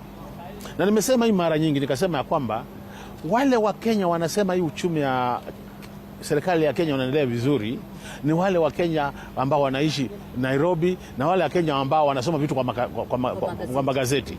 Yule Mkenya wa kawaida mwenye anaenda kununua vitu kwa vioski, yule Mkenya wa kawaida mwenye anaingia matatu anaelekea mahali anataka kuelekea, yule Mkenya wa kawaida na bebo na boda boda, yule Mkenya wa kawaida anaenda kununua sukuma wiki, ukiongea na yeye atakwambia maisha imekuwa ngumu zaidi. Kwa hiyo hata tukisema mambo ya inflation iko mzuri, tukisema interest rates imekuja chini, tukisema foreign exchange rate imestabilize, hii mambo ya karatasi, ukweli ni kwamba pale chini watu wanaumia. Umesema licha ya kuwa uchumi walisema kwamba yale maneno ya inflation ni kitu ambacho kilipungua kwa wakati huu, lakini Mkenya wa kawaida anaumia. Na mimi nilikuwa nasema mara nyingi kama msomi wa mambo ya uchumi, ninasema si ati bei za vitu zimeteremka. Ile imefanyika ni kwamba Wakenya hawana pesa ya kununua vitu. Kwa hivyo hata vitu sikuwa kwa soko zimekuwa nyingi. Na katika ile hali ya kusoma mambo ya uchumi inasemekana kama supply inazidi when demand, bei kawaida inakuja chini. Kwa hivyo hii bei tunaona zimekuja chini ya food prices na zile zingine, sio ya kwamba ati ni kitu kubwa imefanyika, ni kwamba Wakenya hawana ile hali ya kununua bidhaa kwa sababu wangependa kununua lakini uwezo hawana pesa. Na hiyo ndio shida inasumbua watu. Kwa hivyo ndio tunasema kama hii serikali inataka kusaidia Mkenya wa kawaida, ni lazima ihakikishe kwamba wamefanya yale mambo inaweka pesa kwa mfuko ya Wakenya. Because kama Wakenya hawana pesa kwa mfuko, basi hawatanunua. Na wasiponunua, viwanda hazitakuwa na sababu ya kutengeneza hivi vifaa. Na wasipotengeneza vifaa, basi wengine watapoteza kazi. Na ile ya maana sana ndio serikali naona saa nyingine haielewi. Kama private sector hainawiri, basi hata uokoaji ile kutoa ushuru ile kutoa ushuru pia itapungua, kwa sababu utakuta ushuru wale wanatoa ushuru private sector, na kama sasa haifanyi vizuri basi ushuru utafungua. Unajua pia ili linajiri masuala ya ushuru yakiongelelewa, hatuna mswada wa fedha. Kumbuka pia Rais William Ruto ule mswada wa fedha wa mwaka 2024 baada ya maandamano ulitupiliwa mbali. Na nikimsikiza juzi Ndindi Nyoro ambaye ni mwenyekiti wa kamati ya bajeti alisema kuna upungufu wa pesa ambazo za matumizi. Hiyo ni ukweli. Na nikawa nikijiuliza ni wapi watatoa kuhakikisha kwamba they fill the gap. Hata wacha hii ushuru ya kuongezea. Unajua finance bill ilikuwa inaongezea ushuru. Nakumbuka hata ile ushuru wa kawaida. Ile sasa hivi tunatumia finance bill ya 2023. Unajua hata hii ya 2023 kama kampuni haifanyi kazi, kama kampuni haitengenezi faida, basi hawatalipa ile ushuru, itakuwa imepungua. Kwa hivyo utakuta kutakuwa na ile inaitwa natural reduction of tax collection by the fact that the private sector is not performing well. Now that's what we are saying. If you are good, if you are smart economist, or if you have smart advisors who are economists, they should be advising you that you need to push more money to the public. You need to support the private sector. Tuwapatie ile mpangilio ya kuhakikisha kwamba wananawili. Private sector ikinawiri, basi list na kuhakikisha kwamba hata bila kuwa na finance bill, watu wataokota pesa nyingi. Na tukipata pesa nyingi, basi tutakuwa na uwezo wa kuendeleza nchi. Ile nyingine ambayo inashangaza, ukiangalia Central Bank inatuambia mambo ya interest rate imekuja chini. Imetoka 12.5 to 12%. Na kawaida wanaambia Mkenya wa kawaida, mtu akiongea juu ya interest rate, interest rate ndio bei ya pesa. Kama unataka pesa, hiyo ndio bei unalipa. Na kama imekuja chini, kama bei ya kununua pesa imekuja chini, tunatarajia watu wengi watanunua pesa, si ndio? Lakini ukiangalia ile loans private sector wanachukua, sasa inaendelea kupungua. Maana yake sasa angalia pia ni shida. Interest rates zinateremka, lakini wenye ambao wanachukua inateremka. Hiyo nakwambia ya kwamba hii mambo ya interest rates ni optics. Hakuna reality, ni optics. Because in reality, in basic economic principles, when interest rates come low, you increase demand for credit. Credit increases. True. This is a situation where interest rates are coming low, credit is also going down. You can't explain that economically. Kwa hivyo hayo ndio mambo. Kwa paper ni tofauti na kwa ground. Na kwa ground. Na ndio tunasema wakati huu sasa ni wakati wa kusikiza ground more than kwa paper. Wakati umelizungumzia hilo imenikumbusha pia kuna baada ya kupoteza mswada wa mwaka 2024 kuna baadhi ya yale ambayo yamekuwa picked na kwa sasa kunaendelea public participation kuhusiana na baadhi ya vipengee ambavyo wangependa virejeshwe. Ni wakati mwafaka wa hili? No, ile imefanyika ni kwamba serikali iko katika hali ngumu sana mambo ya uchumi, na sana mambo ya kupata mapato kupitia kwa ushuru. Kwa sababu wako katika hali ngumu, wanajaribu njia zozote ili waweze kupata pesa kutoka kwa ushuru. Na ndio wamekuja na hii mpangilio mpya ambao wameleta sasa bill zingine wanaziita majina zingine, sio finance bill, waone kama wataweza pata additional 172 billion. Hiyo ingekuwa mzuri sana kama watapata, lakini nimeambia Wakenya tuite finance bill, tuite nini, the bottom line ni kwamba serikali inataka kuchukua more money from the consumer. Na ukweli ni kwamba mahali Wakenya wamefika, sidhani sasa kuna nafasi ya kuendelea kukamua hii ng'ombe mbele hapo. Liz, ningependa kukueleza hivi. Mkenya yeyote mwenye ako na payslip saa hii, Mkenya yeyote mwenye ako na payslip, ukiangalia hiyo payslip atakwambia anaumia. Kwa sababu tumeleta kodi nyingi sana kwa ile payslip ambazo hakuna mtu atakuwa ametarajia. Tumeweka SHA, ile SHIF, tumeweka NSSF, tumeongeza hiyo. Juzi unaona tumeweka housing levy. So utakuta mtu hata imefika wakati wasema, Wakenya wanasema sinieri mtupatie hii koti sisi wenyewe na nyinyi mchukue hiyo tumebaki, kwa sababu koti imekuwa nyingi kuliko ile inabaki. Na hayo ndio masuala nyeti, ndio masuala tunasema kama ingewezekana, kwa sababu sisi wote ni Wakenya. Haya ndio masuala kwanza tungetatua, tungekuwa tunaelezea, na ndio matarajio yangu ya kwamba rais akija hapa ataongea juu ya maneno. Hiyo ndio maneno Wakenya wangependa kusikiza, ya kwamba sisi kama Wakenya tunaumia, ni mpangilio gani umeweka kwa mesa kuanzia leo kwenda mbele, kwa sababu miaka miwili wameumia. Kuanzia leo kwenda mbele ndio tuwapatie matumaini. Unajua saa hii Wakenya wana tumaini, wengine wanasema tujui itafanyika namna gani. Kwa hivyo ni lazima tuwapatie tumaini. Masuala makuu ambayo yalipeleka yalisababisha wale ambao ni vijana kuandamana, moja kuu lilikuwa ni ufisadi. Na bado ukimsikiza waziri yule wa fedha katika pale wa hazina ya kitaifa, alielezea zaidi kwamba bado taifa linaendelea kupoteza ufisadi bilioni 2 kwa ufisadi. Na ni ukweli katika masuala ambayo yanaonekana, na nikawa nikifikiria Rais William Ruto katika serikali yake na katika kipindi hicho cha miaka miwili wamepiga hatua katika swala hili. Tuseme hivi, hii serikali ya Kenya Kwanza naona kama ufisadi ni kitu tu anaongea, si kitu kwa roho, ni kitu anaongea tu. Kwa sababu ukiangalia jana asubuhi gazeti ya Standard ilikuwa imesema, si sasa kama ni Nation, ya kwamba universities za nchi zimepoteza bilioni 14.2 kwa mambo ya ufisadi na mambo ya ile wastage. Waziri wetu wa fedha ambaye ndiye anasimamia mambo ya fedha nchi amesema nchi inapoteza bilioni 2 kila siku.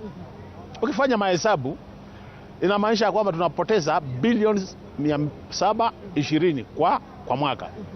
Ile pesa tumekopa mwaka hii, ile tulikuwa tumeweka kwa budget tukope, ni bilioni 746, which means ukichukua hii tunapoteza kwa ufisadi, hata inatoshia ile tunaomba. Kwa hivyo kama tungefunga hii mianya ya ufisadi, hakutakuwa na haja ya kukopa pesa. Hiyo pesa tunapoteza kuvidia kwa mambo ya ufisadi itaweza peana budget ya kutosha ya kugharimia masuala ya education kwa nchi mwaka mzima. Hiyo pesa tunapoteza kwa ufisadi inatosha kushughulikia hii SHA na SHIF miaka kama 3 yote, pesa ambazo zinaenda kwa ufisadi. Kwa hivyo swala ni kwani kama tunajua hivyo, kwa nini sisi wote kama Wakenya tutoe hii maneno ya ufisadi kwa mdomo, tuweke kwa roho, ndio tuanze kuona sasa watu wakifanya. Juzi nilikuwa nauliza Moi University. Moi University watu wamepelekwa. Shikilia hilo wazo la Moi University, manake pia tutaongelea na pia mahusiano ya Rais William Ruto na wale ambao ni maaskofu katika taifa hili la Kenya, endapo ni swala ambalo wataongelea, na pia adani. Ninajua ni moja wapo ya masuala ambayo Wakenya wangependa kusikia kwa ukaribu zaidi. Na bila shaka naarifiwa ni wakati wangu wa kuchukua mapumziko ya dakika 2 kuwapisha wahisani wetu, lakini usicheze mbali, manake bado mjadala huu utaendelea.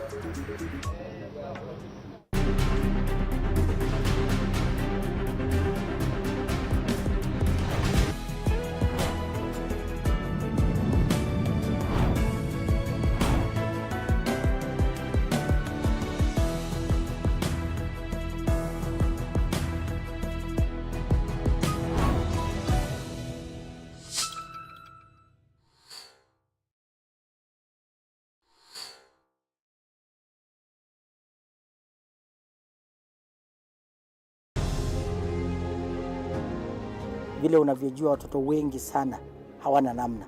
Mimi ningependelea watoto wasome. I'm here to stress on education. At the same time, let us actually do any kind of sport that we are doing. Sport speaks the best language to everybody. Tunataka tutafute talents, zile raw talents kutoka kule nyumbani mashinani mahali tuko leo. Hizi mbio za Chepsaita, like all other sports, zinaleta watu pamoja. We want to use this event to uplift the lives of the community. Anafurahia hii mchezo sana. Hata sikaange naambianga watu tuende Chepsaita. Wanafunzi wakimbie ili wakuze talanta ya mbio ama kuhimiza tena elimu. This is the place to be. Hapa ndipo mahali wanastahili kuwa tarehe 7. Wale watoto walikimbia last year, wamekimbia mpaka wamefuka mipaka zetu za Kenya.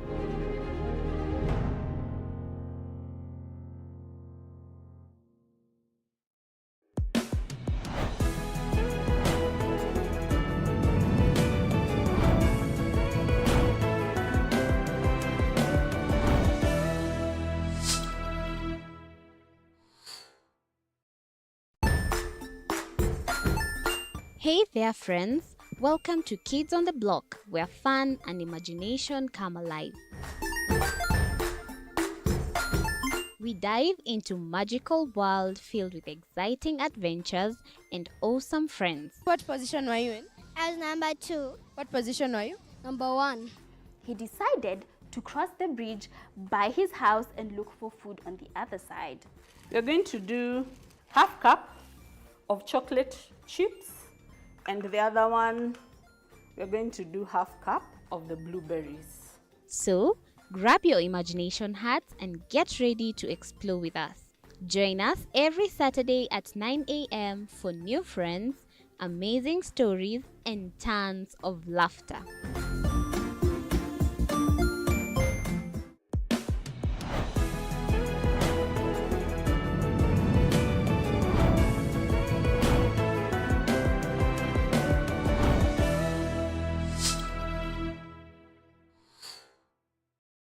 Join us as we explore the journeys of those who defy the odds and break barriers. We dive deep into the stories of triumph.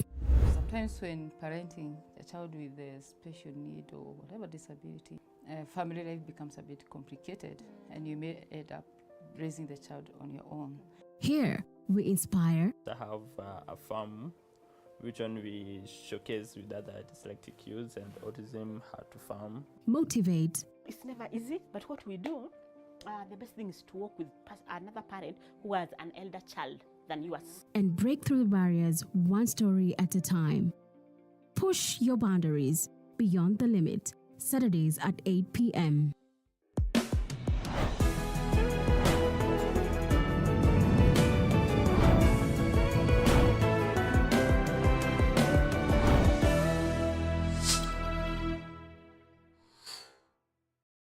The Grind, where business meets brilliance. It's not just about the ideas. I was working as a shampoo boy. I used to wash clients' hair on the sink. It's about making them happen. From big wins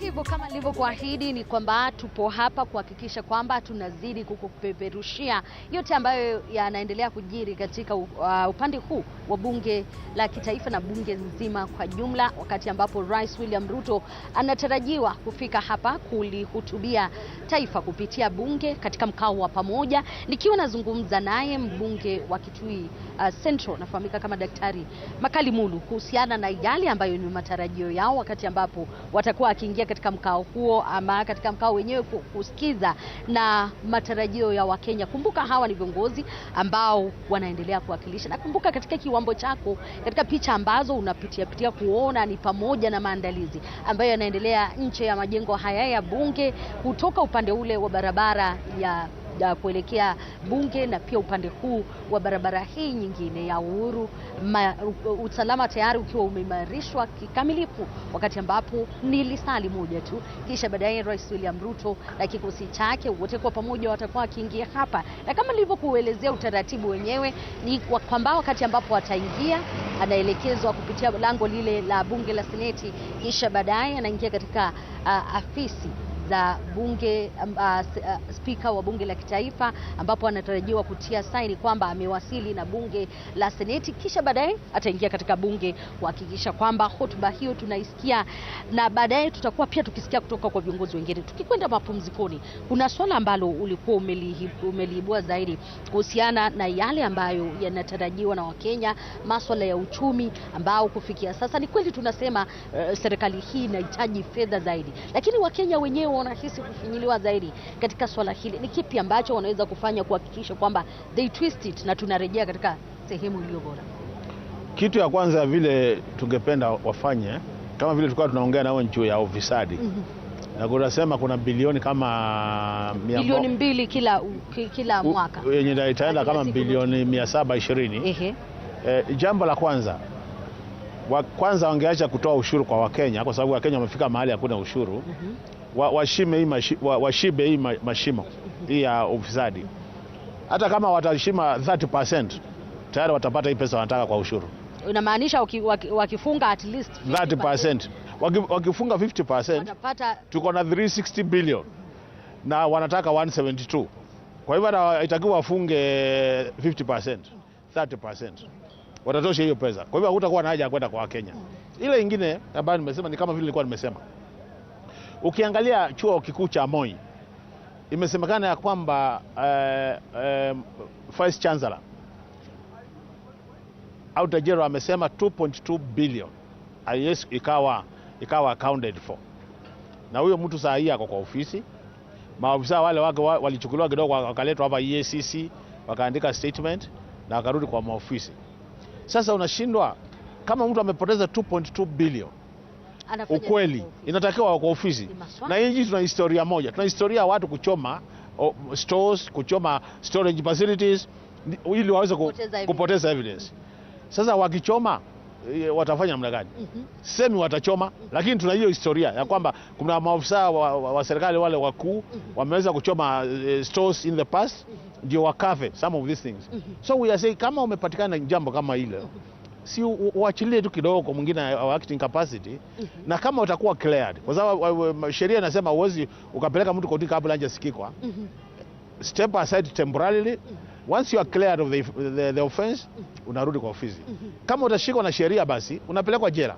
Na hiyo ndio tukipenda kuona ili nje. Kwa hivyo mimi maoni yangu ni kwamba ushuru nataka kutoa kwa Wakenya. Ukweli ya Wakenya wameumia. Na sioni kama utakuwa na nafasi. Na Mkenya yule anaumia zaidi ni yule Mkenya analipwa mshahara mwisho wa mwezi. Huyo ndio Mkenya ameumia zaidi. Unakuta kwamba watu wanalia lakini hata wakilia watafanya nini? Shida iko hapo. Hiyo juzi ama wiki mbili zilizopita kumekuwa na cheche ambazo ni nyingi zaidi kuhusiana na hawa ambao ni maaskofu wa kanisa Katoliki na pia maaskofu saa hizi wa dini zingine. Wote wameingililia swala hili na Rais William Ruto akasema nitarekebisha. Na kwa mara ya kwanza tukaona maaskofu kutoka dini la Katoliki wakirejesha ile ambayo ni sadaka kwa mara ya kwanza. Na nikawa nikifikiria uhusiano huu baina ya kanisa na serikali ni jambo ambalo tulipoteza na tunahitaji kurestore.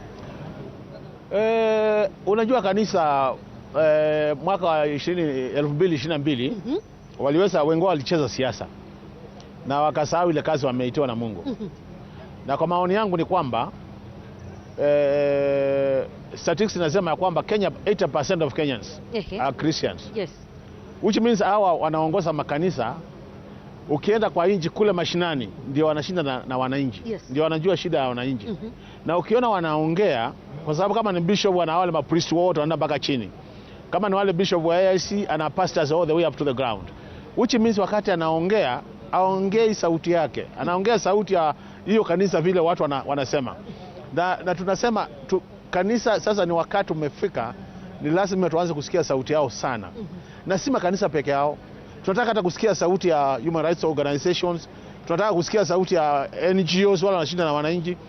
ndio hii serikali iweze kusikia kwamba wananchi hawafurahii vile wanaongoza na watengeneze uongozi.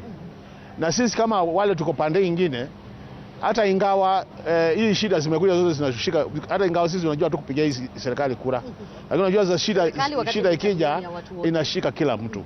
Kwa hivyo kweli ni kwamba hatungependa kuona nchi ikienda chini, ni nchi yetu sisi wote.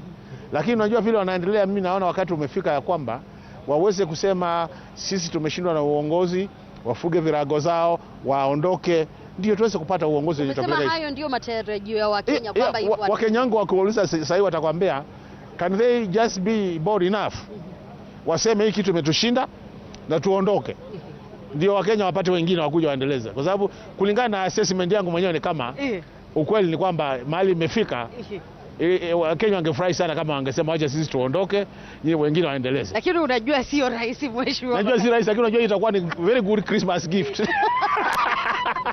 Early Christmas gift. Itakuwa imefika mapema endapo wataamua kuondoka katika masuala haya ya uongozi. Lakini pia ningependa kukuachilia kwa hili swali, lakini nikisikia jinsi ambavyo utalijibu.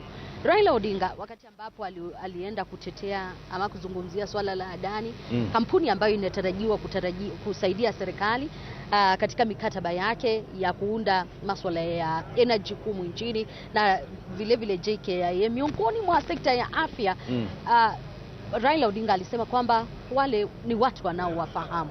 Ila leo kuna taarifa tofauti kule Marekani kuhusiana na kampuni hii. Leo waziri wa kawi wakati ambapo amefika katika bunge la Seneti amejitetea kuhusiana na vile akisema they did the due diligence na kampuni hii ikapewa ile kandarasi, japo swala hili lipo mahakamani. Kauli yako kuhusiana na hili? Unajua ukweli ni kwamba hii mambo ya ndani imeongelewa mahali kwingi. Umeona US wameleta maneno yao, UK wameleta maneno yao ya ndani. Sisi hapa tunataka kila saa kusema due diligence ya ndani. Ukweli ni kwamba Adani mwanabiashara. Mimi sidhani Adani ni Mkenya. Adani mwanabiashara. Tungekuwa tunatetea Adani sana kama angekuwa Mkenya. Lakini vile tunatetea Adani nchi yetu ni kama Adani ana sehemu amepewa kuturukana ajenge nyumba awe Mkenya. Kama Adani inasemekana sio company ambayo is doing pure business. Because kuna ile business watu wanafanya biashara mzuri. Kama ukweli watu wanasema afanye biashara mzuri, mbona tunang'ang'ana na kukaa na yeye? Kuna swala la ufisadi ambalo Wakenya. Kwa hivyo mimi maoni yangu ni kwamba wale Wakenya, ukiona Wakenya wanasukumiwa ndani namna hii wanasukumiwa, basi kuna Wakenya wachache wanafaidi. Na mimi ningesema mimi mwenyewe kama ningekuwa nafanya maneno ya Adani, ningeambia ndani ya kwamba inji yetu kila mtu anasema una kasolo. Tafadhali tuachane kwa heshima. Enda ufanye biashara mahali pengine. Lakini tuachane. Ulimwengu ni mkubwa sana. Hata enda fanye Saudi Arabia. Hata enda afanye na huku. Waje kusumbuana na hii kitu.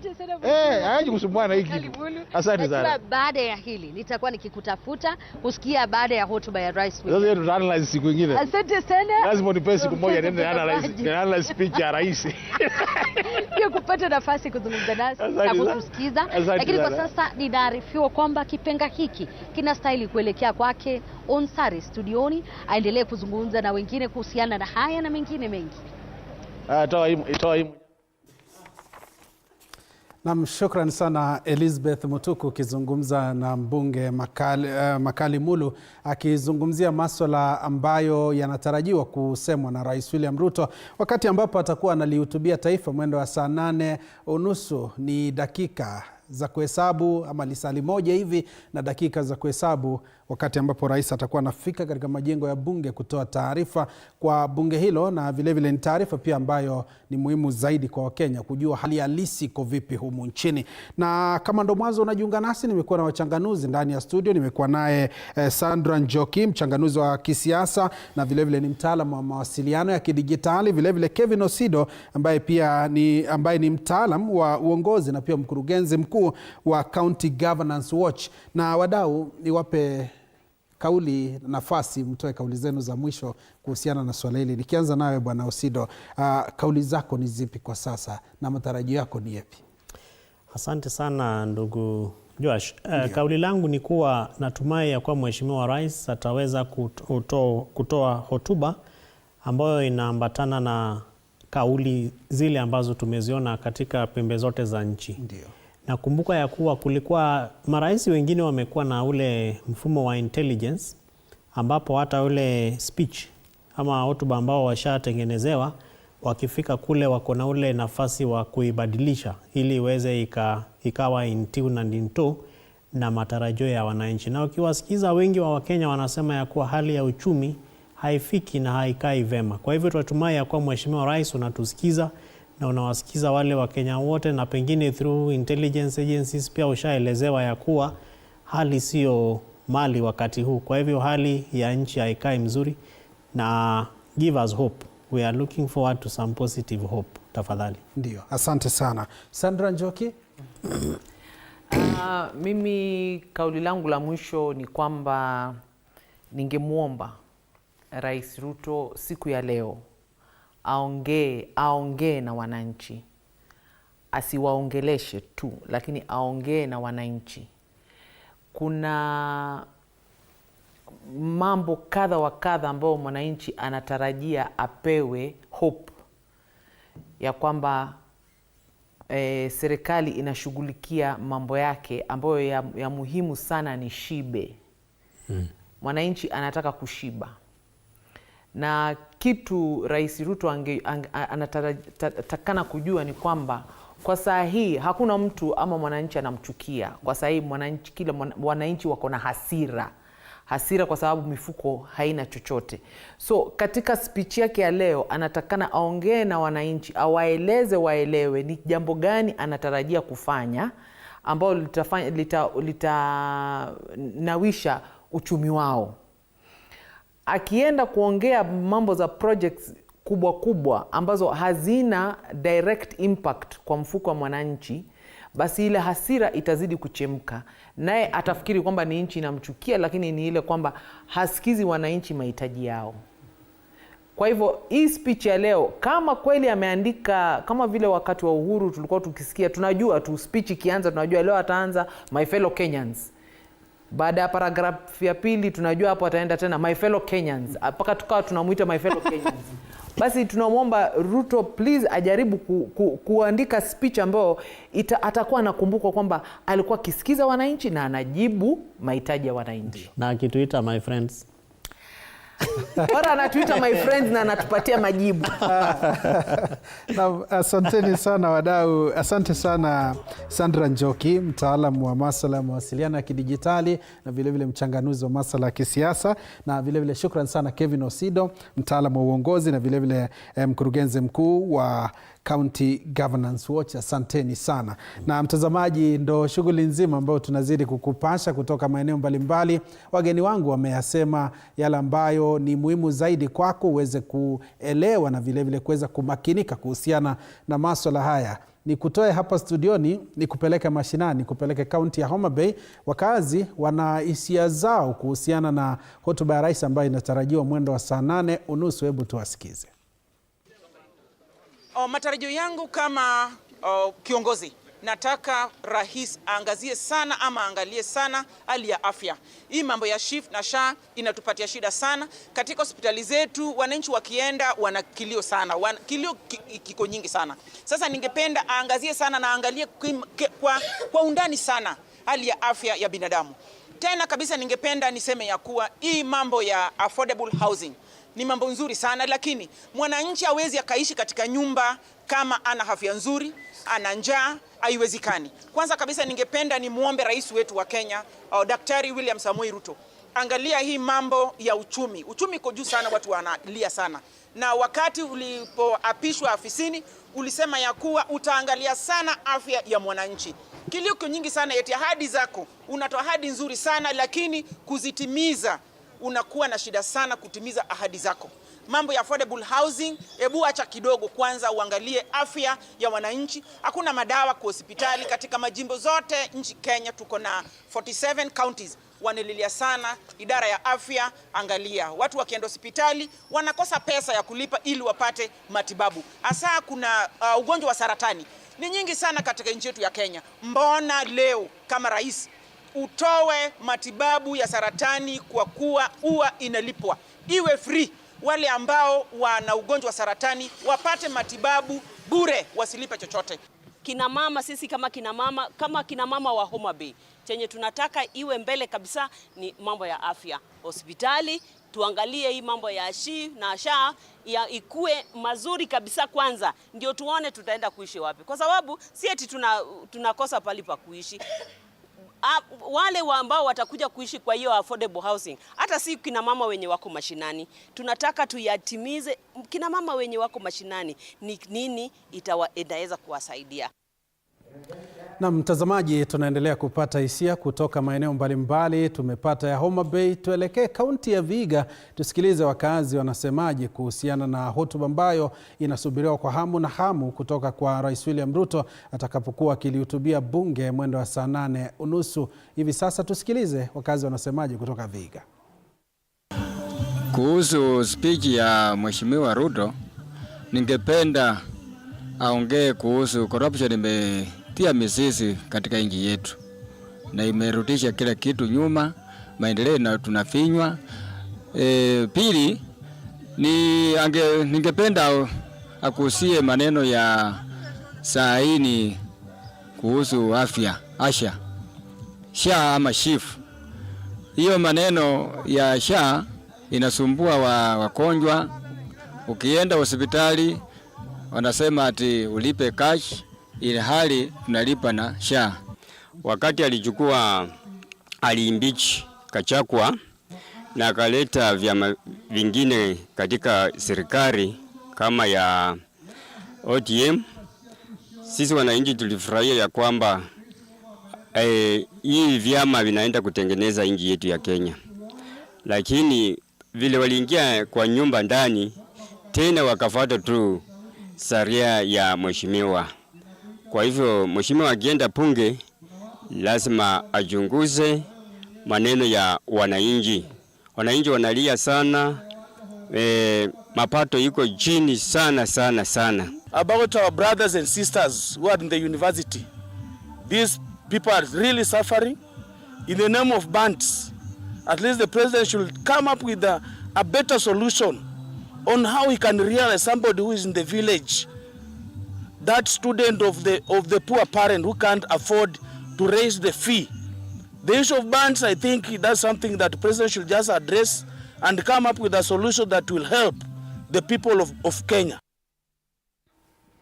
Na mtazamaji, hizo ni hisia za wakazi kutoka Vihiga wakizungumzia masuala ambayo yanawahusu na vile vile matarajio yao kutoka kwa hotuba ya Rais William Ruto ambayo atakuwa anaitoa mwendo wa saa 8:30 katika majengo ya bunge, wakati ambapo mabunge yote yatakuwa yamekongamana kikao cha pamoja, ambapo atakuwa anazungumza nao na vile vile kuwaeleza ni kipi serikali inafanya katika kuhakikisha masuala yanayoliathiri taifa yanaangaziwa.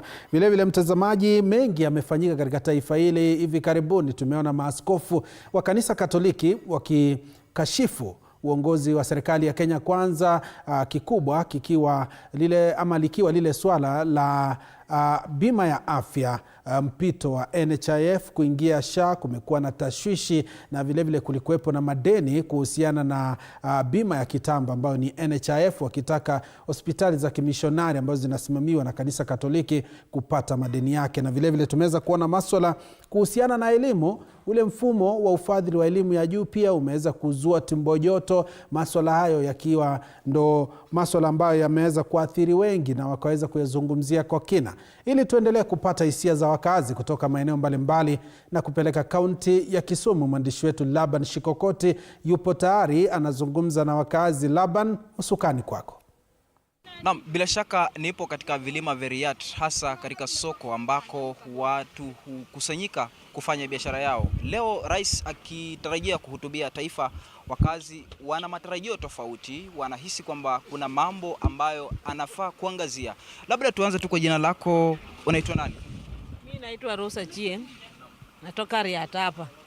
Kitu ya kwanza nataka president aangalie sana security. Ya pili ni SHA, aangalie sana. Hapa kwa Kenya watu watoshani. Iko watu wenye wa biashara chini na iko watu wenye wako na biashara iko juu. Sasa angalie hiyo kitu ya SHA. Wamama wengi wasikii hiyo kitu ya SHA. Ya tatu ni security. Hapa Kisumu security ni mbaya. Kama Ruto anaweza kupenda aongeze mapolisi zingine, alinde Shisi. Juu security ni mbaya sana hapa Riat. Na labda kwa maoni yako unaona vipi wakati rais anatarajia kulihutubia taifa? Unatarajia azungumze kuhusu nini? Ni nini hasa ambacho unahisi kwamba kinakuathiri hapa Kisumu eneo la Riat? Jambo kuu kwa maisha ya mwanadamu kawaida ni afya na usalama. Kwa maisha yoyote huwezi kuendelea bila usalama na afya. Bila afya unajua hata huwezi kuenda hata kufanya biashara. Sasa upande wa afya naona inaleta kizungumkuti, mara NHIF ilikufa, mara inaitwa SHA. Sasa SHA wakitengeneza mambo hayo lazima waangalie maslaha common mwananchi ambaye ako na mapato na ambaye ule hana mapato. Ya pili ni hali ya usalama. Hapa kuna wateja wanatoka kila kona ya nchi wanashuka hapa kuelekea makwao, hasa hii wakati wa Krismasi. Watu wana travel kutoka kila upande. Wengine wanatoka Mombasa wanataka kwenda manyumbani. So kuna wengine wanakuja late hadi saa 4, saa 3:30. Na kama kuna usalama wa kutosha, wasafiri wanapokuja hapa hawatapata bodaboda. So kama usalama iko ya kutosha, sasa sisi watu wa transport tunapata jinsi kusafirisha wateja. Tukisafirisha wateja paka late hours kitu saa 3:30. Sisi wana bodaboda tutakuwa na fedha kwa mfuko. Hata akisema bottom up, tunapata mambo ya bottom up. Sasa pesa iko kwa mfuko. Bila usalama hakuna pesa kwa mfuko. Labda tuanze kwa jina lako, wewe unaitwa nani na ungependa rais azungumzie nini haswa? Kwa majina yangu naitwa Willy Somonde Dhiambo. Mimi ni mkazi wa hapa Riat. Mwanzo kabisa nafurahia sana nimesikia president atakuja huku on Monday. Lakini kulingana na vitu zenye tumeona hapa tena maisha imeanza kupanda, unga imeanza kuwa juu.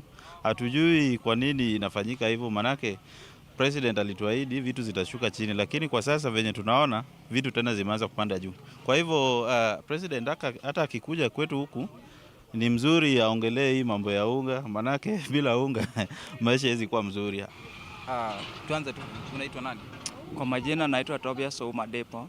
Mimi ni wa bodaboda wa hapa. Naam, rais anataka kulihutubia bunge ama kulihutubia taifa muda mchache ujao.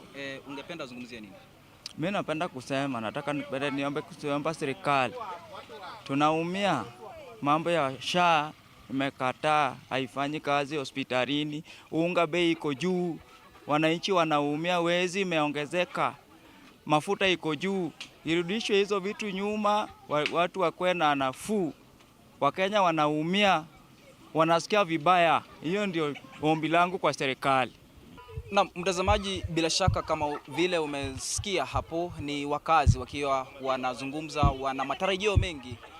Kwanza ikiwa ni usalama kuboreshwa katika eneo hili la Riat, ili wafanyakazi ama wafanya biashara katika eneo hili waendelee na biashara zao, na wale wahudumu wa bodaboda vile vile wapate kuendeleza kazi yao kwa njia iliyo salama. Vile vile umesikia wamezungumza kuhusu mchakato ama suala la afya, wakiwa wanalaumu ama wanalalamikia ile kuhamisha mfumo wa NHIF hadi kuleta SHA, wakiwa wanataka NHIF irejee na ili waweze kupata huduma hizo. Nikiwa Kisumu, jina langu ni Laban Shikokoti, kwako studioni.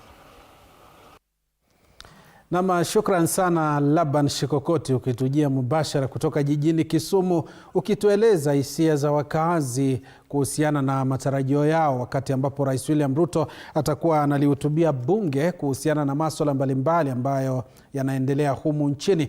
Na kwenye hali halisi, mtazamaji, tunahakikisha tunakupakulia taarifa, maoni na vile vile uchambuzi kuhusiana na masuala ambayo yanatuhusu kwa njia moja au nyingine. Tuna hivi sasa, mtazamaji, tuelekee katika majengo ya bunge. Mwenzangu Elizabeth Mutuku yupo tayari. Elizabeth Mutuku, iwapo unanipata, umetuandalia kipi? Unazungumza na nani kuhusiana na masuala haya na matarajio yao ni yepi kuhusiana na hotuba ya rais ambayo tunaitarajia mwendo wa saa 8:30? Elizabeth? Na Josh Onsare kurejesha kipenga upande huu wa bunge ambapo tunaangazia mengi zaidi kuhusiana na matarajio ya viongozi kuhusiana na hotuba ya Rais William Ruto ambayo inatarajiwa chini ya nusu saa, wakati ambapo atakuwa akiingia katika majengo haya ya bunge, akitarajiwa kupokelewa na uongozi wa bunge ukiongozwa na maspika kutoka mabunge yote mawili.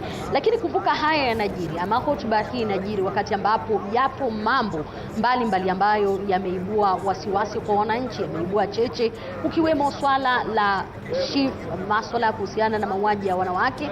Na hiyo jana Rais William Ruto akianzisha mchakato wa kupigana na mauaji haya kupitia kupeana mgao wa shilingi milioni 100 ambazo zinatarajiwa kuangazia swala hili, na nitakuwa nikizungumza na viongozi wanawake katika bunge hili na bunge la Seneti kuangazia haya na mengine mengi, wakati ambapo tuna matarajio kuhusiana na hotuba hii yake Rais William Ruto. Karibu nami yupo Seneta maalum Miraj Abdullahi, karibu sana. Na pia yupo Seneta Tabitha Mutinda, karibuni sana. Hiyo jana Rais William Ruto alianzisha hatua za kupigana na mauaji ya wanawake, jambo ambalo limekuwa likigonga vichwa vya habari kwa wakati huu na mwaka uliopita, na ni jambo ambalo limekuwa likirejelewa mara kwa mara. Nikawa nikifikiria, je, mlikuwepo kwa mkutano huu? Mwanzo nianzie hapo, maana naona jinsi ambavyo mpo, sijui kama mlikuwepo katika mkutano huu. Kwa kweli sisi kama maseneta hatukuwahi kuweza kufika kwa sababu uwalishi ulikuwa wa viongozi wa bunge la kitaifa, na tunaazimia hapo mbeleni rais na pamoja na mshauri wake wa masuala ya kijinsia Bi Harriet Chigai wataweza kutuwekea mkutano tofauti na ule ambao tayari wameuweka, na tungependekeza hilo kwa sababu sisi kama maseneta tuko karibu zaidi na gatuzi zetu 47, ndiposa ipo haja ya sisi kutokuachwa nje ya mchakato kama ule wa kuweza kuhakikisha kwamba vifo na maafa ambayo tunayaona jinsi ya dhidi ya watoto wetu wa kike yanaweza kwenda kumalizika na kupungua, na pia tupate ile root cause ambayo inasababisha, kwa sababu mingi wa haya matukio tunaona yamo ndani ya mahusiano ya baina ya mke na mume, msichana ambaye labda yuko katika mahusiano na kijana. Kwa hivyo ipo haja ya ili gumzo kupanuliwa zaidi, ili hata sisi wawakilishi wa kike katika Seneti tuweze kutoa hoja zetu, tuweze kutoa changizo zetu, na tuweze kuendeleza hilo gurudumu, kwa sababu sisi Waswahili twasema mkono mmoja haupigi kofi, ama kidole kimoja hakiwezi kuvunja chawa. Ninajua pia amesema kwamba hamkuwepo, lakini hatua hii ni mojawapo ya hatua ambazo zinaashiria kwamba tumeanza kukabiliana na hili. Lakini ni kipi ambacho kinatendeka hapa katikati? Unapata hili linagonga vichwa vya habari kwa wakati huu, kisha wakati mwingine unapata ndo hivyo limenyamaziwa.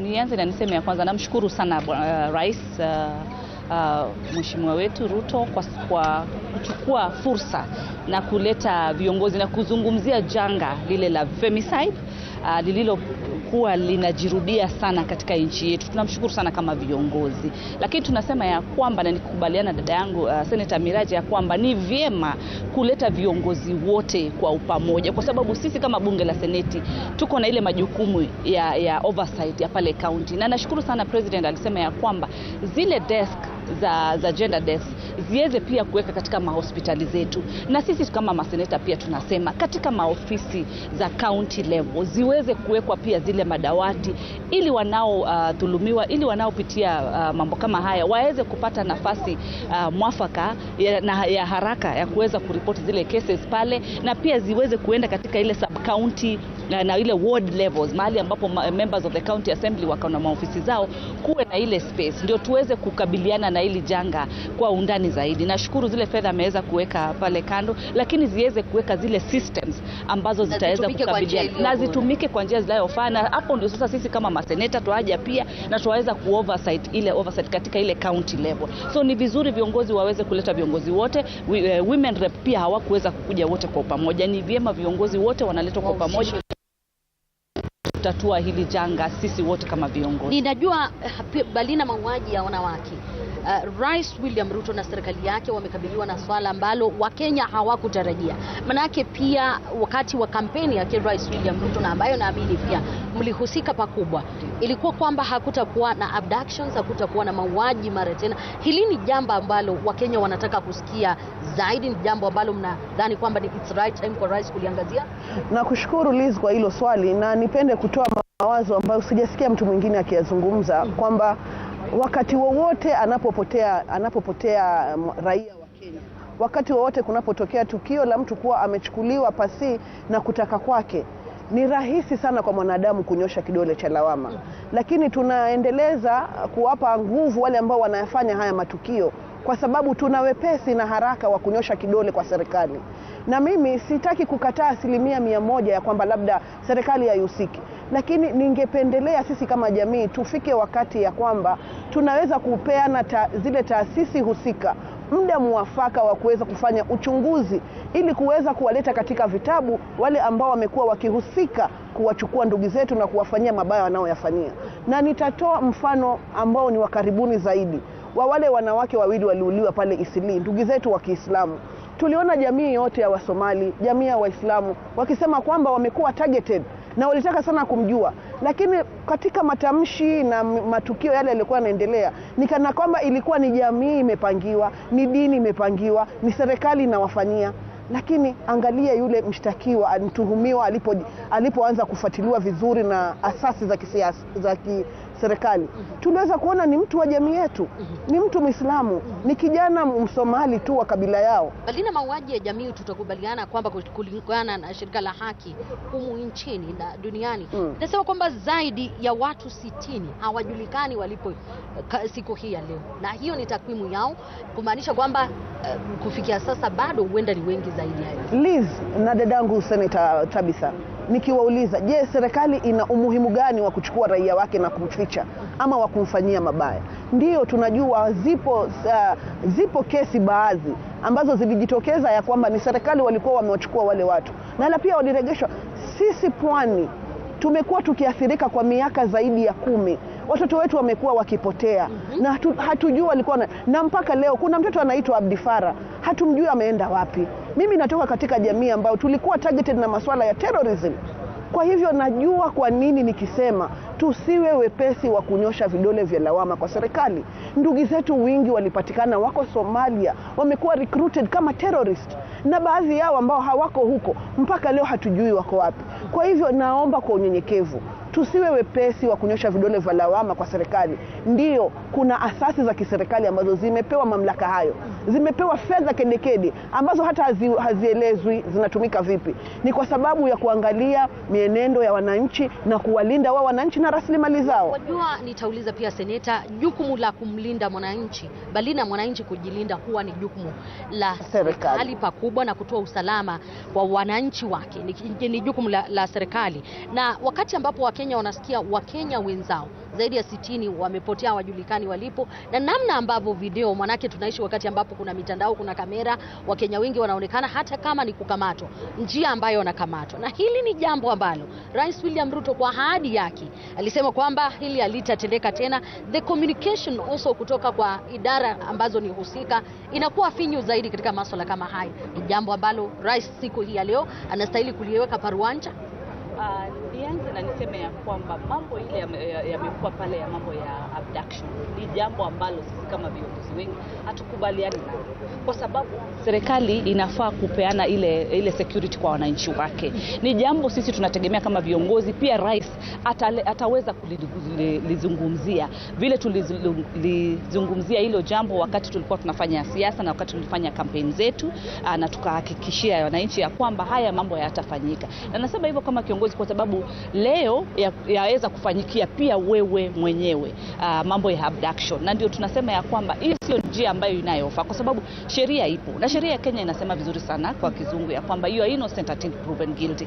Hakuna haja ya kushika mtu cha nguvu na pia kutompa fursa yake ya kuweza kuwa na mwakilishi wake ambaye ni wakili wa kuweza kumtetea ama njia ambayo ile inayofaa na kumpeleka kotini katika ile njia inayofaa, kwa sababu issue ambayo iliyopo ni kana kwamba watu wakati wakati ambapo wanachukuliwa kinguvu, hatujui wanapelekwa wapi. Familia zao zinaanza kunung'unika na zinaanza kuwa na ile huzuni zaidi. Kwa hivyo ni vyema upate kwamba kama mtu anashtakiwa ashike katika ile njia inayofaa, sio vile ambapo tumeweza kuona. Ile issue ilitoleka hapa Nairobi, issue ya pale ile familia Isili, ni kweli wakati uchunguzi umefanywa imepatikana ya kwamba ni mwananchi wa kawaida aliweza kufanya kile kitendo, na hii ikakuja to the light. Na ndio tunasema hata hao wengine, hizi abductions zingine ziache kufanywa usiku ama kwa njia ambayo haifai, mtu aweze kuchukuliwa kwa ile njia inayofaa. Ndio haya makosa ambapo wanayofanya wakati wanaadhibiwa iwe funzo kwao na kwa wengine, kwa sababu ikikataa kuletwa wazi haitaweza kujulikana ni hatua gani ambapo ilichukua, kwa sababu ya serikali inafanya kazi yake, inafanya uchunguzi, inaenda ndani, lakini wakikataa kuleta uoneshe mfano mwema vile wameweza kuadhibu hao ambao wamefanya zile vitendo, hii mambo ndio unapata aishi. Na pia wakiweza kuleta wale wamefanya hizi vitendo za hizo abduction na pia zile za femicide, wakiweza kuwaleta to book, itawezesha ya kwamba wale wengine katika hiyo mipangilio ama mambo kama haya wataweza kukatishwa, lakini mambo inafanywa ambapo hailetwi wazi. So ni vyema haya mambo walete wazi, agencies za security ambazo zinafanya mauchunguzi, na wakati ambapo wanashika mwananchi ama Mkenya walete wazi. Na tarajia rais ataweza kuyazungumzia haya leo, na mengi ambayo sisi kama serikali ya Kenya Kwanza tumeweza kuachieve. Hata mambo ya SHA, mambo ya SHIF, nategemea rais ataweza kuleta wazi, sababu over 7 million people wamekuwa registered kwa mambo ya SHA. Mambo ya hapo inafanya kazi, inachukua mapumziko ya dakika tu moja kisha kurejea kwenu tukamilishe. Na kwenda mapumzikoni kuapisha wahisani wetu, na hivyo basi usitize mbali, maana nikirejea tutakuwa tukiongezea hayo ya SHIF na mfumo ambao unatumika kugawa pesa kwa wale ambao ni wanafunzi katika vyuo vikuu.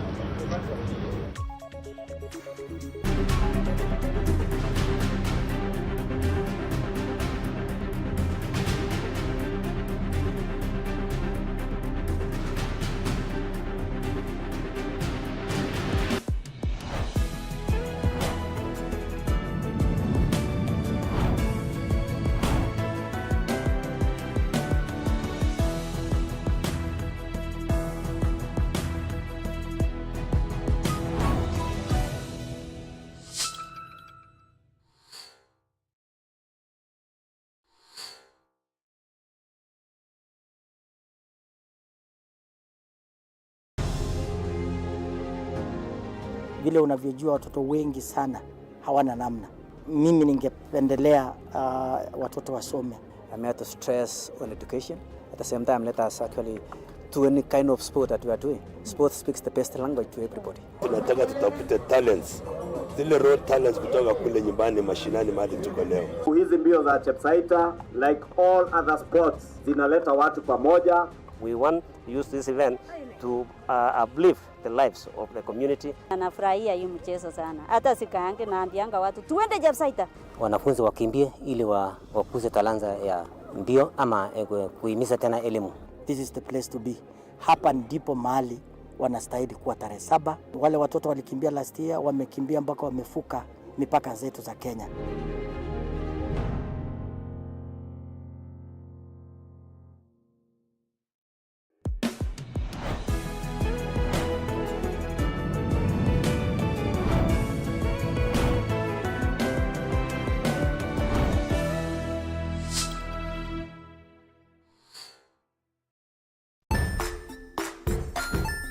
Hey there friends, welcome to Kids on the Block, where fun and imagination come alive. We dive into magical world filled with exciting adventures and awesome friends. What position were you in? I was number 2. What position were you? Number 1.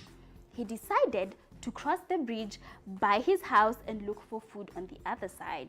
We're going to do half cup of chocolate chips, and the other one, we're going to do half cup of the blueberries. So, grab your imagination hats and get ready to explore with us.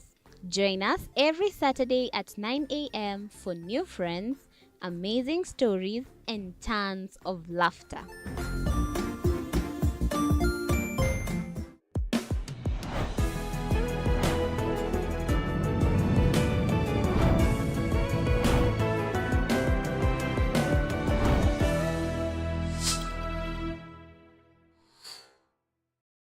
Join us as we explore the journeys of those who defy the odds and break barriers. We dive deep into the stories of triumph. Sometimes when parenting a child with a special need or whatever disability, family life becomes a bit complicated and you may end up raising the child on your own.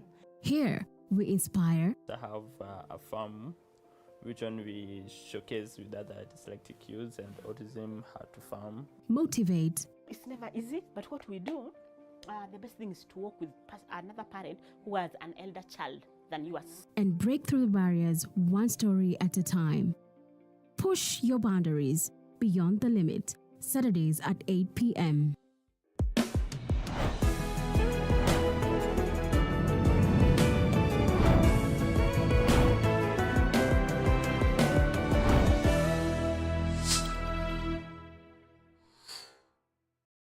The Grind, where business meets brilliance. It's not just about the ideas. I was working as a shampoo boy. I used to wash clients' hair on the sink. It's about making them happen. From big wins. In primary school, when we would be asked what people want to be, I was categorical that I want to be a nurse. To hard lessons. The consoles change, the gaming equipment keep changing. We cover it all. Tune in to The Grind, where every episode is packed with insights. The person who is serving customers, always be a customer-centric. Strategies. When you pay attention to detail, you get luxury items. And stories to fuel your ambition. Don't just dream it, grind it. Mondays at 7:30 p.m.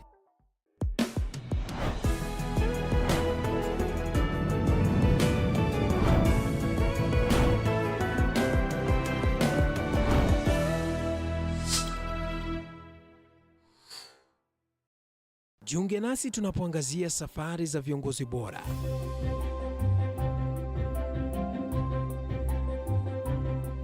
Kutoka kwa ushindi mkubwa hadi masomo magumu. Wakati wetu kwamba wasichana si wa kusoma, ni wa kuolewa, ng'ombe ipatikane, wazazi wakuwe watajiri. Tunashughulikia yote. I wish I were a better investor. My parents taught me how to look for things for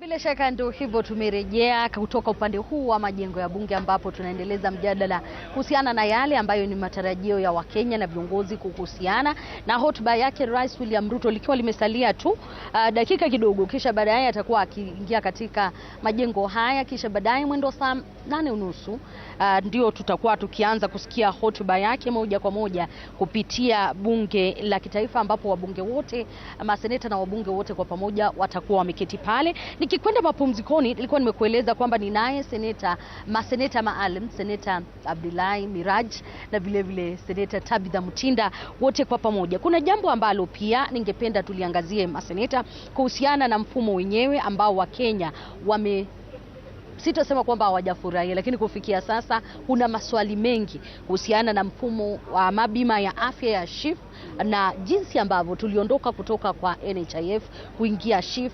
Wengi wa wale ambao ni Wakenya na ambao ni wagonjwa wanajipata hospitalini, na licha ya kutibiwa, system haiwezi kuwapa kulipa zile bills ambazo ni zao, na wengi wakawa wakijiuliza iweje tunafika mahali tulipo, na kwa kuwa kulihitajika piloting kulifanyika hili, ama ni kipi ambacho tulikosea? Nitaanzia kwako kisha nije kwake Seneta. Asante sana Liz.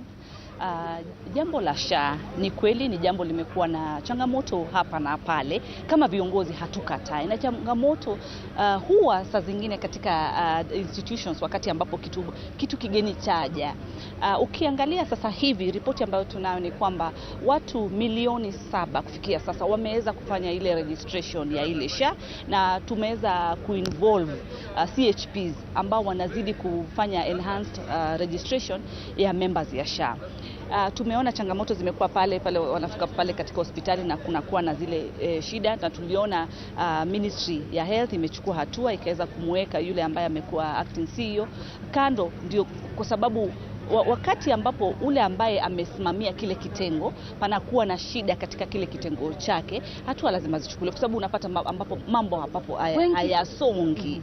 Na hizi ndio zile solution ambazo kwa muda mchache ambao serikali tumeweza kusema ya kwamba tutaweza kuensure kwamba ile changamoto imekuwa pale imekuwa set aside. Changamoto ya ile wanajiuliza mbona tuliharakisha, mbona tungekwenda kwa hatua kwa hatua. Swali mzuri na ni swali ambao tunakaribisha. Na sababu ambayo SHA iliharakishwa ni yale manufaa ambayo yalikuwa ya SHA, na manufaa mengi ya SHA ni kana kwamba kila Mkenya ana haki ya afya bora kulingana na katiba yetu, na manufaa kubwa ya SHA ni kwamba itokee ambapo mtu amepata accident ama changamoto ya afya, anaweza kupata services za ambulance kupitia ile SHA na aweze kukimbizwa hospitali. Si kama vile pamekuwa awali lazima uweze kulipa pesa fulani. Pia SHA inaleta ile issue ya kuweza kutibu magonjwa ile tunaita kwa kizungu chronic, cancer, diabetes, zile magonjwa mazito inaweza take care. Si kama pale mfumo wa NHIF haikuwa na hiyo nafasi. Kwa 100% unaweza ukaipa asilimia ngapi kufikia sasa? Kufikia sasa hatuwezi ipa asilimia kubwa sana, haijafika labda ile 50, lakini tuna uhakika ya kwamba itaweza kufikia. Ni vizuri Wakenya kuelewa kwamba ilikuwa inaleta manufaa gani. Ilikuwa inaleta manufaa zaidi outpatient services zile ambazo of course zimekuwa, na pia emergency services. Sasa unapata mtu akipata accident hapa, kumkimbiza katika vile mfumo imekuwa ya NHIF katika hospitali ya serikali, unapata anaambiwa ya kwamba uweza kulipa ama next of kin wake ni nani ili aweze kushughulikiwa. Lakini mfumo wa SHA inasema ya kwamba ukiweza kupata accident ama ukue katika emergency unafaa kushughulikiwa, kwa sababu imekuwa catered na ile planning ya SHA. Na pia kuna ile emergency ile facilitation fee ya facilities ya the hospitali waweze kuimprove, na ni jambo ambalo najua pia Rais atakuwa akilizungumzia. Ni jambo ambalo Rais ataweza kuzungumzia, kwa sababu jambo la afya ni jambo linatuguza sisi wote. Mimi na wewe leo hatuwezi jua kesho afya yetu itakuwa namna gani. Kwa hivyo ili sio jambo la viongozi peke yake, ni jambo letu sisi wote wananchi. Kumbuka wazazi wetu, ndugu zetu, dada zetu, tunasaidiana katika mambo kama hayo. Na ilikuwa inakuja ndio iweze kubaliza pia mambo ya harambee, wakati mtu anakuwa mgonjwa lazima tuweze kutoa, lakini SHA inaweza kutake care sasa ya bills kama hizi nzito ambazo ziko katika hospitali kwa sababu ya magonjwa ya ndani na yale mazito zaidi. Okay. Ninajua hilo ungependa kuchangia, lakini pia wengi wa wanafunzi siku hii ya leo wale ambao ni wahadhiri wamegoma, na tumewaona hata hapa bungeni siku ya leo wakiangazia. Ninajua Rais William Ruto katika ahadi yake kubwa, na wakati ambapo anatupea scorecard yake siku hii ya leo, ni kwamba kulikuwa na ahadi kwamba masuala ya elimu, mfumo wenyewe wa kutoa fedha kwa wale ambao ni wanafunzi katika vyuo vikuu umekuwa na changamoto nyingi zaidi ambazo kufikia sasa hazijakuwa addressed. Wajua ndugu yangu Liz, na nizungumzie wanahabari wote kwa jumla, tunapozungumzia masuala haya tusiyazungumzeni kana kwamba ni masuala ambayo yalikuwa yapo lakini serikali hii imeingia imeleta mtafaruku.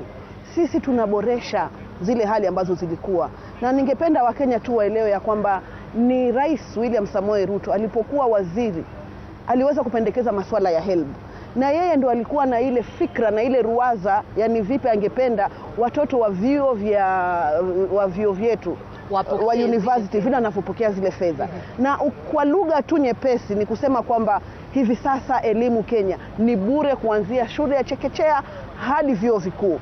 Na nikisema ni bure ni hivi, ukiangalia mfumo mpya unampa fursa yule ambaye hana kabisa aweze kufadhiliwa kikamilifu, na unampa fursa yule ambaye ni wa middle class kama sisi ambaye ako na uwezo wake kidogo na ataweza kuongezewa na serikali, kwa sababu hata yeye ni mtoza ushuru, hata yeye mzazi wake anatoza ushuru. Lakini utaona dadangu, acha nikupe changamoto moja. Watoto ni wawili wote wameenda chuo kikuu mwaka huu mfumo ukianza.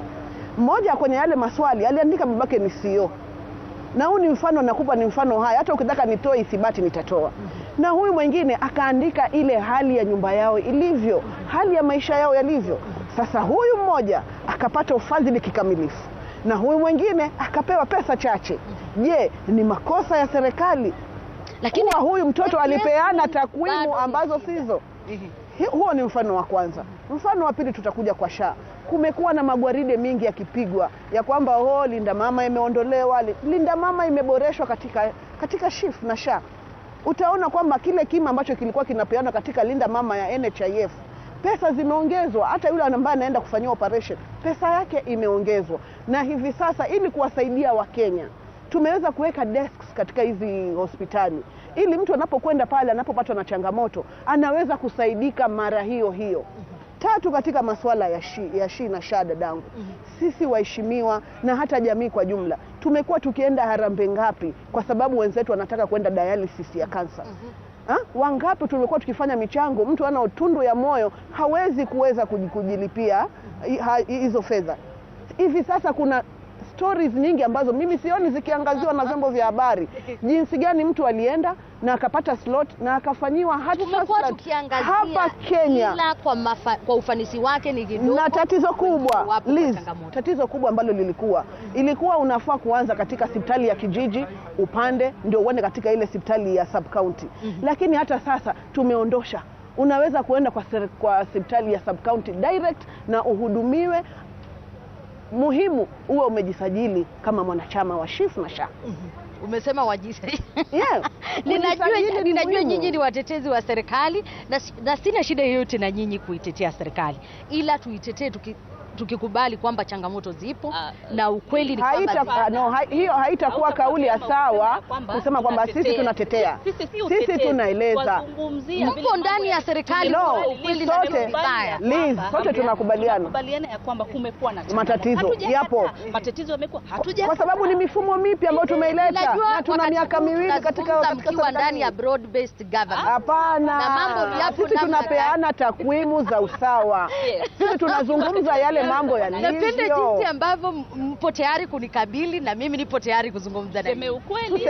Tusemezane. Ninajua kwa mara ya kwanza Rais William Ruto anakuja kuzungumza. Yes, atazungumza. Tangu wakati ambapo Raila Odinga, kinara wa ODM, alikubaliana na kupeana baadhi ya watu wake ambao ni wandani wake kuja kusaidia serikali ya Kenya Kwanza, na wengi wanauliza maswali bado kule kuaminiana. Kumbuka imani ya bunge hili liliwekwa kwenye mizani wakati ambapo wale vijana walivamia bunge na kuingia humu ndani.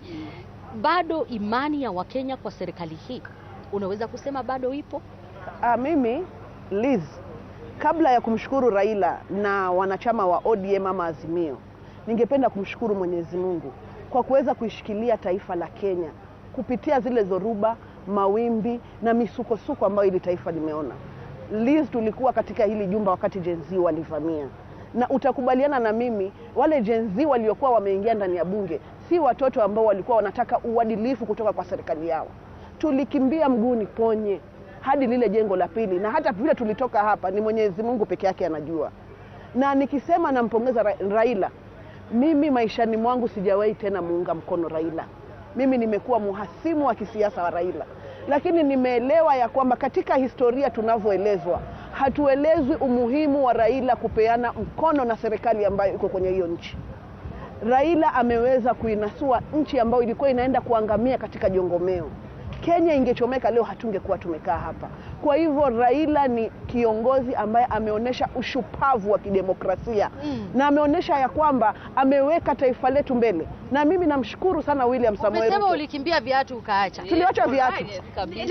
Pia nisikie kutoka kwake seneta, amesema kwamba licha ya tetesi cheche ambazo zipo kutoka kwa baadhi ya viongozi kuhusiana na uhusiano mpya ambao upo, na wakati kwa mara ya kwanza rais anakuja kuzungumza, na ninatumai pia atasema mengi kuhusiana na hilo. Unaweza kusema nini kuhusu imani ya Wakenya? Manake wengi huwa na imani kwamba Raila Odinga akiwa huku nje atatetea, lakini amesema kwa mara ya kwanza ana feel vizuri. Liz, katai ya kwamba imani imeenda chini, hatukatai. Na mimi nafurahi vile wananchi wanakuja na wanaeleza mawili matatu. Na ndio tunasema ukiangalia vizuri sana hata wakati mambo ya educational funding ilipokuja, rais mwenyewe alijitokeza akaenda kwa hall na akaweza kuzungumza na wale wanafunzi, kwa sababu haya mambo yametoka kwa wananchi, kumaanisha ya kwamba, ishara ya kwamba tunatega sikio, tunayasikia na tunaweza kujaribu kujua shida iko wapi. Wakati issue ya SHA na SHIF imekuwa na changamoto, ameweza kuchukua hatua ya ule ambaye mkubwa amekuwa amesimamia na akamweka kando.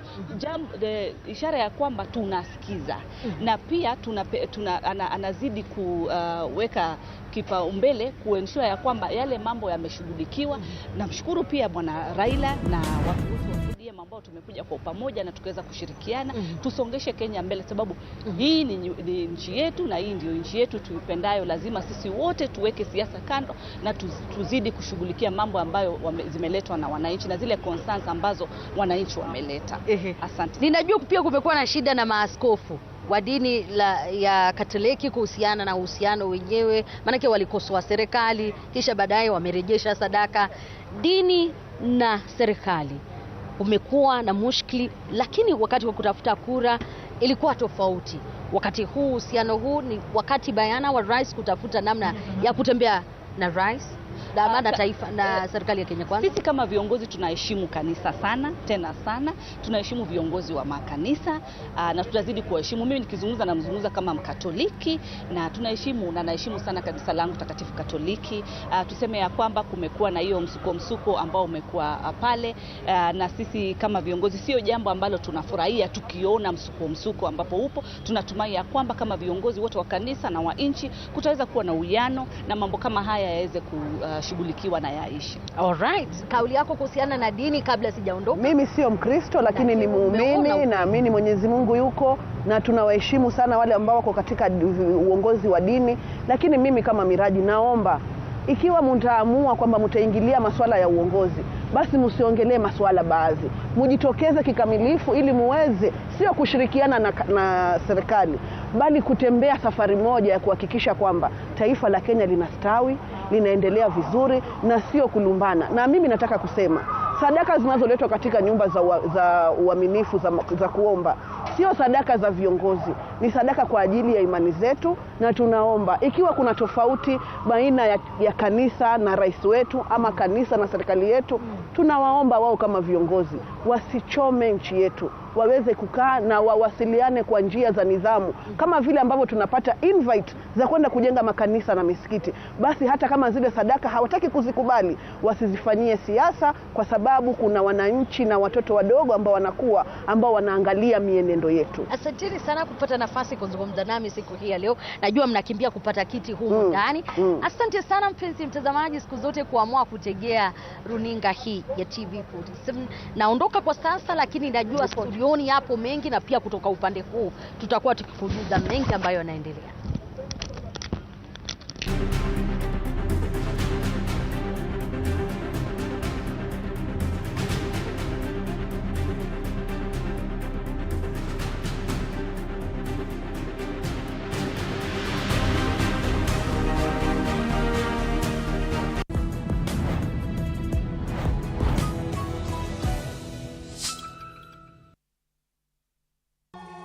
In the heart of Chepsaita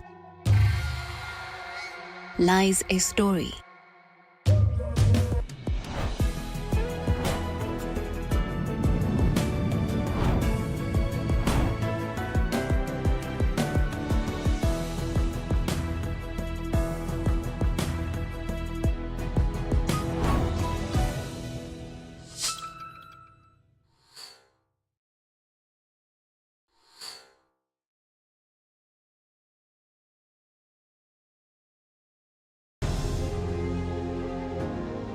Vile unavyojua watoto wengi sana hawana namna.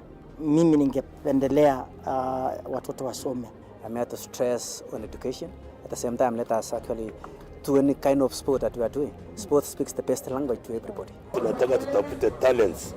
Zile raw talents kutoka kule nyumbani mashinani mahali tuko leo. Hizi mbio za Chepsaita, like all other sports, zinaleta watu pamoja. We want to use this event to uplift the lives of the community. Anafurahia hii mchezo sana. Hata sikaange naambianga watu tuende Chepsaita. Wanafunzi wakimbie ili wakuze talanta ndio ama kuhimiza tena elimu. This is the place to be. Hapa ndipo mahali wanastahili kuwa tarehe 7. Wale watoto walikimbia last year, wamekimbia mpaka wamefuka mipaka zetu za Kenya.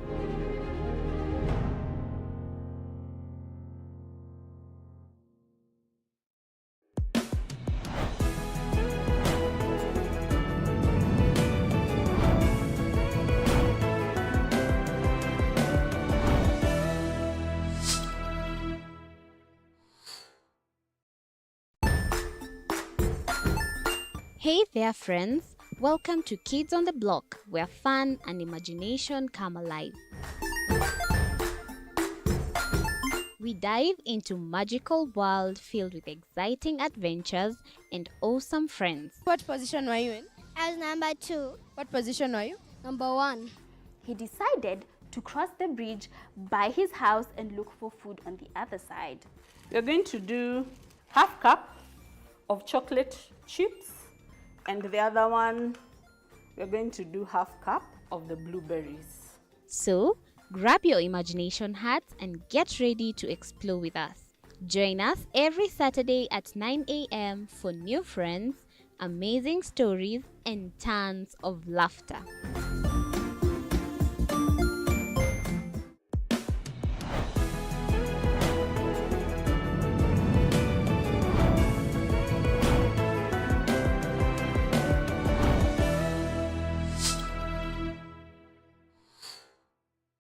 Join us as we explore the journeys of those who defy the odds and break barriers. We dive deep into the stories of triumph. Sometimes when parenting a child with a special need or whatever disability, family life becomes a bit complicated and you may end up raising the child on your own.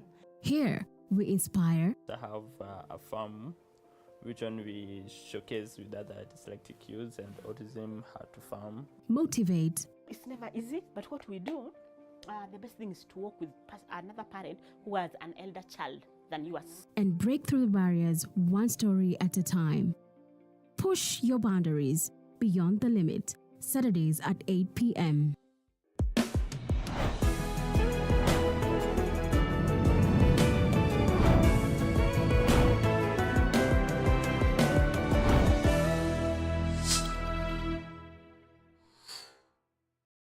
The Grind, where business meets brilliance. It's not just about the ideas. I was working as a shampoo boy.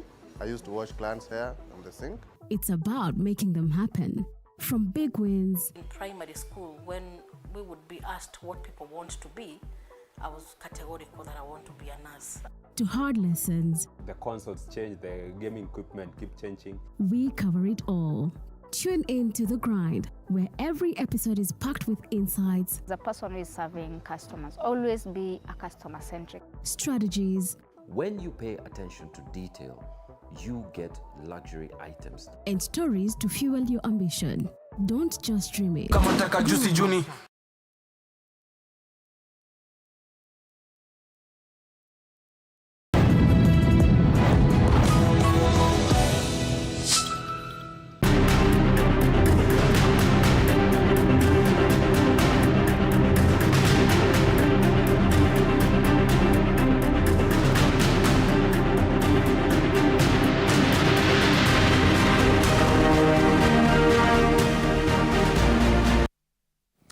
Na mtazamaji, karibu kwenye upeperushaji huu maalum ambapo leo tunaangazia hali halisi nchini, kikubwa tukijikita na yale ambayo yanatarajiwa kutoka kwa Rais William Ruto atakapozungumza ama atakapohutubia wabunge kwa jumla, bunge la kitaifa na vile vile bunge la seneti. Tumeweza kusikiliza hisia za wabunge kutoka bunge, kipindi ama mahojiano ambayo yameendeshwa na mwenzangu Elizabeth Mutuku, na vile vile tunaendelea kusikiliza hisia za Wakenya. Matarajio yako ni yepi kuhusiana na hotuba ambayo inatarajiwa kusomwa naye Rais William Ruto katika majengo ya bunge mwendo wa saa 8:30? Ni dakika tu za kuhesabu, na bila kupoteza wakati tusikize wakazi kutoka Taita Taveta wanakipi na matarajio yao ni yepi kutoka kwa Rais William Ruto atakapohutubu mwendo wa saa 8:30. Mariki, iwapo uko tayari, hebu tujuze. Shukrani sana Josh Onsare kutoka studioni, na leo hii katika kaunti ya Taita Taveta vile tunatembea katika mji huu wa Voi kuzungumza na wakazi, kusikia kauli zao kuhusiana na hotuba ya rais ambayo tutakuwa tunatarajia hii leo. Na bila kuchukua muda sana, wapo wakazi hapa atakuwa anazungumza nao. Baba, pengine ujiongee hapa hivi, tuambie pengine majina yako na utueleze unatarajia rais atazungumzia masuala gani, ama wewe una wito gani kwa rais azungumzie swala gani? Mimi kwa jina naitwa Maganga kutoka Taita Taveta County. Mimi ni mkaji wa Taita Taveta. Kwa upande wa rais, mimi niko naongelea kwamba atuzungumzie mambo ya ushuru. Ushuru aushukishe chini ili mwananchi wa Kenya apate kuendelea vizuri. Hivi sasa wananchi wa Kenya wanasumbuka, kuanzia mtoto mdogo hata mkubwa. Kwa hivyo naomba matarajio ya rais angalie mambo ya ushuru ya uchumi ili mwana Kenya Mkenya apate kuendelea vizuri. Na Wakenya wengi kutokea watoto wadogo mpaka wakubwa mpaka shuleni wanalia sana na rais. Yangu na haya machache. Asante sana. Pengine dada, wewe una maoni gani? Songa hapa tu mbele kidogo tupate kusikia kauli yako ni gani? Mimi kauli yangu kwa bwana rais, mimi naitwa Marliza Fanti. Naitwa Marliza Fanti. Mimi ni mkazi wa Taita Taveta. Mimi kwa bwana rais, mimi naona yeye kila siku akikaa pale kwa kiti chake anakuhutubia Wakenya ni uongo tu. Hakuna kitu anatusaidia kama Wakenya wa chini. Sisi tunateseka sana. Kama wengine hapa sisi ni single mother, lakini maisha yamekuwa juu sana. Ajaribu kuangalia maisha arudishe chini. At least tumtambue kama rais. Kwa sababu sasa hata akiongea hakuna Mkenya ako na haja ya kumsikiza. Juu anamsikiza tu, lakini anasema hiyo ni wimbo yake ya kawaida. Shukrani sana. Wewe una lipi la kusema? Haya, wacha ngoja utoka hapo Tony. Haya, mimi nataka kujokia huyo mjadala wa Catholic. Nataka kusema hivi, mbele ya Wakenya na mbele ya nchi. Kanisa la Catholic ni kanisa la nchi mzima. Sasa tunazungumzia kuhusu hotuba ya rais leo hii. Unatarajia rais atazungumzia masuala gani, ama ni nini unataka rais azungumzie? Haya, kuhusu mambo ya rais. Yenye atazungumza, yenye hatazungumza, hiyo ni yake. Sisi kama wananchi wa Kenya, pahali tumefikia sasa, kama tunaona Karen ni nyamo anafungiwa nyumba na ni senator, mwenye anauza mandisi sokoni ako wapi? Kwa hivyo rais azungumze mambo yake, kwa sababu kuzungumza ni lazima azungumze. Hata sisi tunazungumza, hata wenda wazimu wanazungumza, kila mtu anazungumza duniani. Azungumze asizungumze, sisi tuko sawa. Asante sana kwa maoni yako. Unahisi vipi wewe, rais azungumzie swala gani? Sasa mimi nashindwa yuongea nini kwanza, kwa sababu sasa uchumi uko juu, anaenda kuongea kuhusu nini? Haya, sawa. Pengine tupate maoni ya mwingine. Wewe una maoni gani ndugu? Songa hapa hivi, alafu tueleze kauli yako ni gani. Unahisi rais azungumzie swala gani leo hii akiwa anahutubia taifa? Mimi kwa majina ni Leyan Oletiges. Mimi ni mkazi wa Kajiado Rombo Town, na nimekuja huku Voi ya maisha ya kibiashara kidogo. Na tena naona hapa Voi tunang'ang'ana tu mambo ya biashara, lakini biashara ifikuwa iko chini sana.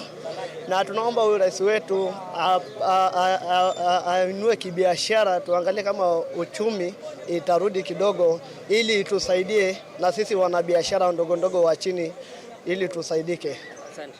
Yes. Asante sana kwa maoni yako. Kaka, naona una jambo, tueleze unahisi vipi? Mimi kama Mkenya, rais tumemchoka, aende nyumbani.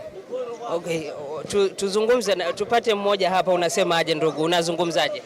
Mimi kama rais mkereketo wa haki za walemavu, namwambia Rais William Ruto kwamba immediately aregeshe kazi mtaani, maana wizi na mauaji yameongezeka, maana vijana hawana ajira, wanabidi wapige ukapare na kwa hivyo namuomba, na hiyo nataka kama Mkenya na Peter Prodi arejeshe kazi mtaani ili alikuwa na Uhuru Kenyatta, ama sivyo 2027 tutaonana na sisi.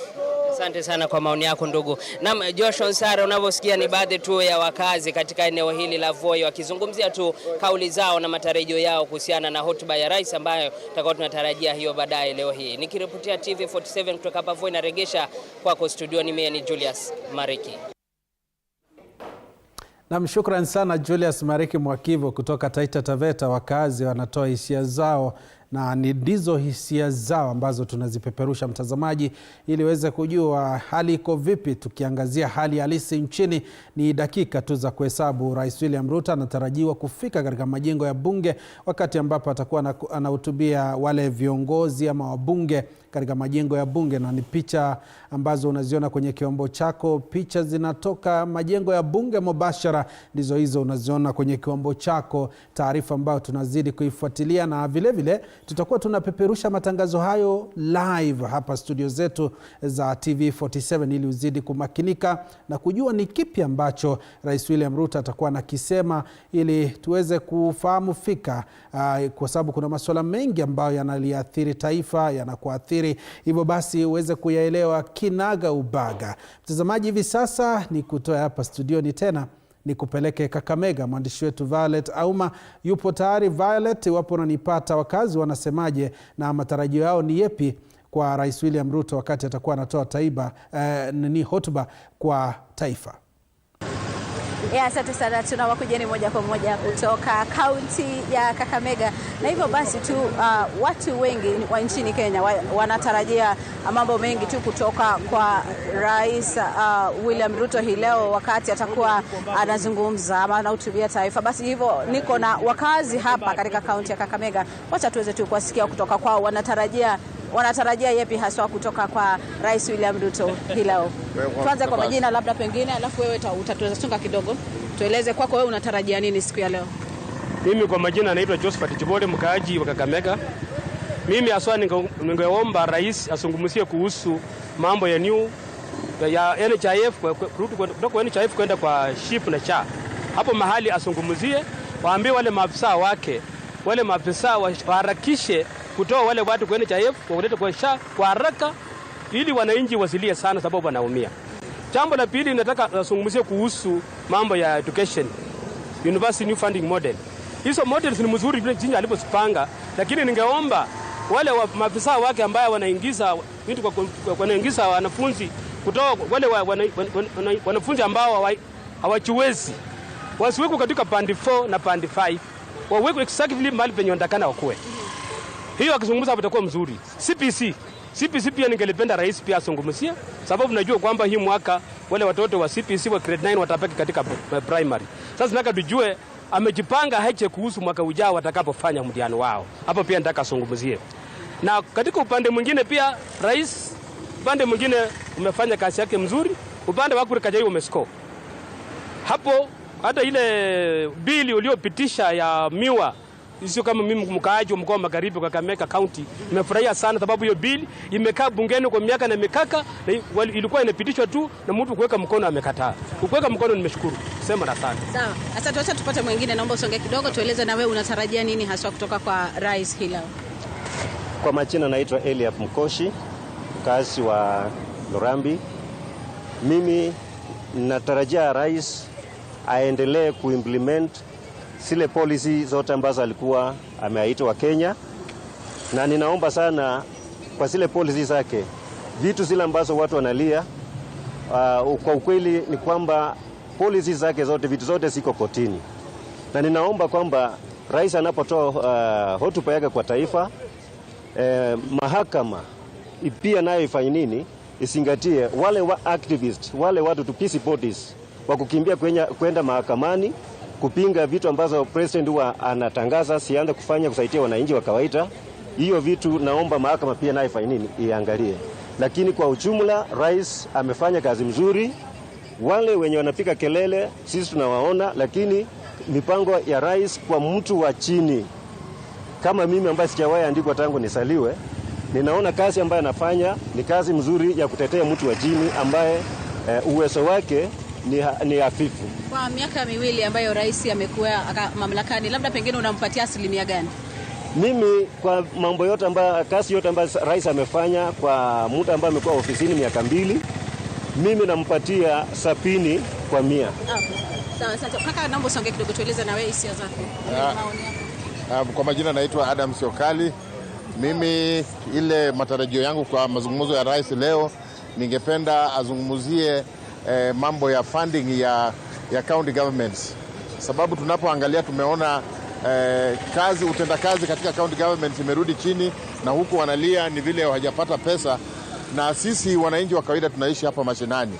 Kwa hivyo tukiona mambo ikifanyika hapa chini tutashukuru sana. Kwa hivyo teremsha pesa ikuja hapa chini, mwananchi wa kawaida ataweza kupata pesa. Na nikirudi kuzungumzia mahali pa afya, upande wa SHA, hapo kuna utepetevu mkubwa sana, sababu unapoenda Naam, mtazamaji, ndo hisia za wakazi kutoka Kakamega. Tunaendelea hivyo hivyo, na unavyoona kwenye kombo chako ni picha za moja kwa moja kutoka majengo ya bunge. Wakati huu naarifiwa kwamba ule msafara wa Rais William Ruto umeanza kuingia katika majengo ya bunge, matayarisho na vile vile kuweza kujiandaa kutoa hotuba kwa wabunge katika bunge la kitaifa. Na ikumbuke kwamba ni kikao cha pamoja cha wabunge na vile vile maseneta, ili kuweza kuelezea taifa ni kipi hiki ambacho serikali inakitekeleza kwa sasa, tukiangazia hali halisi nchini. Mtazamaji, ndo picha za moja kwa moja ambazo unaziona kwenye kiombo chako. Rais William Ruto ameweza kufika, na ni shughuli ambayo maandalizi yalianza mapema. Ukiangalia kuna zile gari za rais, zile ambazo zinashiriki ule msafara wa rais, na muda mchache ujao Rais William Ruto atakuwa anakagua gwaride la maafisa pale, ili kuweza kuweka ishara kwamba amefika katika majengo ya bunge. Ni desturi, ni masuala ambayo hufanyika wakati rais anafika katika majengo ya bunge kuhutubia wabunge. Tunamwona spika wa bunge la kitaifa Moses Wetangula ashafika pale. Rais William Ruto akiwa na viongozi na vile vile maafisa wake usalama wanaingia katika majengo ya bunge taratibu tu, ili kuweza kutoa hotuba kwa bunge la kitaifa na vile vile bunge la seneti, kwa sababu ni kikao cha pamoja. Na rais atahitajika kuweza bendera ichezwe ili tuweze, ama ile wimbo wa taifa ukichezwa tutakuwa tunasikiliza. Hebu tusikize.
Guard over her, mounted by my abyss, Mr. Kennedy, instructor, sir.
Your Excellency, we have permission to carry on with the parade, sir.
will be his third State of the Nation address since he assumed power in 2022. And so, our dear viewers, welcome for this live proceeding brought to you by the Parliamentary Broadcasting Unit in conjunction with the Kenya Broadcasting Corporation.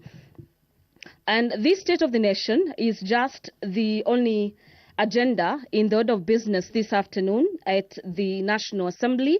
Remember, the President is addressing the nation through a joint sitting of the Senate and the National Assembly.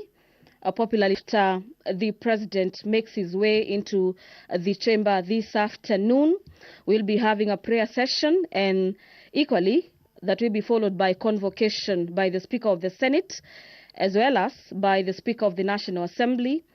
And the Speaker of the National Assembly will then invite His Excellency the President to make his speech. Then, that is, at that juncture, is when the President will make his State of the Nation address. And immediately after the conclusion of that, we'll have the House adjourning this afternoon, owing to the fact that the State of the Nation address is the only agenda lined up for consideration by the both houses of Parliament. And remember, this State of the Nation address will not be debated today, but has been allocated 4 days, beginning Monday next week, for debate by both houses of Parliament. And according to the ruling by the Speaker of the National Assembly, is that the President of the Republic of Kenya will be heard in silence by the members of the National Assembly, as well as members of the Senate and the dignitaries present. Our dear viewers, we already understand that among other guests who are accompanying the President for this third State of the Nation address is the Prime Cabinet Secretary, Honorable Musalia Mudavadi, as well as the Deputy President, Professor Kithure Kindiki. So to just take you through some of the expectations during today's State of the Nation address, the President of the Republic of Kenya is required by the Constitution to address the nation through the State of the Nation address. This is the third one since the President assumed power in 2022. And the President this afternoon is expected to outline the successes in his government for the last 2 years that the Kenya Kwanza administration has been in power. We equally expect the probable challenges that have faced the government and the measures that the government will be taking to address some of the areas. We also expect this afternoon, through the President's speech, that the President tells the nation some of the targets and new measures are put in place to ensure that the Kenyan government is ensuring that the country is being progressive. Remember, the government's key agenda is the bottom-up economic transformation agenda, basically on matters housing, health, digital superhighway, and matters economy, so to speak.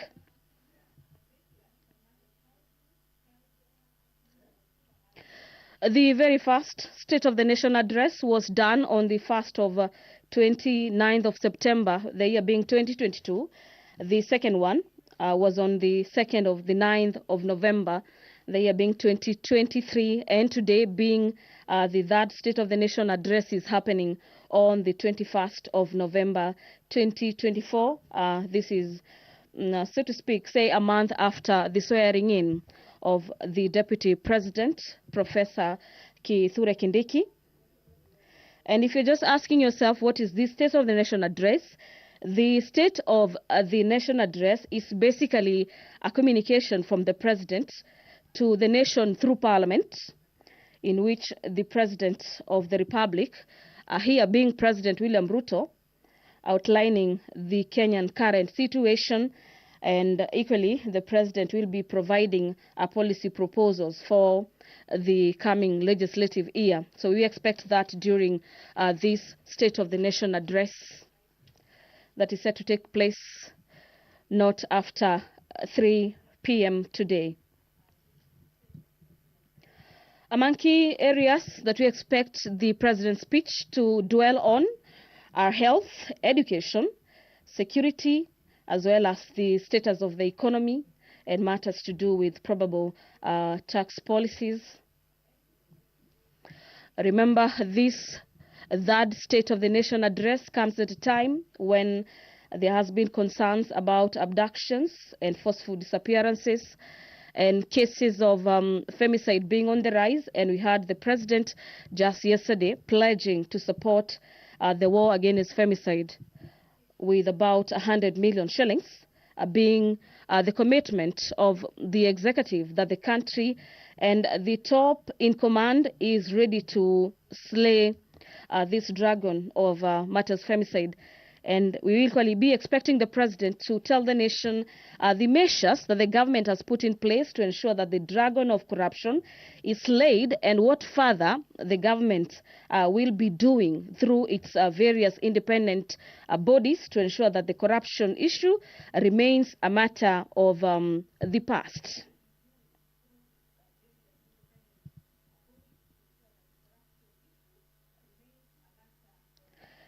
Well, during his last State of the Nation address, the president spoke on a number of issues. They included the steps that will be taken to improve as well as boost matters economy, create jobs. Remember, the country is facing the aspect of unemployment, especially among the youth, and the government having come into power with one of their key campaign agendas being addressing the area of unemployment in the country. We'll be expecting a report from the president in regards to how the country is doing on that area, as well as the steps being taken to further cushion the youth from a further unemployment crisis. We also be expecting the president to speak on matters health reforms. Remember, we are just shy away from the implementation of the SHA or SHIF, if you may like, on matters to do with the transforming the health sector, and we'll be expecting the president to address the nation in regards to how his government is looking into transforming the health sector and ensuring that every other Kenyan is accessing their health rights as enshrined in the Constitution, as well as matters agriculture in the areas of farming as well as manufacturing. So this afternoon, all eyes, the whole nation is currently watching Parliament of Kenya this afternoon to hear from the president, who is mandated through the Constitution to address the nation every year. This is pursuant to Article 132, subsection 1 of the Constitution, that provides for the president to address a sitting of Parliament once every year. And our dear viewers, Article 132, subsection 1B and C further dictates that every year the president is expected to report in an address to the nation on the measures taken to achieve the realization of the national values of the Republic, and equally submit a report for debate to the National Assembly on the progress made in fulfilling the international obligations of the Republic. This report that will be submitted this afternoon is scheduled for debate from Monday next week. Remember, the National Assembly has already adjusted its sittings for the next 2 weeks, so to speak.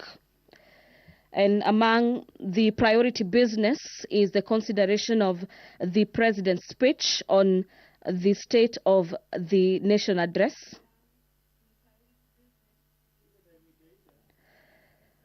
This year's address is coming technically about a fortnight after the swearing in of Deputy President Professor Kithure Kindiki. And we expect the president to address the measures taken to achieve the matters of national security, national values, and also highlight the achievement of his administration, such as the rollout as well as the uptake of the new social health insurance fund, popularly known as SHIF, that replaced the National Health Insurance Fund, also known as NHIF. So the president is currently with the speakers of the National Assembly as well as the Senate, where the president is expected to brief them as well as sign the voters' book, bearing in mind that the president is a visitor today in the presence of Parliament. Thereafter, the president will be ushered into the chamber this afternoon by both speakers of the National Assembly as well as the Senate. I'm speaking about Speaker Moses Wetangula as well as the Speaker of the Senate, Honorable Amason Jeffer Kingi. Before them will be the sergeant at arms, and here I mean the key bosses of the matters to do with the proceedings of the both houses of Parliament, technically making their way into the chamber this afternoon. And immediately after, the sergeant at arms carrying the mace make their way or do that step into the chamber this afternoon. The members of the National Assembly as well as senators present and dignitaries present this afternoon will be alerted that the Honorable President of the Republic of Kenya is already ready to get into the chamber this afternoon and do exactly that, which is the address of the nation that will be preceded by the announcement or probably the notification by the Speaker of the Senate as well as of the National Assembly, who are expected to do a convocation. From our indications, it appears that particular procession is about to take place. Remember, this being that all eyes are on Parliament as President William Ruto makes his much anticipated State of the Nation address. This State of the Nation address presenting a crucial opportunity for the President to outline his administration's progress, the challenges, as well as future plans in the period characterized by some so to speak, some economic turbulences, and there's heightened public expectations on this third State of the Nation address. It is technically a step-by-step march to the National Assembly's chamber this afternoon, and from your screens you can see the maces of both houses of Parliament have made their way into the chamber this afternoon, closely followed by the clerks as well as the President in between the two speakers, that is the Speaker of the National Assembly as well as the Speaker of the Senate. And we expect the President to equally address matters to do with the cost of living. Dear viewers, allow me to hand you over back to the proceedings of these live proceedings, streaming to you live from the Parliament of Kenya and brought to you by the Kenya Broadcasting Corporation in conjunction with the Parliamentary Broadcasting Unit. My name is Gladys Mungai. Have yourself a great afternoon.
Na tuombe. Ewe Mwenyezi Mungu, twakusihi ututazame kwa neema nyingi na baraka, sisi watumishi wako ambao umeridhika kutuita kwa nyadhifa za uongozi katika jamhuri hii yetu. Twakuomba utuajalie tuyatende na kufikiria mambo yote yatakayofikishwa mbele yetu kwa njia ya haki na uaminifu, ili kustawisha amani, ufanisi na heri ya nchi yetu na wale ambao haja zao umezikabidhi mikononi mwetu. Amen. Tuketi.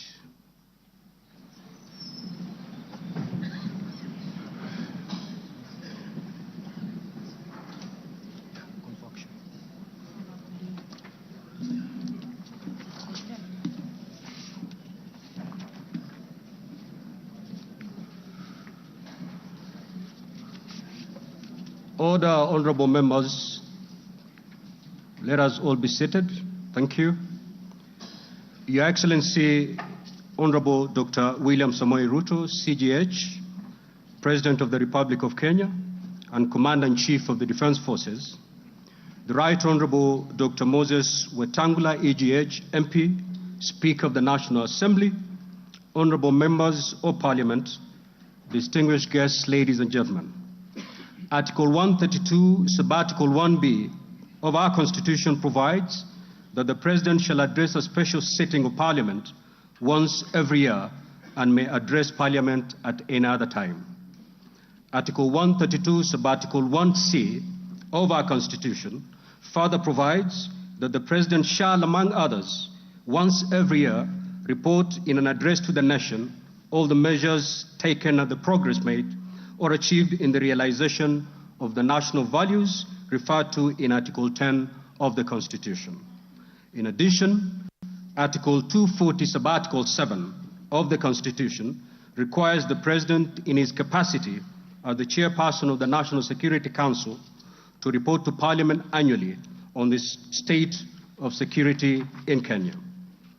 In this regard, the Chief of Staff and Head of Public Service via a letter dated reference EOP/CAB.26/4A, Volume 4 into brackets 178 and dated the 9th of September 2024, informed the Speakers of the Houses of Parliament of the intention of His Excellency, the President, to address Parliament.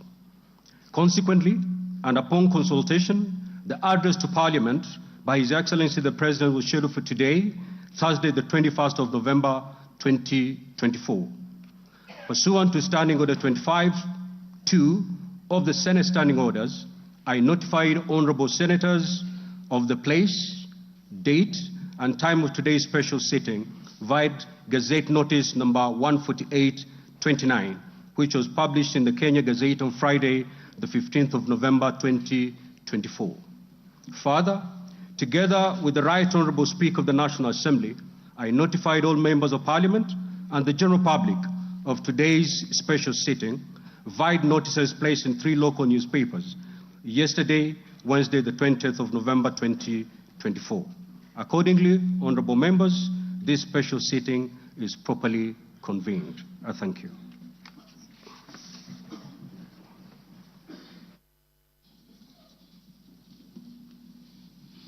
Your Excellency, Honorable Dr. William Samoei Ruto, CGH, President of the Republic of Kenya and Commander-in-Chief of the Defense Forces, the Right Honorable Amason King, EGH MP, Honorable Speaker of the Senate, Honorable Members of Parliament, members of the Diplomatic Corps, distinguished guests, ladies and gentlemen. Article 132(1)(b) of the Constitution requires the President to address the nation once every year and at any other time. Further, Article 132(1)(c) of the Constitution requires the President to once every year report in an address to the nation on measures taken and progress achieved in the realization of our national values. Additionally, Article 132(1)(c)(3) of the Constitution provides that the President shall submit a report for debate to the National Assembly on the progress made in fulfilling the international obligations of the Republic. In this regard, honorable members, By way of a message to the House, His Excellency the President conveyed his desire to address a joint sitting of the Houses of Parliament today, 21st November 2024. Therefore, pursuant to the provisions of Standing Order 22 of the National Assembly Standing Orders, and by Gazette Notice number 15327, which was published in the Kenya Gazette on 18th November 2024, and indeed as also notified to all members and the general public by way of newspaper notification published on 20th November 2024, I gave a notice of this special sitting of Parliament to the members of the National Assembly. Accordingly, honorable members, this special sitting is properly convened. Your Excellency, honorable members, distinguished guests, ladies and gentlemen, this year's President's address comes at a time when the country is set to host the 14th edition of the East African Community Inter-Parliamentary Games. The Inter-Parliamentary Games shall bring together participants from the member states of the East African Community and the East African Legislative Assembly, and are part of the deepening, widening, and tightening of the integration process. The Games are scheduled to commence next month on 7th December 2024 in Mombasa County, and all is set in readiness for these Games. Moving on, Your Excellency, it's in the custom of Parliament to recognize invited guests seated in our galleries. I therefore wish to recognize the following guests who are seated in the Speaker's row. Her Excellency Mama Rachel Ruto, First Lady of the Republic of Kenya, and other members of the First Family. His Excellency Honorable Professor Kithure Kindiki, the Deputy President of the Republic of Kenya and the spouse of the Deputy President, Her Excellency Dr. Joyce Kithure. Honorable Musalia Mudavadi EGH, the Prime Cabinet Secretary and Cabinet Secretary, Minister of Foreign Affairs and Diaspora Affairs. Your Excellency, honorable members, also present in the Speaker's row this afternoon are the Honorable Lady Justice Philomena Mbete Mwilu, MGH, Deputy Chief Justice and Vice President of the Supreme Court. She's accompanied by Honorable Justice Mohammed K. Ibrahim and Justice William Ouko. Justice William Ouko, judges of the Supreme Court of Kenya. Also accompanying the Deputy Chief Justice are Honorable Justice Oscar Angote, presiding judge of the Environment and Land Court. Honorable Justice Lady Justice Jemima Wanza Kelly, judge of the Employment and Labor Relations Court. We are also honored to have in our midst the immediate former speakers of the Houses of Parliament, the Honorable Justin Bedan Njoka Muturi, EGH, the Cabinet Secretary for Public Service and Human Capital Development, the Honorable Kenneth Marende, EGH, the Honorable Kenneth Makelo Lusaka, EGH, the current Governor of Bungoma County, Honorable Ekwe Ethro, and additionally, we also are pleased to be hosting a delegation visiting our Parliament from the Republic of the Gambia. Your Excellency, allow me to also recognize the chairperson of the Council of Governors, who is also the Governor of Wajir County, the Honorable Ahmed Abdullahi, and the Honorable Johnson Sakaja, Governor of the City of Nairobi County. May I also accord special recognition to all Cabinet Secretaries present, and particularly acknowledge 4 of them who are former ranking members of the Houses of Parliament, namely Aden Duale, EGH, former leader of the majority party in the National Assembly, Honorable Onesimus Murkomen, EGH, former Senate Majority Leader, Honorable John Badi, EGH, Honorable Opio Wandai, EGH,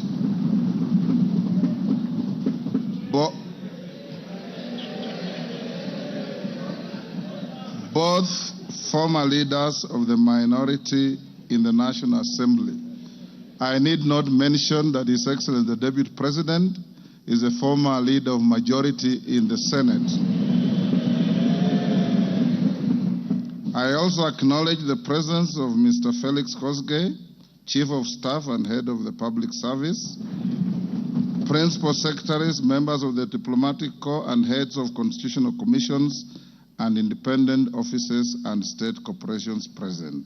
They are all welcome to the House of Parliament. Your Excellency, I wish to make a special welcome to Parliament and mention the Chief of the Kenya Defence Forces, General Daniel Kahariri, who is present, and the respective service commanders, the Inspector General of Police, and other leaders of our disciplined forces who are seated at the Speaker's row. Parliament is grateful for your distinguished service to our great nation. To all invited guests, we say karibuni sana kwa bunge letu.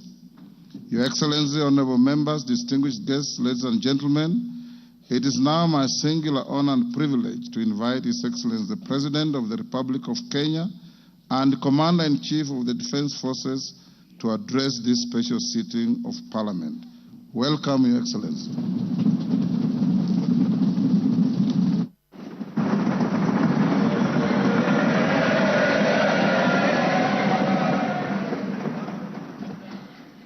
Thank you very much, Mr. Speaker. The Honorable Speakers of Parliament, the Honorable Members, distinguished ladies and gentlemen, I'm honored to address you today in the fulfillment of the mandate vested in me under Article 1321C of the Constitution to report to you and to the people of Kenya on the measures we have taken and the progress we have made in realizing our national values and principles of governance, and to submit to you, honorable members, the progress made in fulfilling our international obligations. Since my last address, Kenya has undergone rapid change, occasioned by the collective awakening of the people in the understanding that the state of nation depend on the work we do individually and collectively. This realization extends not only to what we choose to undertake, but also to how we go about securing careers, livelihoods, and contributing to the grand enterprise of nation building. There has never been doubt, and now there is none whatsoever, that Kenya is a land of bold ambition, with our citizens always desiring and insisting on the best possible standards, not only for themselves, but also for their families and for our nation. Consequently, our democracy has empowered citizens to ask questions and demand changes in the way their affairs are managed, driving the wheels of our nation's social, political, and economic transformation faster in the direction of excellence and prosperity.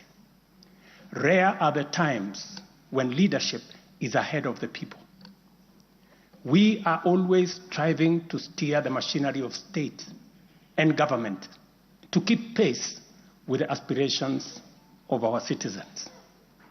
We have learned through the hard as well as the more customary ways that listening is a full-time occupation of leadership, and that all questions asked by the people must be answered thoroughly and in full. We have learned never to take anything for granted and make every effort to call all our people, to carry all our people along with us in the pursuit of our transformation. The context in which I make this national address is not only significantly different from previous occasions, but it is also a singular moment with unique historical implications for us all. It is an opportunity to affirm the principles and values of which our nation stands, review the steps we have taken, the path we have chosen in our journey of national development, and reinforce the commitments we have made to one another and to our beloved nation for the sake of the present and future generations. I do not take this for granted, and with utmost respect and humility before this august assembly of the people's elected representatives, I desire to respond to the most pressing concerns that have been raised by Kenyans of all walks of life in recent months. To my understanding, the concerns and issues voiced by millions of Kenyans about the state of our nation deserve meaningful engagement, thorough understanding, and thoughtful response. There are discussions about whether leaders understand the pain, hardship, and struggles endured by countless citizens every day as they strive to make ends meet, and whether the government is doing anything about it. Similarly, many struggling Kenyans impatiently wonder, when will real money get to their pockets, and when will the jobs promised, which they deserve, become a reality? Additionally, there has been conversations about our education system, particularly the transition to the competence-based curriculum, and whether policies in this sector are working for or against Kenyans. Important questions have also been raised concerning the direction of development in relation to democracy, human rights, and fundamental freedoms, as well as the rule of law, transparency, and accountability. Another more direct question that emerges every now and then is whether public policy in this administration is in furtherance of service delivery to citizens or just in aid of political strategy. It is undeniable that for many Kenyans, times are hard and the struggle to meet their daily basic needs remains daunting. It is also true that these conditions have persisted for a number of years now, leading to much frustration and anxiety. Although we have gone a long way to mitigate some of these difficulties, much remains to be done, though we have laid a firm foundation for decisive intervention. I believe that it is critical for us to bear in mind that this administration was inaugurated at an extremely difficult time, characterized by domestic challenges, compounded by regional and global security, geopolitical, financial, as well as climate dynamics. As a result, in 2022, the country's total debt burden was not only immense, but it was also stacked up in the most burdensome manner, leaving very little room for investments in public service or development of critical infrastructure. The prices of basic food commodities soared as a result of a combination of prolonged drought, declining local productivity due to inadequate support, and disruptions in the global supply chain caused by the war in Europe. Kenya faced a crossroads of extremely difficult choices, where defaulting on our obligations would have significantly worsened an already perilous situation, and more borrowing was not an option. It was therefore essential for us to drastically reduce expenditure, mobilize as much as possible resources domestically, and curtail waste. As I informed the nation then, matters were going to get more difficult before they could get better. And we all had to tighten our belts and work hard under very unforgiving conditions.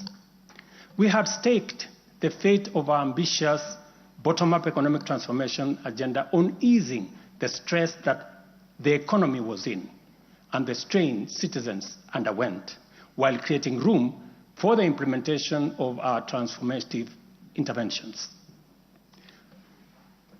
Members, I give this background to underscore two very important facts. First, we haven't been watching helplessly and doing nothing as adversity took a toll on the economy and undermine the livelihoods and well-being of the people. On the contrary, we have been working tirelessly to steer the country away from the brink of unprecedented economic collapse and onto a more promising trajectory. The second point is that while we may not be where we would like to be, we are certainly not where we were 2.25 years ago. At the same time, the cost of living was substantially high, with prices of basic commodities beyond the reach of many households. Today, I'm proud to report that the macroeconomic indicators point to a positive turnaround and an upward trajectory. Allow me to highlight a few milestones that underscore this progress. The shilling has stabilized significantly, appreciating from Kenya shillings 162 to the dollar in February 2024 to Kenya shillings 129 today, a remarkable gain of 20%. This recovery has restored confidence in our financial markets and significantly reduced the cost of servicing external debt, creating fiscal space for our development imperatives. Inflation has declined dramatically from 9.6% in September 2022 to 2.7% in October this year, the lowest rate in 17 years. This achievement has been the consequence of favorable weather and our deliberate efforts to support farmers with affordable inputs, including subsidized fertilizer, leading not only to increased production but also productivity and lowering the prices of many cereals, including maize, pulses such as beans and peas. Our foreign exchange reserves have surged by US dollars 2.4 billion to hit a new record of US dollars 9.5 billion, providing a 4.8 month of import cover, the highest in 10 years. This resilience yields us or shields us from external shocks in the global economy and restores investor confidence. Ladies and gentlemen, interest rates are also trending downwards, reducing borrowing costs and freeing up fiscal space for growth-enhancing initiatives by business. Tax revenues have grown by 11.5% in the year to June 2024, reflecting the success of our tax-based expansion measures. The economy continues to grow steadily, recording a 5.6% growth rate in 2023, among the highest globally. We project 5% growth this year and 5.6% growth next year. Honorable members, our efforts to secure food security and stability are already bearing fruit. Since February, we have distributed subsidized fertilizer to 6.45 million registered farmers in 45 counties, enabling them to increase their yields. And this year, we have procured and through e-vouchers distributed 7 million bags of both planting and top dressing fertilizer to boost food production across the country. This intervention will see a projected increase in maize production, for example, to a record 74 million 90 kilogram bags. We have also concluded long-term agreements with 11 suppliers of assorted fertilizers so as to make this commodity available all year round. Fertilizer for the long rains season will be stocked in outlets nationwide, ensuring our farmers are ready to plant, grow, and produce. This forward momentum will not only increase our agricultural output, but also reduce our reliance on costly food imports, securing a more self-reliant and a more prosperous Kenya. This approach, rooted in my administration's policy to support production rather than subsidize consumption, has already made food more accessible, more affordable, to many households. Today, Kenya boasts substantial national stocks. 47 million bags of 90-kilogram bags of maize are in our stores. 8.8 million bags of beans, 10.4 million bags of wheat, and 2.1 million bags of rice. Slowly but surely, we are building a food-secure Kenya, where families need not to worry or worry less about their next meal. In the sugar sector, we have achieved a historic milestone.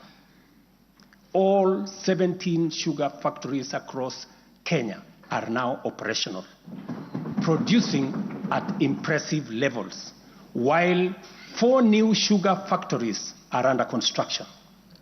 In July alone, domestic sugar production reached 84,000 metric tons, surpassing the national monthly consumption average of 40,000 metric tons. For the first time in recent history, Kenya is producing enough sugar to meet our local demand.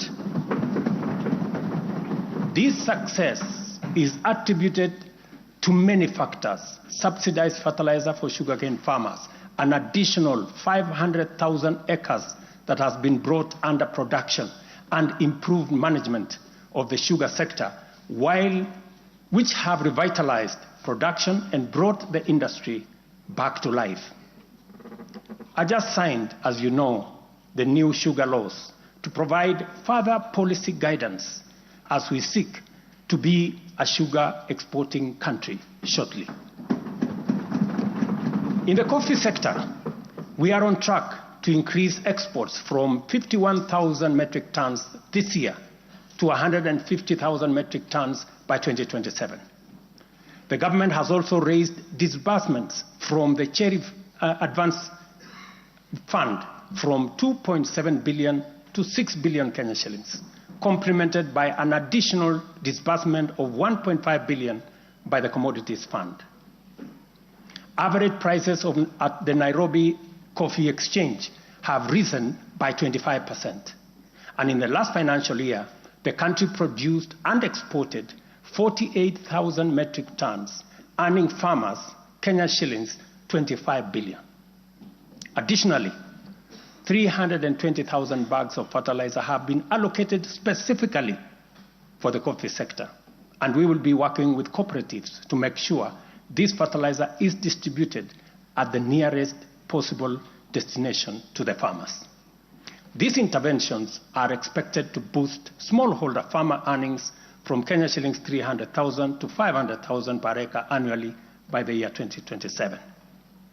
The dairy sector remains a vital value chain with a quick turnaround impact on households in the economy.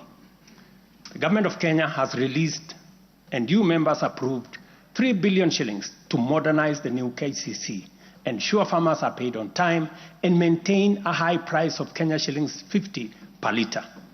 As a result, intake to KCC has increased from 100,000 litres a day to 220,000 litres a day by last month. Other strategic interventions include the extension of duty-free imports for feed manufacturing raw materials, subsidized artificial insemination services, and the reduction of sexed semen costs from 7,000 to 2,900 through the Kenya Animal Genetic Resource Center. These measures have led to a 14% increase in milk production from 4.6 billion litres in 2022 to 5.2 billion litres in 2023, with projections exceeding 6 billion litres this year. The value of exported dairy products has nearly doubled, rising from Kenya shillings 4.8 billion in 2022 to Kenya shillings 7.2 billion in 2023. These gains demonstrate how targeted policies can deliver tangible benefits to dairy farmers and drive growth in our economy.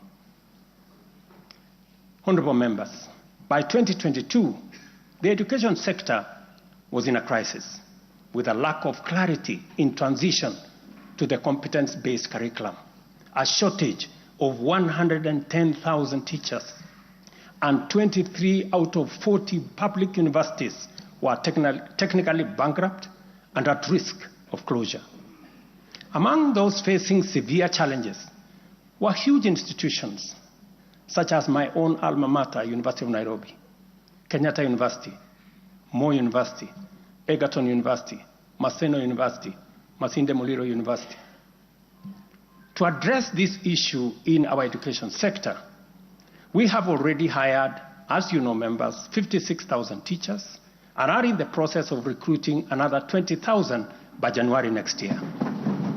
We have also ensured the seamless transition of learners from primary to junior secondary and domiciled grade 7, 8, and 9 in primary school, optimizing the use of existing infrastructure, ensuring the safety of young learners, and protecting parents from the high costs associated with boarding schools far away.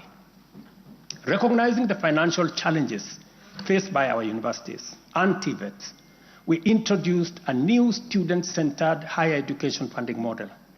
This model gives priority to the most vulnerable students, offering them up to 95% government support, while also pulling our universities back from the brink of collapse. The remaining challenges for a few universities, like Moi University, are related to internal administrative and governance issues, which I have given firm instructions that they should be addressed.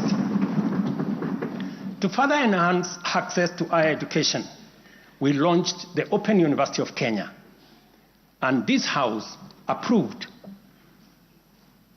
that exercise, paving the way for more students to achieve their academic goals. The institution's first cohort of students is scheduled to graduate next week on the 29th of November 2024. Honorable members, universal health coverage is a cornerstone of our transformation agenda and a matter that touches every Kenyan family. Despite health being a devolved function, we acknowledge the immense financial burden that comes with health. Counties have struggled with shortages of medicine, equipment, sometimes staff, hindering service delivery and leaving countless Kenyans with suboptimal access to health care. It would have been easy for me to step back and leave this responsibility to counties alone. But that would have been a disservice to Kenyans and a betrayal to our Constitution. Instead of engaging in debates about healthcare being devolved, I have chosen the hardest but necessary path of addressing this challenge head on. Health delivery is not just about fulfilling a constitutional mandate by whatever level of government. It is about ensuring that healthcare is not a privilege for the few who can afford and a pipe dream for the many who cannot. For years, NHIF was saddled with debts and inefficiencies, and healthcare was being severely and negatively impacted. For far too long, too many households have lived on the edge, just one illness away from financial catastrophe. Our healthcare system has historically neglected the poor and vulnerable, leaving them without any option, while private sector medical covers remained out of reach for the majority. This is precisely what we will correct through the provision of universal health coverage. This agenda is not just about a promise. It is about a bold commitment to deliver health through transformative financing reforms, making healthcare accessible and affordable, digitizing our healthcare services to enhance efficiency, eliminate fraud, and stop corruption, and to empower a skilled and motivated health workforce. To honor our commitment on the universal health coverage, I signed into law 4 groundbreaking legislation on the 19th of October, passed by this August House. The Social Health Insurance Act replaced the outdated National Hospital Insurance Fund and established the Social Health Authority, which oversees 3 essential funds. This modern framework ensures that every Kenyan, especially the most vulnerable, can access quality healthcare services when they need it most. The shift from the National Health Insurance Fund model to Taifa Care is fundamental and radical in both scale and character. NHIF, if I give you a bit of example, NHIF served a few salaried Kenyans and those who could afford to pay.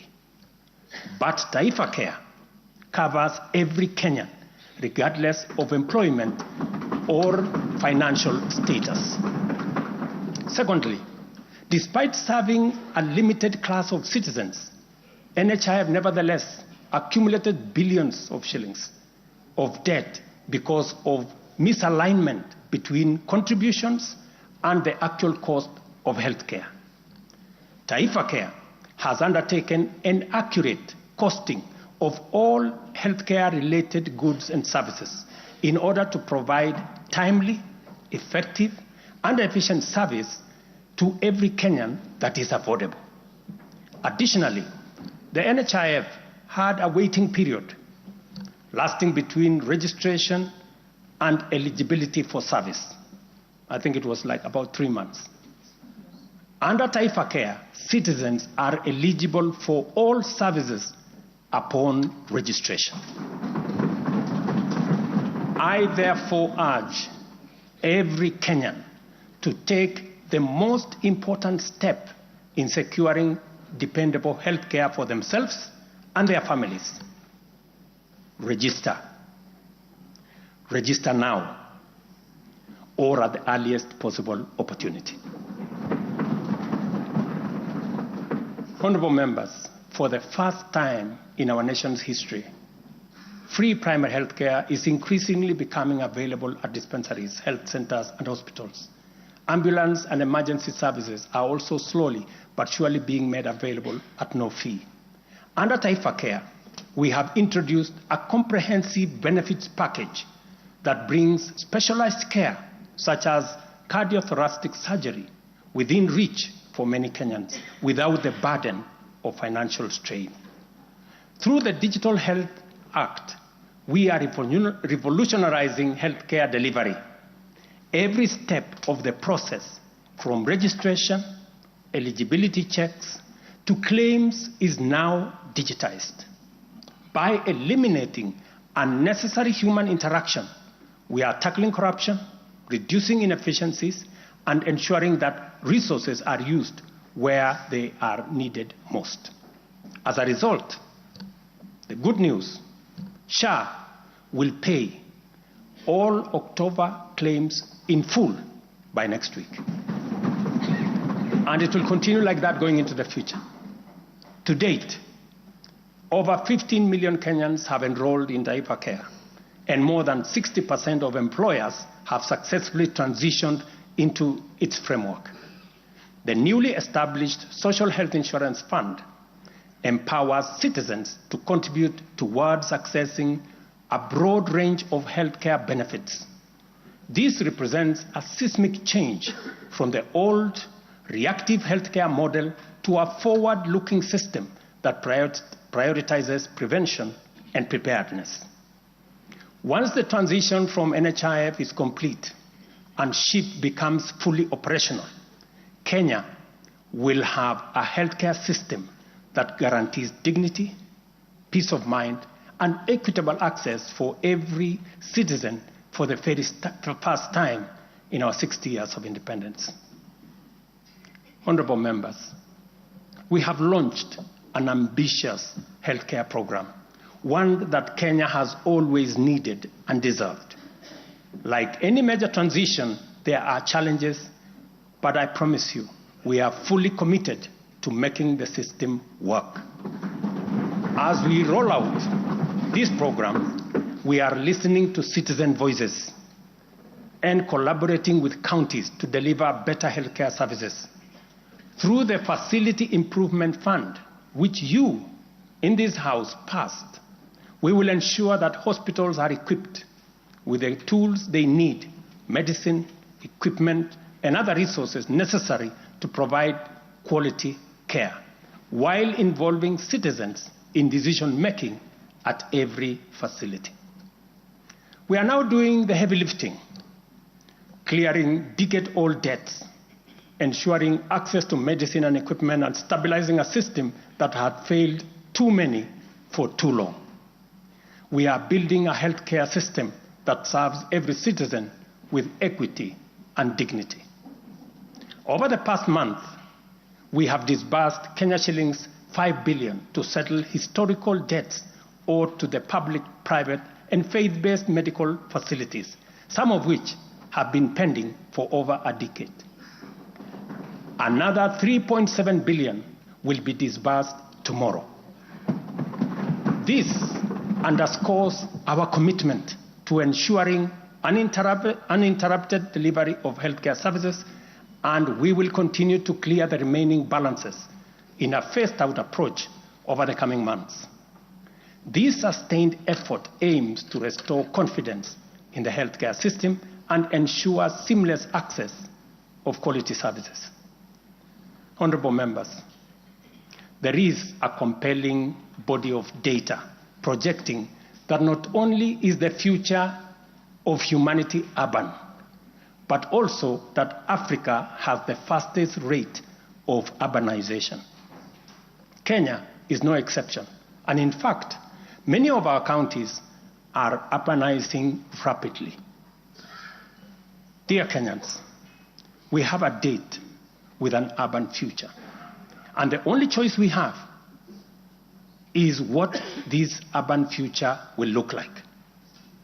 Will it be characterized by decent, dignified, safe, and livable neighborhoods and communities?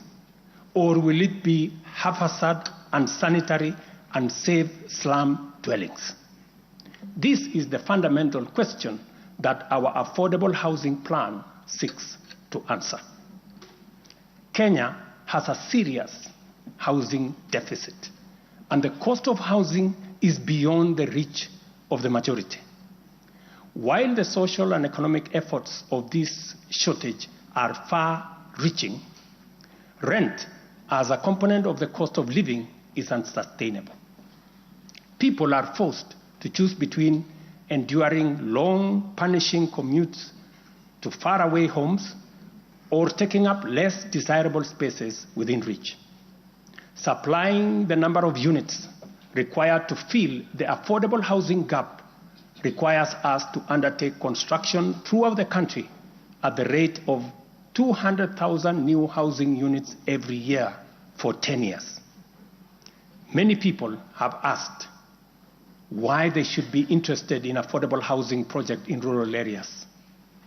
If you look around, you will witness the signs of our urban future.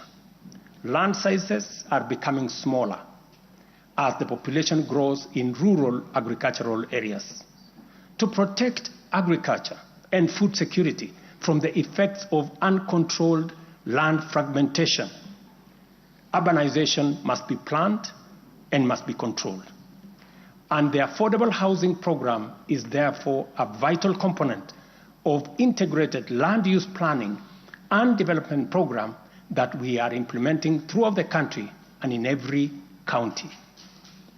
Each unit of housing drives demand for different types of labor, professional services, and materials, bringing laborers, masons, bricklayers, artisans, electricians, and carpenters, as well as architects, engineers, and quantity surveyors, lawyers, real estate economists into the equation. Affordable housing is also a major opportunity for manufacturers, developers, and other industries. In other words, the economic boost from housing pillar of our bottom-up economic transformation agenda is significant and undeniably much needed. As we speak, affordable housing now directly accounts for 164,000 new jobs created over the past 1 year. Honorable members, today marks a significant milestone in our journey towards providing decent and affordable housing for all. After 2 years of hard work under the Affordable Housing Program, I am proud to announce, and you have seen it in the newspapers, the launch of the sale of the first 4,888 housing units, now in completion, across 21 social housing projects.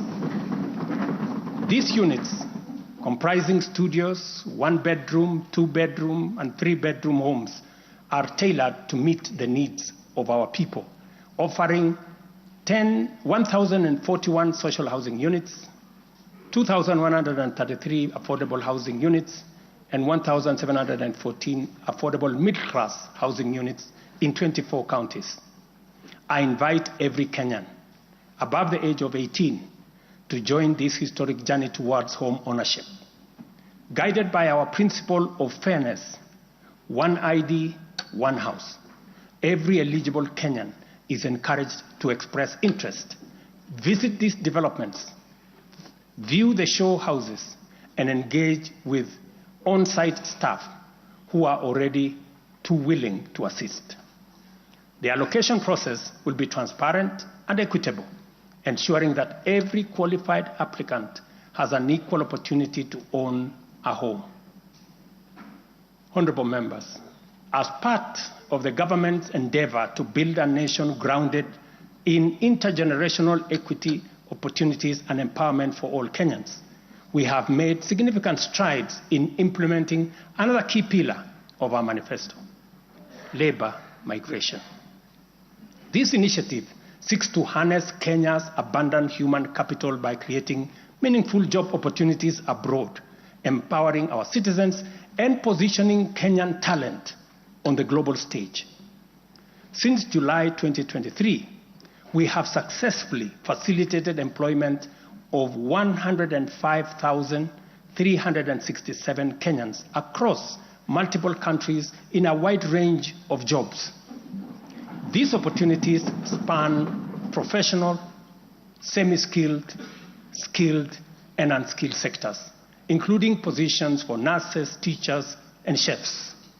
The National Employment Authority, the lead agency driving our ambitious initiative to create jobs opportunities for qualified Kenyans locally and internationally, currently has a role of 560,000 job openings worldwide.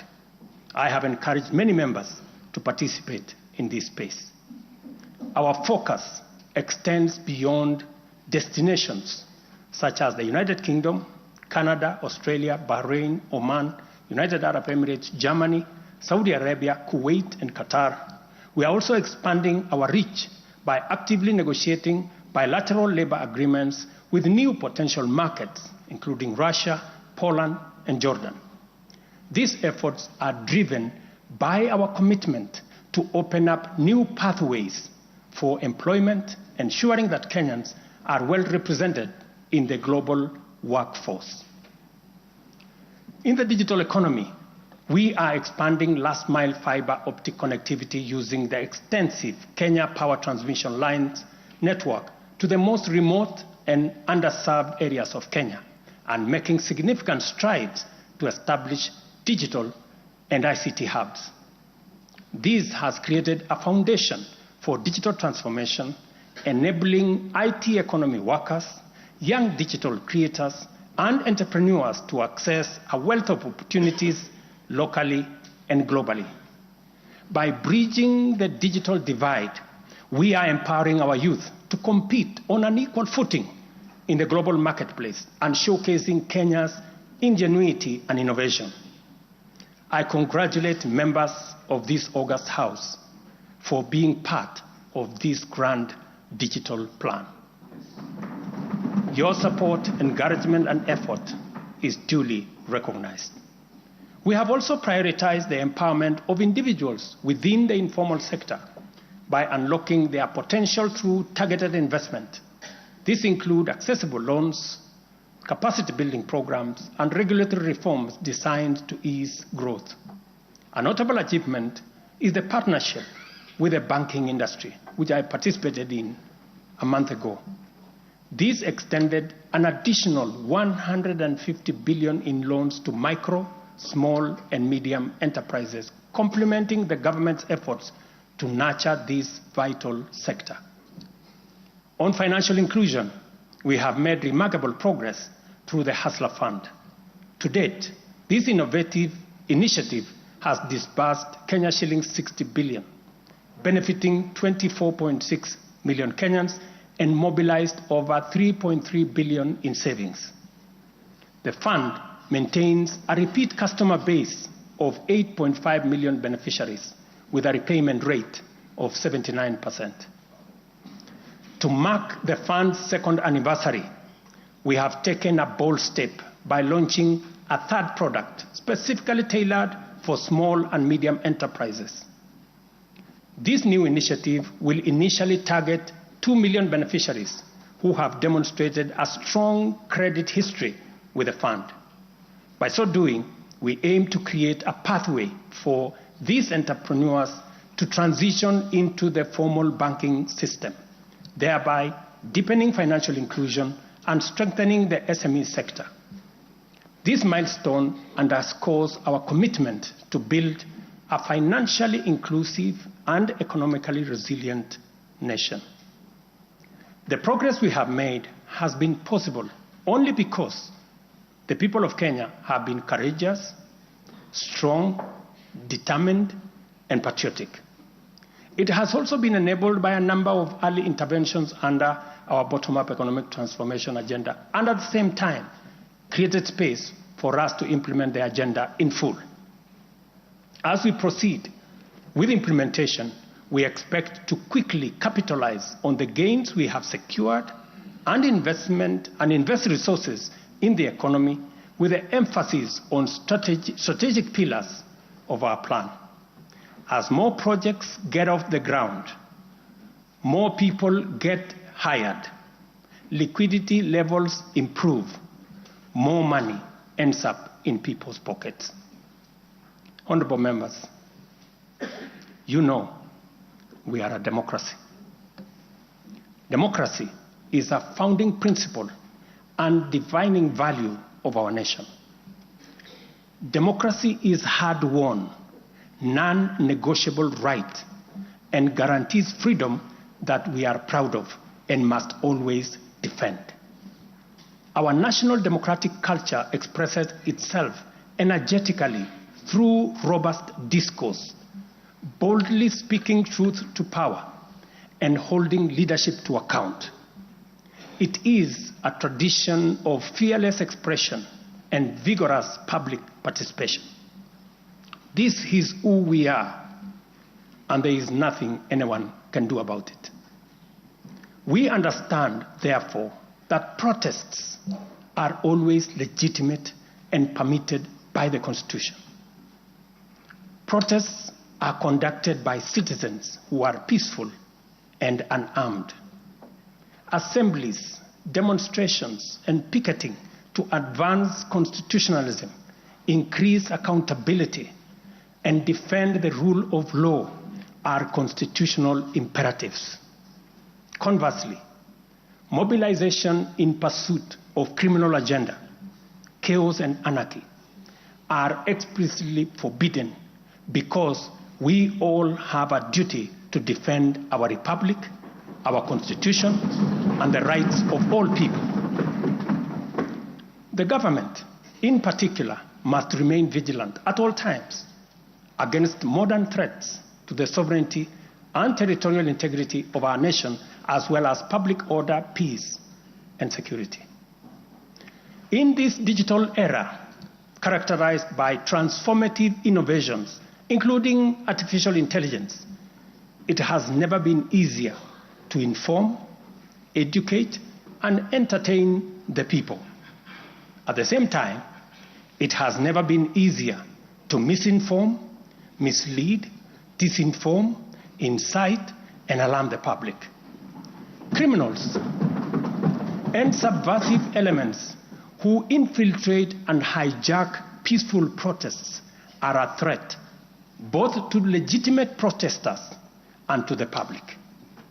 Incidences of violent criminality in the name of protests, threaten the safety of innocent people, public assets, private property, and the social order. The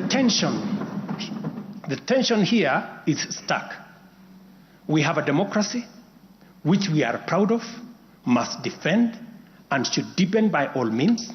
And at the same time, we have citizens whose lives, rights, we must protect, and a nation whose security, stability, and prosperity we must safeguard.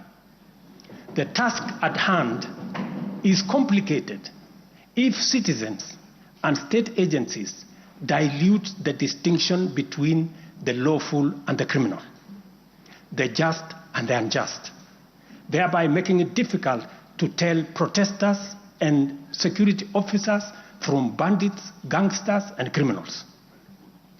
It is only by following the law that we are able to achieve our aims and apportion accountability properly. It should not be possible for robbers and looters to escape accountability by claiming that they were taking part in a protest.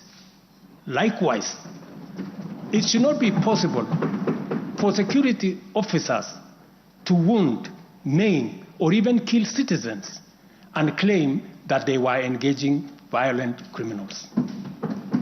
We all have a duty to make the necessary distinction and to do so clearly to protect democratic expression and guarantee public safety and security. I must now confront an issue of widespread concern regarding the relationship between citizens and the security services in the context of immense threat and intense political dynamism. Numerous allegations have been made concerning disappearance of people during protests. A number of these cases have been resolved, while others have been uncovered as fake news, undermining efforts to find genuine cases of missing persons. A good number of alleged disappearances have also turned out to be arrests made by police officers. In such cases, the suspects have been duly arraigned in court. I must, however, make it very clear that there is no attempt to justify or excuse illegal arrests. Such would be a serious threat to the life and liberty of citizens. I condemn any excessive or extrajudicial action which puts the life and liberty of any person at risk, including disappearances and threats to life.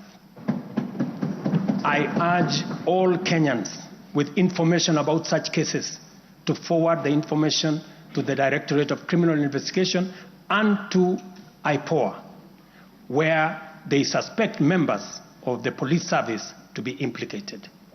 I am aware, for example, that many of the cases that have been raised are being handled by the Independent Police Oversight Authority, an important step in accountability and justice. Many citizens, as well as various organizations representing and championing women's rights and welfare, have expressed concern about gender-based violence and the increasing cases of killings of female victims by male criminals motivated by primitive expressions of gender-based brutality and impunity. Left unaddressed, these incidents will cause the women of our nation to feel increasingly unsafe, even in their own homes. This is both tragic and unacceptable. It also complicates, in disturbing ways, the struggle by Kenyan women for inclusion, for equality, for dignity, social justice, their rights, their protection, a section of our society that has been marginalized for a long time. I am aware that most of these cases of murder of women by men have been investigated and prosecuted. It is my hope that in due course, those found culpable will face the full force of the law. Members, It is time for each of us, political leaders, public officers, religious leaders, traditional institutions and family members, to do our part in raising boys into morally upright men who will never need to affirm their masculinity at the expense of women. But instead contribute to making our society just, safe, equal, and inclusive. I appreciate women leaders who have taken time to engage me and propose solutions to address this issue.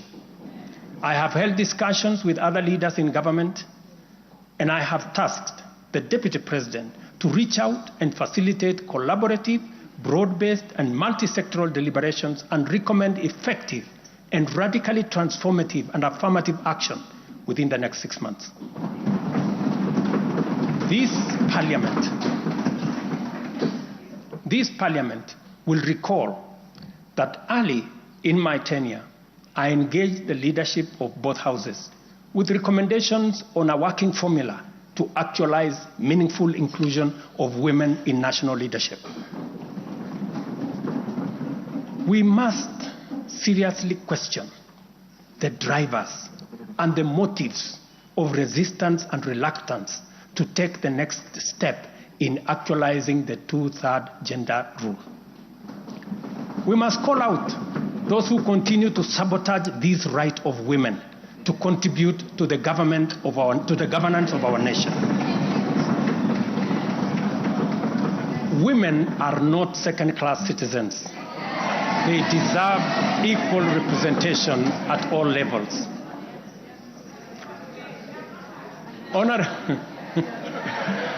Honorable members,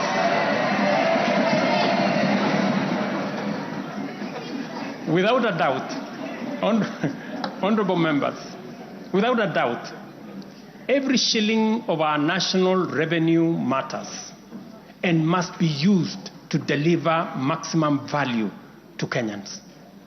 Wastage, corruption, and the abuse of office are grave risks to national transformation and a direct threat to the well-being of the people.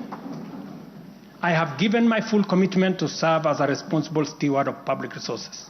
To begin with, I have championed the automation and digitization of government services and revenue collection to promote transparency, seal loopholes that lead to revenue losses, enhance accountability, and eliminate opportunities for corruption, therefore improving efficiency, transparency, and integrity. I am delighted to report to this House on the dramatic improvements we have recorded by automating and digitizing our revenue collection and service delivery through e-Citizen. We have so far digitized 20,855 government services, up from 350 in 2022, representing an increase of almost 6,000%, while we have significantly improved revenue collection. Take the case of Kenya Wildlife Service, whose total revenue for the year ending June 30th, 2023 was 5.3 billion. But after implementing a digital revenue collection system, the revenue grew to 7.6 billion in the year ending June 30th this year, representing a 43% increase. This initiative alone has firmly put KWS on the path to self-sufficiency, freeing the corporation from reliance on exchequer support. I commend the teams at KWS, as well as all other government institutions that have leveraged technology and the digitization process to improve revenue collection. Under the Digital Health Act that you members passed in this House, we are determined to enhance efficiency and transparency provided by technology in the provision of healthcare services to eliminate fraud and fake claims. Tax revenue mobilization by the Kenya Revenue Authority, starting with its customs revenue system, is equally being worked on to ensure that revenue leaks are eliminated. Because corruption is a serious risk to social justice, sustainable development, and national security, and the bottom-up economic transformation agenda, I am harnessing our working relationship with other arms of government to encourage the judiciary and parliament to enhance integrity and efficiency by adopting digitization and automation. As I do so, I must caution that all these measures will only achieve intended results if, and only if, the institutions charged with combating corruption and promoting efficiency and integrity stop hiding behind the transparent screen of independence and rise up to meet the people's expectation on matters integrity. Let me say this. It cannot be the case that the Director of Public Prosecutions keeps dropping cases because somehow they are unable to produce witnesses.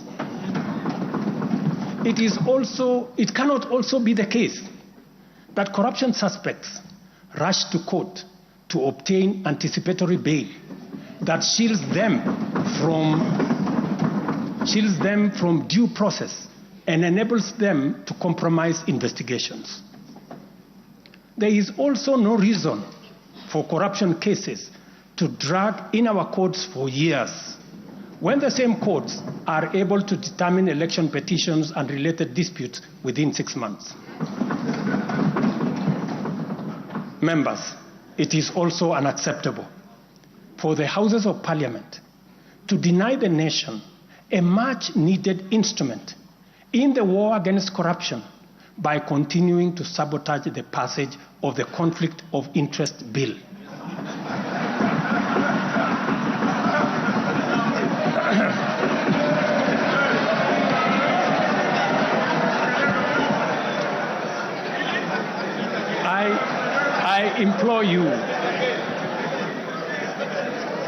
I implore you, honorable members, to stop dragging your feet on this bill, unless, my friends, there is a conflict of interest in the passing of the conflict of interest legislation. Similarly, the National Treasury has been dragging its feet in the implementation of an e-procurement system for the last 10 years. Today, I have directed the National Treasury to roll out the e-procurement system by the end of the first quarter of 2025 and ensure that going forward, only procurement undertaken through this system is sanctioned and paid for. Of the many difficult assignments I have undertaken, this fight against corruption is one I now take on with resolve going forward. Let this serve as notice to all. Independent institutions charged with this responsibility must up their game, pull up their socks, and match up to the expectations of the people of Kenya. Honorable members, I have stated in the past and now reiterate today that in the face of undisputed evidence or credible information on corruption, I will not hesitate to take decisive action. Accordingly, I now direct, in furtherance of the principles enshrined in Article 10 of the Constitution on transparency and accountability, and based on new information provided by investigative agencies and partner nations, that the procuring agencies within the Ministry of Transport and the Ministry of Energy and Petroleum immediately cancel the ongoing procurement process for the JKIA expansion public-private partnership transaction.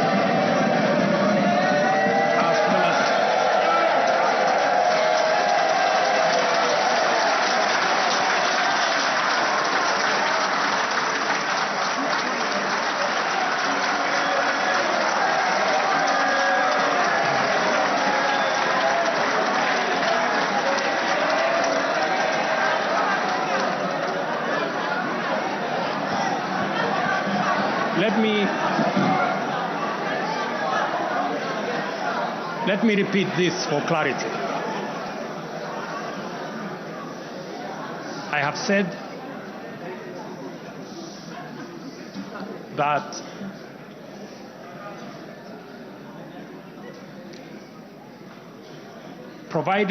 because of the information that has been provided to us by partner nations, I have directed agencies within the Ministry of Transport and the Ministry of Energy and Petroleum to immediately cancel the ongoing procurement process for JKI expansion public-private partnership transaction, as well as the recently concluded Ketrago transmission in public partnership.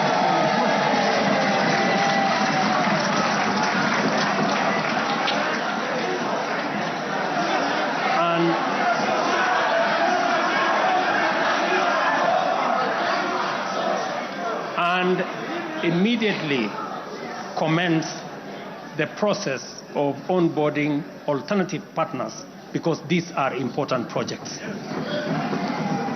Honorable members, the work of taking our nation forward is our collective responsibility as citizens. For this reason, we value the contribution of all, whether they come in the form of support or encouragement, suggestion or proposal, criticism or protest. I believe that the most powerful component of leadership is listening and learning. Therefore, I engage with you and listen to all citizens, their elected leaders, public officers, administrators, teachers, and other professionals, learners and the youth, farmers, fisherfolk, pastoralists, traders, craftsmen, artisans, nurses, doctors, community health promoters, and workers across all types of sectors in every sector. I listen too to religious leaders, the civil society, industrialists, entrepreneurs, and professionals. Their contributions and everyone else's have my full attention and commitment to respond through positive, affirmative action that takes the national transformation endeavor forward. I commit to continue listening and acting, to engage, debate, deliberate with you, and to take your input into consideration in serving our nation. By design, the bottom-up economic transformation agenda is defined by its capacity to elicit feedback in the course of implementation and incorporate the same in making improvements and further progress.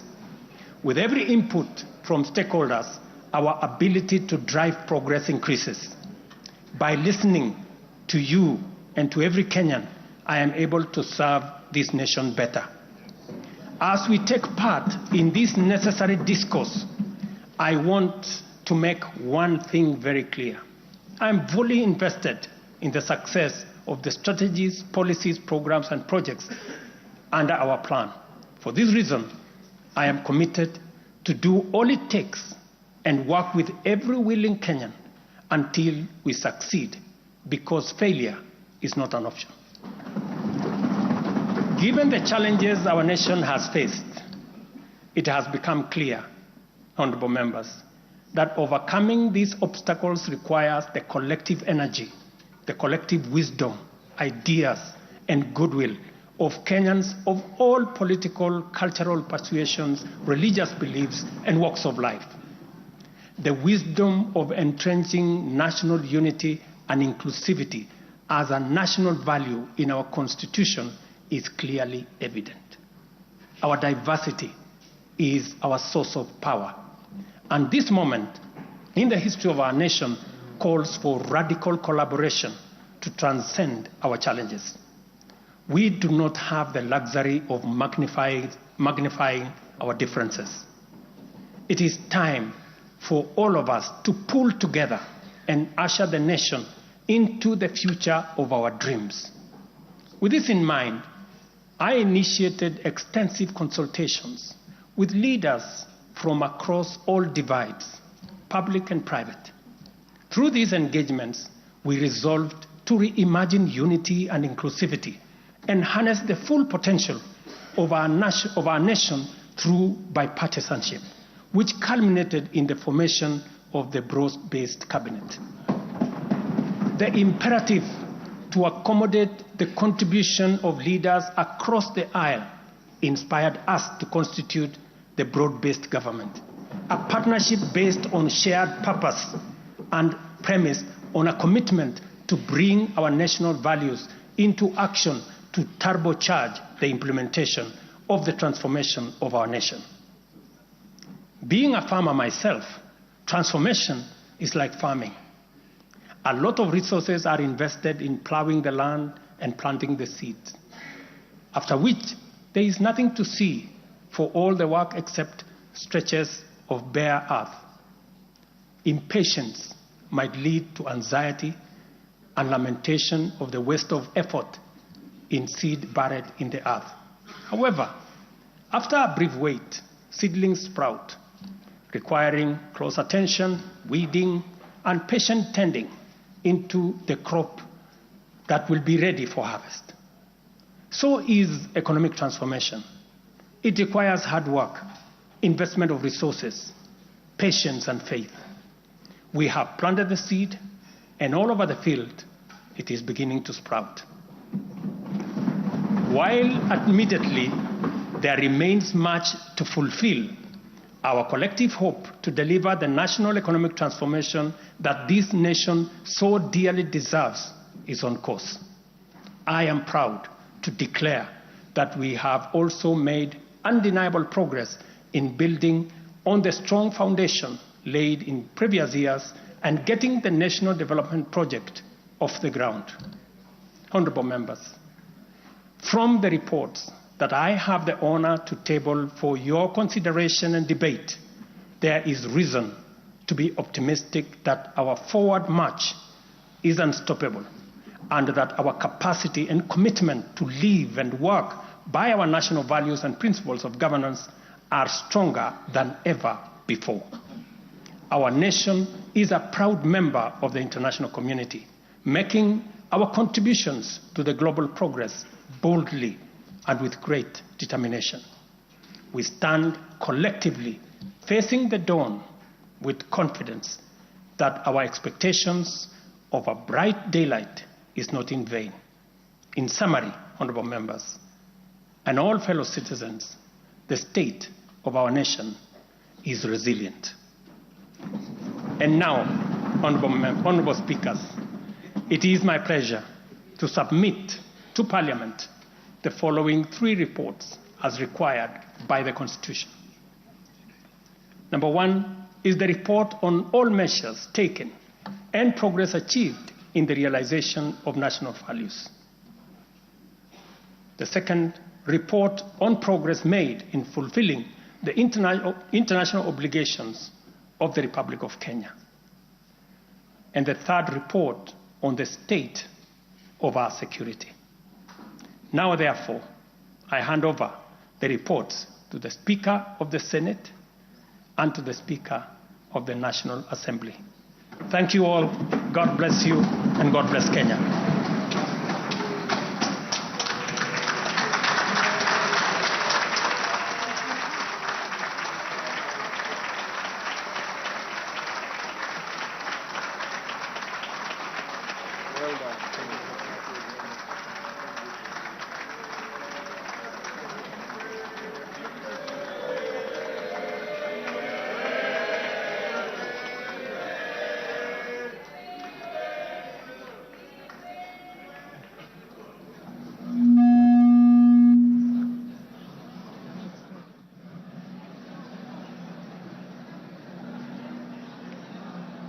Order, honorable members, Your Excellency the President, the Right Honorable Speaker of the National Assembly, honorable members, distinguished guests, please be upstanding.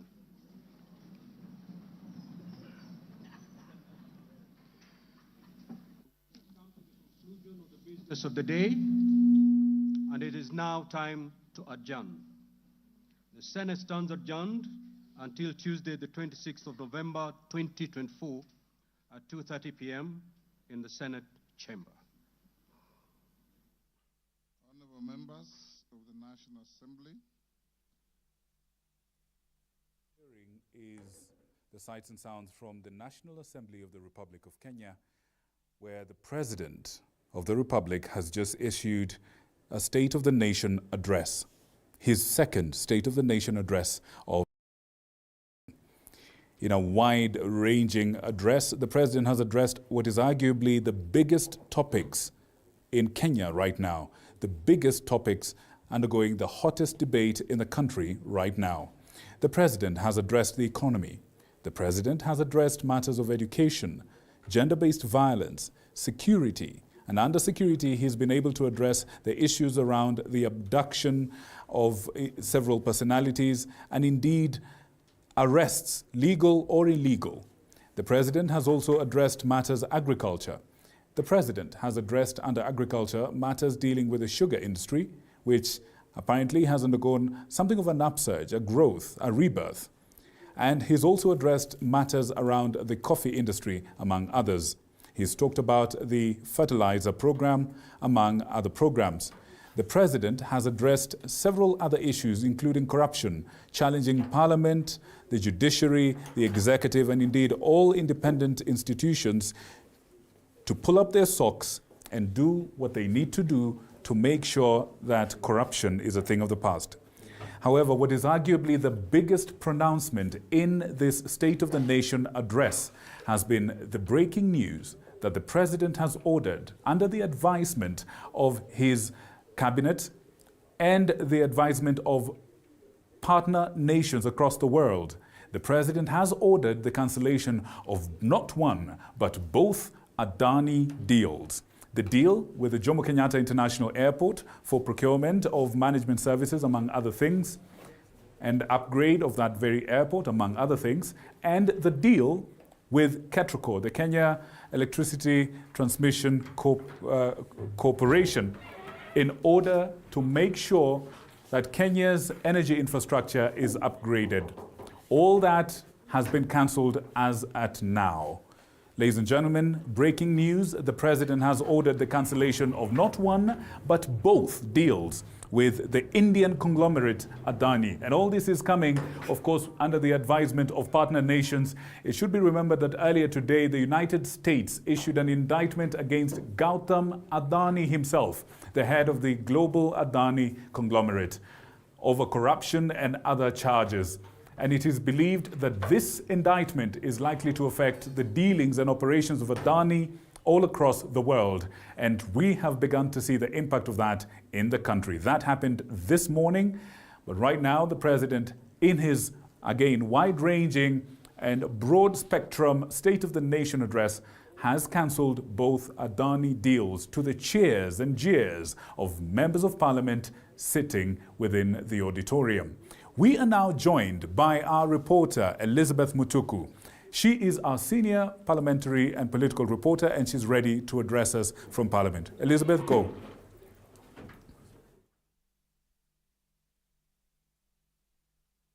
Swala la Adani, na cha msingi ni kwamba ameagiza kuweza kufutiliwa mbali kwa mkataba baina ya taifa hili la Kenya na kampuni ile ya Adani. Wengi wa wabunge wakati ambapo alikuwa anatoa hotuba yake wakishangilia, wakifurahia masuala mbalimbali. Baadhi ya yale ambayo ameangazia zaidi ni pamoja na bima ya afya ya SHA, akisema kuwa ni kwa manufaa ya Mkenya miongoni mwa mengine. Lakini ningependa kuzungumza na viongozi kunijuza kulikoni kuhusiana na hotuba hii. Mheshimiwa, ujambo? Najua umesikiza hotuba yake Rais William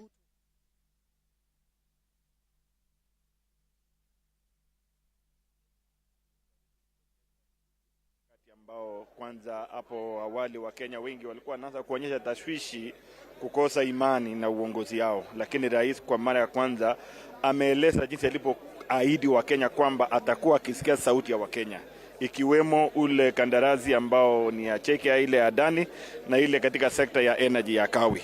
Kwa ujumla, rais ameamurisha kwamba hiyo procurement iweze kusimamishwa kwa mara moja, na zaidi ya hiyo kwamba ameeleza kwamba sasa vile vitengo vyote husika na masuala ya ufisadi vifanye kazi yake, na kwamba kila mtu ambaye anahusika kwa vyovyote apportionment of accountability. Hata mimi natarajia kwa hii mambo ya Adani, wale ambao wamekuwa wakihusika kama ni mawaziri ama ni any agency ambayo imekuwa ikihusika, natarajia kwamba now that the president has confirmed that there was a problem in this procurement process, I also expect the agencies to take appropriate action on the people who participated in the process and in the spirit of apportioning responsibility where it deserves. But generally on it, I want to assure Kenyans that today has marked a change on our hope. It has given us a new breath, that we have a nation, we have a leadership from the president that is listening and eating to Kenyans and giving us hope. Even the issue of social health care that has been troubling Kenyans and many people have been bringing confusion, the president has put straight and clear way of how this particular sham and sheave policy is being undertaken. And I want to write Kenyans, like the president has said, ni wauliza wa Kenya, tujisajili. The question of SHA also has been raised by President on what he says this is one of the best ways to ensure that our health sector doesn't deteriorate, but they are going to make it better. Do you think he has really addressed the key issues which mwananchi was expecting to hear? Ya muhimu kwamba, remember, this is a provision of our constitution. We gave ourselves a constitution, and under Article 43, it has stated clearly the Bill of Rights, including affordable health care. No administration whatsoever, up to this current administration, that has commenced the process of giving Kenyans attainment of affordable health care, despite the challenges. So the president has given clarity, yes, and he has honored to it that there are some challenges in transition. He has honored that there are some challenges, and that day in, day out, they are absorbing every challenge and correcting the system to ensure that this particular registration and services are given to Kenyans. So what I need to tell Kenyans, of course, it's a new thing altogether, unlike the previous systems, which was only focusing on few people and few particular levels of health care. This one is addressing from primary health care, universal health care, mother and baby, and then critical ailments. This is a game changer that we only need to appreciate, support, and register. Thank you so much. Wishmo, you've listened to President William Ruto address the nation today, and majorly what has come out is on the issue of Adani, and this comes even as after CS Energy appeared before the committee and said that they are done their due diligence. What do you take of this? I think it's important to listen to the people because the voices of the people is supreme. But more importantly, we as leaders who have been entrusted with so much must begin to learn that Kenya, as is still a young nation at 60, our learning curve is still very steep. But there are other things which has come out of that address, and one is the microeconomic stability. We are happy that the president is clearly saying he's doing something. And from the outlook, his own demeanor, his own vision has a lot of good intention. And I think intention before anything is important. And finally, what I want to say is that the issue of corruption must be taken head on. When we are told that 30% of our revenues disappear, then why are we borrowing with the left and it disappears on the right? Also, the president has spoken of Parliament not by now passing the interest bill, which according, and I heard you members of Parliament clapping over this. Have you paralyzed the president's effort in fighting corruption? Parliament, if anything, it is the People's Assembly. It is not just gathering of members. It is the People's Assembly. Wherever something of people's interest, Kenya's interest, Article 95, Sub-Article 1, it is about the people's interest. The people's interest will come first. And that is why we cannot try to block any bill that will come on the floor of the House. At the end, it will save Kenya. Yeah. Thank you so much for your takeaway homes.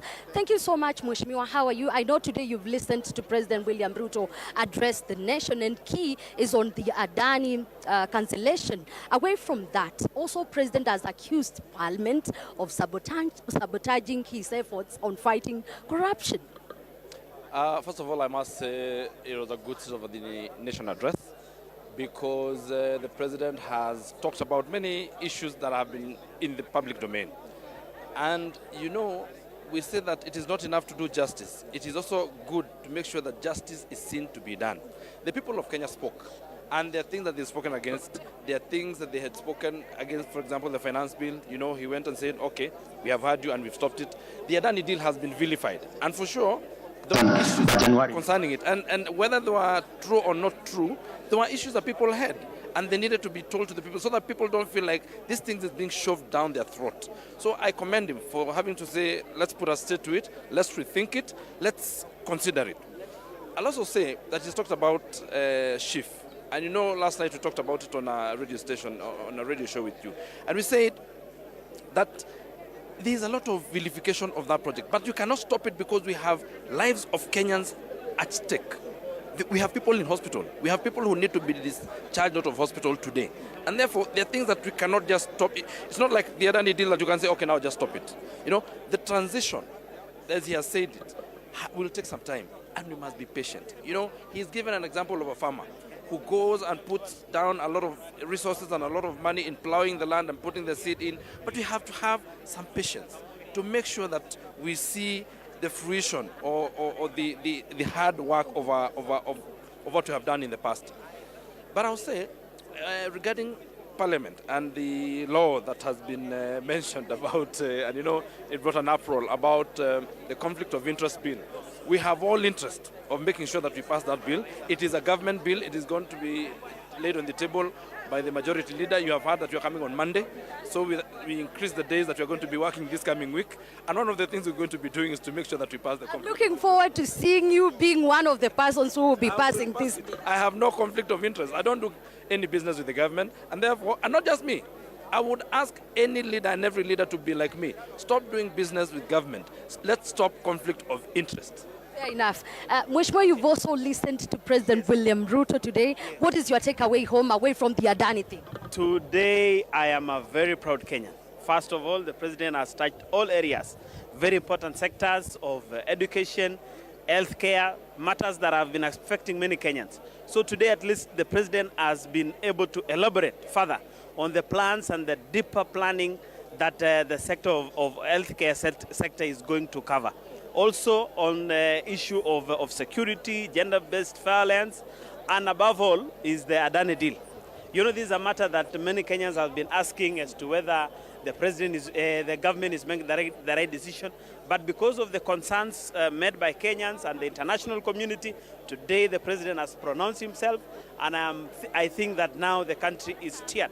The question of employment to the young people, he's spoken of exporting labor. I know this is something which has been happening, but also Kenyans want to see employment being created in this nation. Yes. I know as much as we are trying to export labor, one of the critical sectors is to ensure that the government provide employment to the young people. However, there are some of the issues that we need to streamline as a country. Number one is the cost of production that will now encourage more investors to come in so that they can establish factories to employ our people. And I think the president has explained himself that now that the cost of production through fuel prices coming down, food supply, that one will stimulate the economy. And in the long run, it will create employment through the agricultural sector and many other sectors, transport and so forth and so forth. Thank you so much. Thank you so much. Hi, Chairman, how are you? I know today as well you've listened to President William Ruto. I know you've queried about the Adani deal. How do you take of this? You know, one of the things I celebrate very much, Liz, is that it actually means that the views of the public mean something to this administration. And it also means that we are also changing the way we engage with the members of the public. Because for a very long time, it has been the formal way. You're telling, if you have your views, send us letters, send us emails, you know, I come physically to the meetings. But now it's actually proving that those hashtags means something to this administration. And therefore, I really celebrating this new way of government, engaging the public, getting the views of the public, not from the traditional ways that you knew, but from those expos, from those TikTok stories, from those Instagram posts, from those WhatsApp status, from those Telegram discussions, from those X-Space discussions, that the government is actually listening, not just listening. We'll wonder, why did we take this long before we acted? Yeah, maybe that's what we need to work on. That maybe perhaps next time we need to take Kenyans to a verge of where they are so angry. That's when we make the decision. Maybe next time we should make the decision earlier. Like we read the mood. If everyone is saying something is wrong, then we should make the decision then and not wait for it. And again, it's a lesson that this administration is learning. 2 years down the line, I think they're doing very well. And this is the views of the public, and I'm hoping that if we continue like that, we're going to have an amazing President William Ruto has accused this parliament, especially on conflict of interest bill, which he says is a critical bill when it comes to fighting corruption. Why has it not been passed until now? Yeah, I agree. Most of us, especially in positions of influence, are the same people that do business with the government. Because the reason why the conflict of interest bill has not been passed as fast as we expected it would, or as it should, like the other bills, is because it's targeting members of parliament.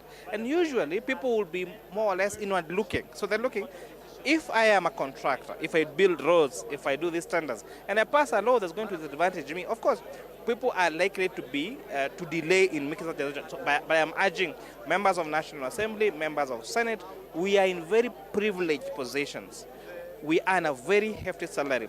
We do not need to do those tenders in government. Let us leave them for other people so that we do not have conflict of interest when you're oversighting the executive. The question of abductions and killing also arose during his speech today, but then even as he addressed it, there is the question of over 60 people missing as it is today.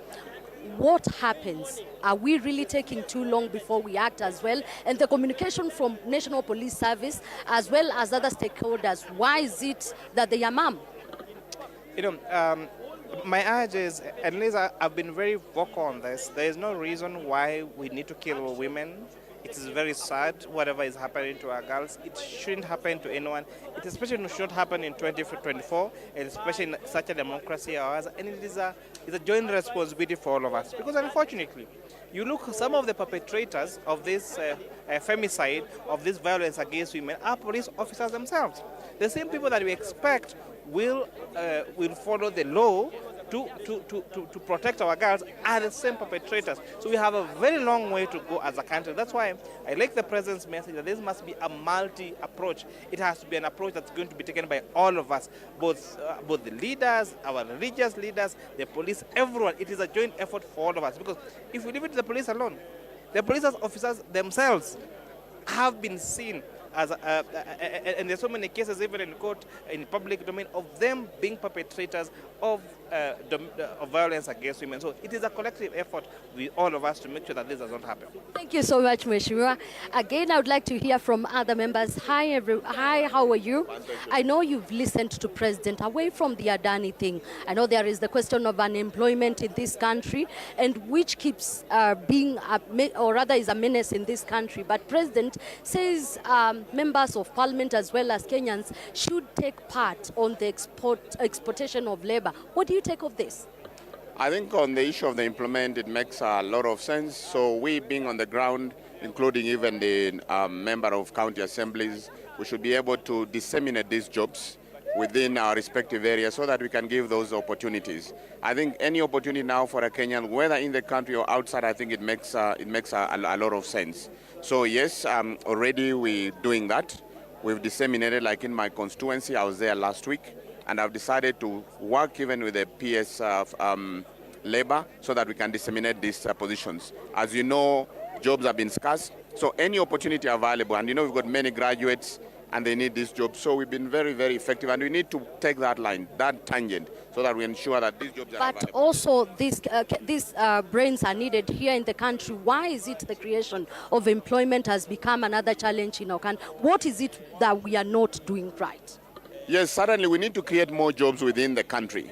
But in the process where we don't have sufficient yen and the opportunities out there, we should not hesitate. We should give an opportunity as elected leaders, as the government of the people, to ensure that now people are given those opportunities. But even as we do that, we also have to be very careful, especially our crème de la crème, as they say in French, like our good doctors, an example. We should not create opportunities and have them exit. Then in the process, then we also now start importing again. So it has to be a very balanced process.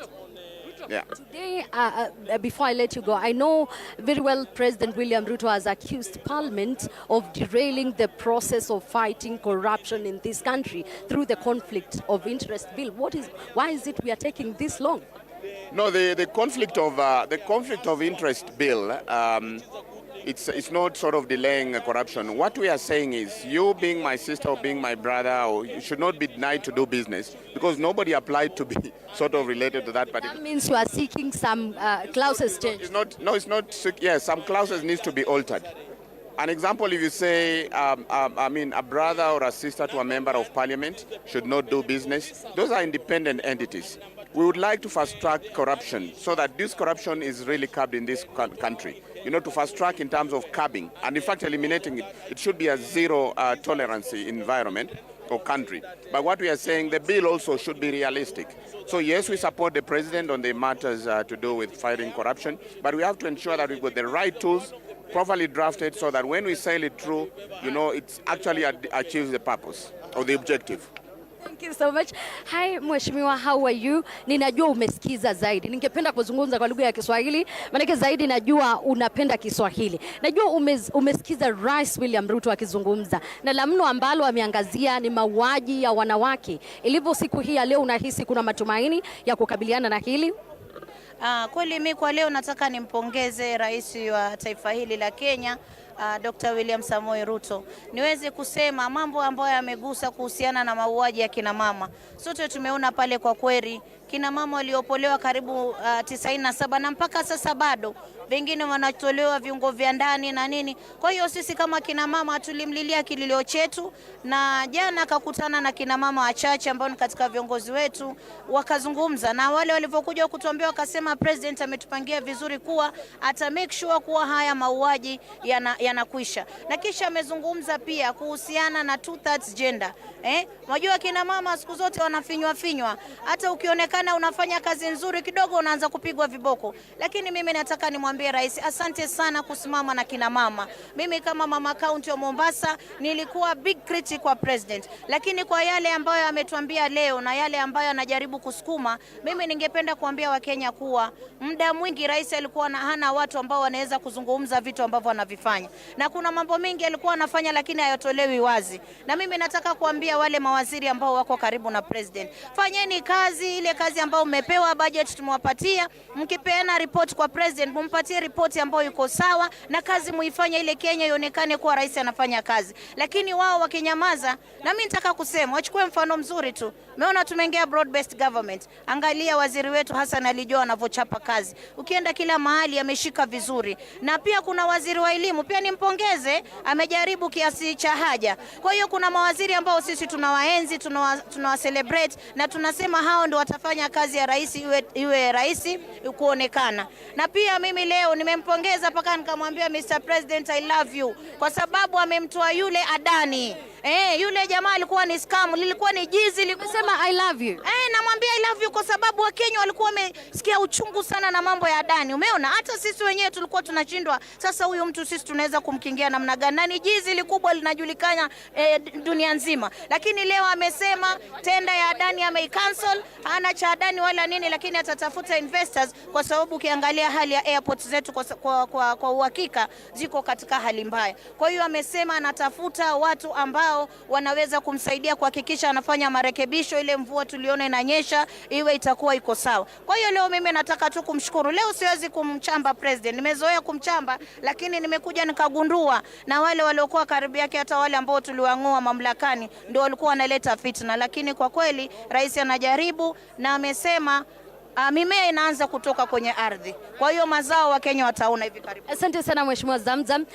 Mheshimiwa, umemsikiza leo Rais William Ruto akizungumza, na wengi wa Wakenya wanafurahia, na nimesikia pia viongozi wanafurahia kule kuondolewa kwa ama mkataba ule, kuagiza kuvunjwa kwa mkataba wa Adani na taifa hili la Kenya. Bali na hayo, ni mengi yepi ambayo unahisi kwamba amepata kwa njia iliyo bora?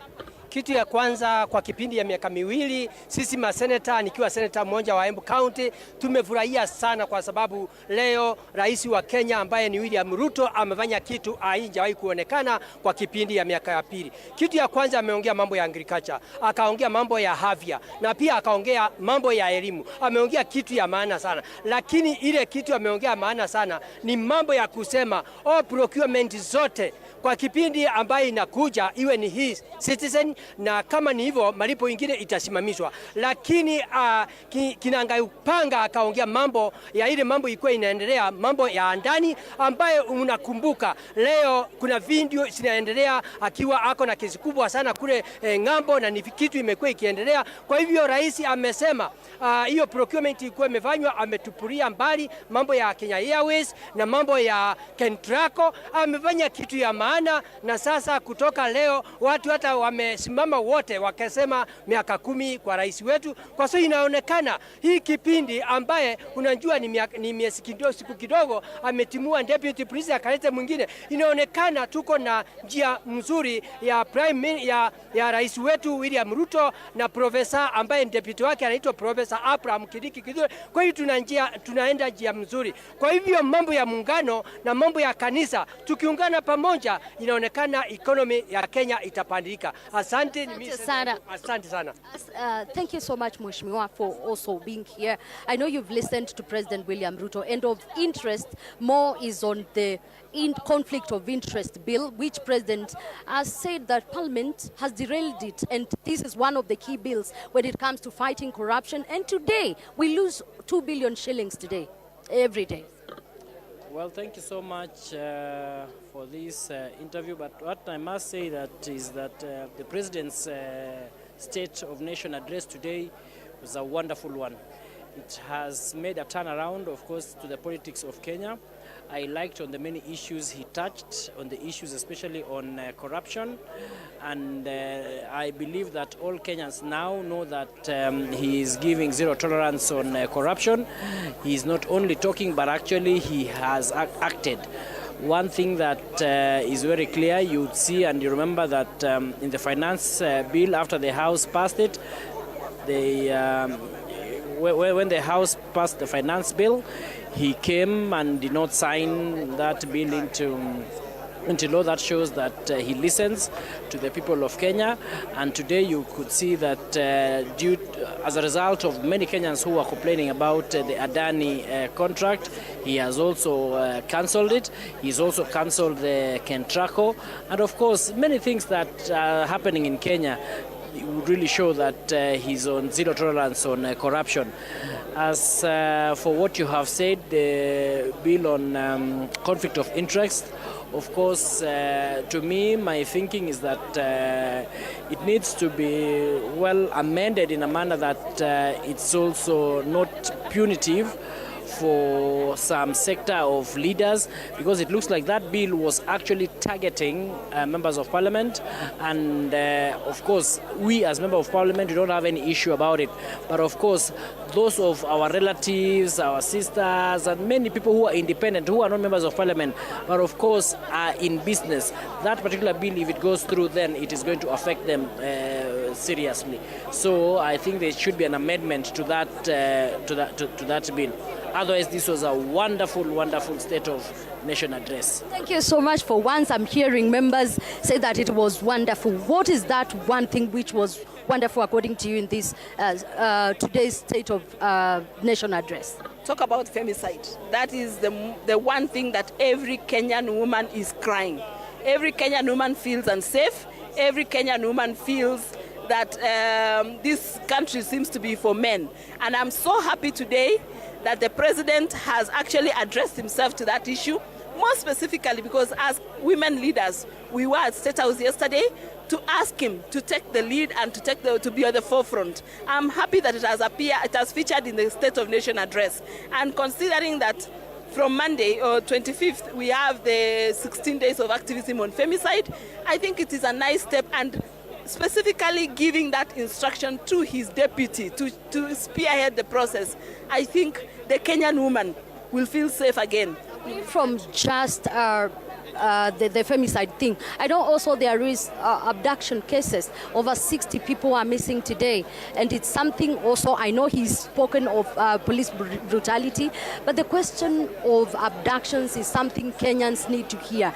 What do you speak of this? One thing I've liked about what he has said is that he does not condone abduction, and he cares about security of this country. He cares that every Kenyan should feel free and should feel like they belong to this country. And for the cases you have talked about abduction, as you've heard, some of them were fake news. Some of them are real issues, and we want to tell the entities like DCI and the Inspector General of Police to use their mechanisms to ensure that every Kenyan is safe. We have CCTV across this country.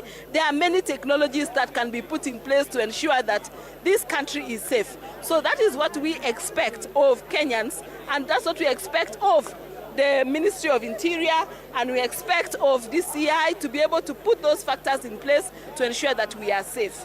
And I think I can't go away without talking about the area that is close to my heart. I am a vice chair of Trade Committee, and I'm so happy he has talked about the milk sector, he has talked about the coffee sector, and in those sectors we have actually given them the funding, and I'm happy to note that my coffee farmers in Aldai constituency, for example, are now getting better returns on their investment. My milk farmers in Aldai constituency and the rest of Kenya are now getting better returns from their milk, and it is because of the strategies that this government has put in place that has really helped us. Thank you so much, Mheshimiwa, as well for giving me an opportunity. Allow me to hear from one leader before we proceed. Allow me also to hear from one other leader before we proceed. I know there are many issues which have been canvassed today, but I would like as well to look for some two or rather three leaders to hear what they have to say about the day and what exactly was to be expected today. Away from that, I know women are so happy today, knowing that their issues have been canvassed as well, matters of femicide and other issues. The conflict of interest bill remains one of the key areas which President has spoken of, and the Adani deal, which has made Kenyans, or rather, which has been canvassed about each and every day. But I would like to hear from CS Mbadi on the same, as I hear from other leaders what they have to take away from the whole process.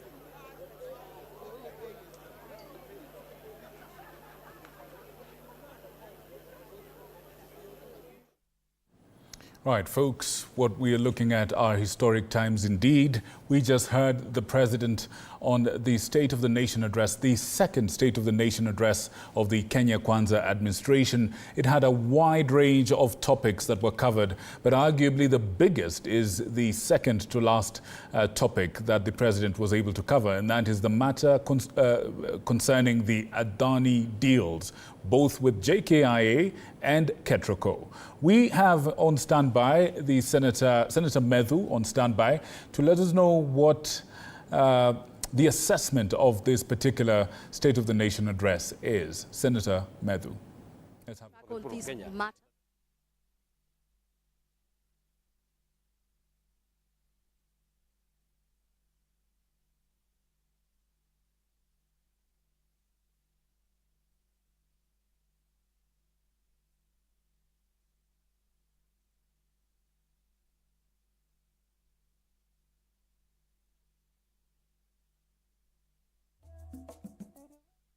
the most confidential documents in the Republic of Kenya.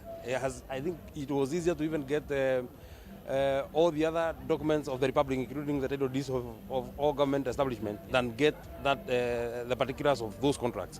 Even when ministers have appeared, both the Minister for Energy and the Minister for Transport, speaking about these particular Adani contracts, they have never. When Chichi appeared on one of your media stations, he actually said that it is work in progress. We cannot give you these documents now because they are not very tidy. They are not.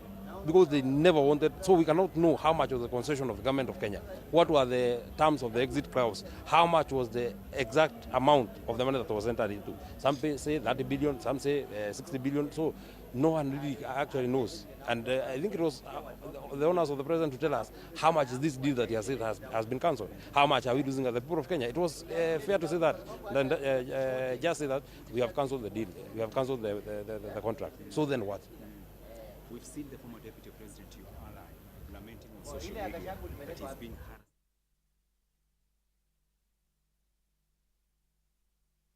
What can you say about this harassment? Well, you see, once you have hit a person and he's on the floor, why do you follow that person? Why do you need to now keep on harassing such a kind of person? It's not him alone. All of us are living in fear. You know, we are threatened right, left, and center. We see cars trading us every day, every moment, just because we chose or we made.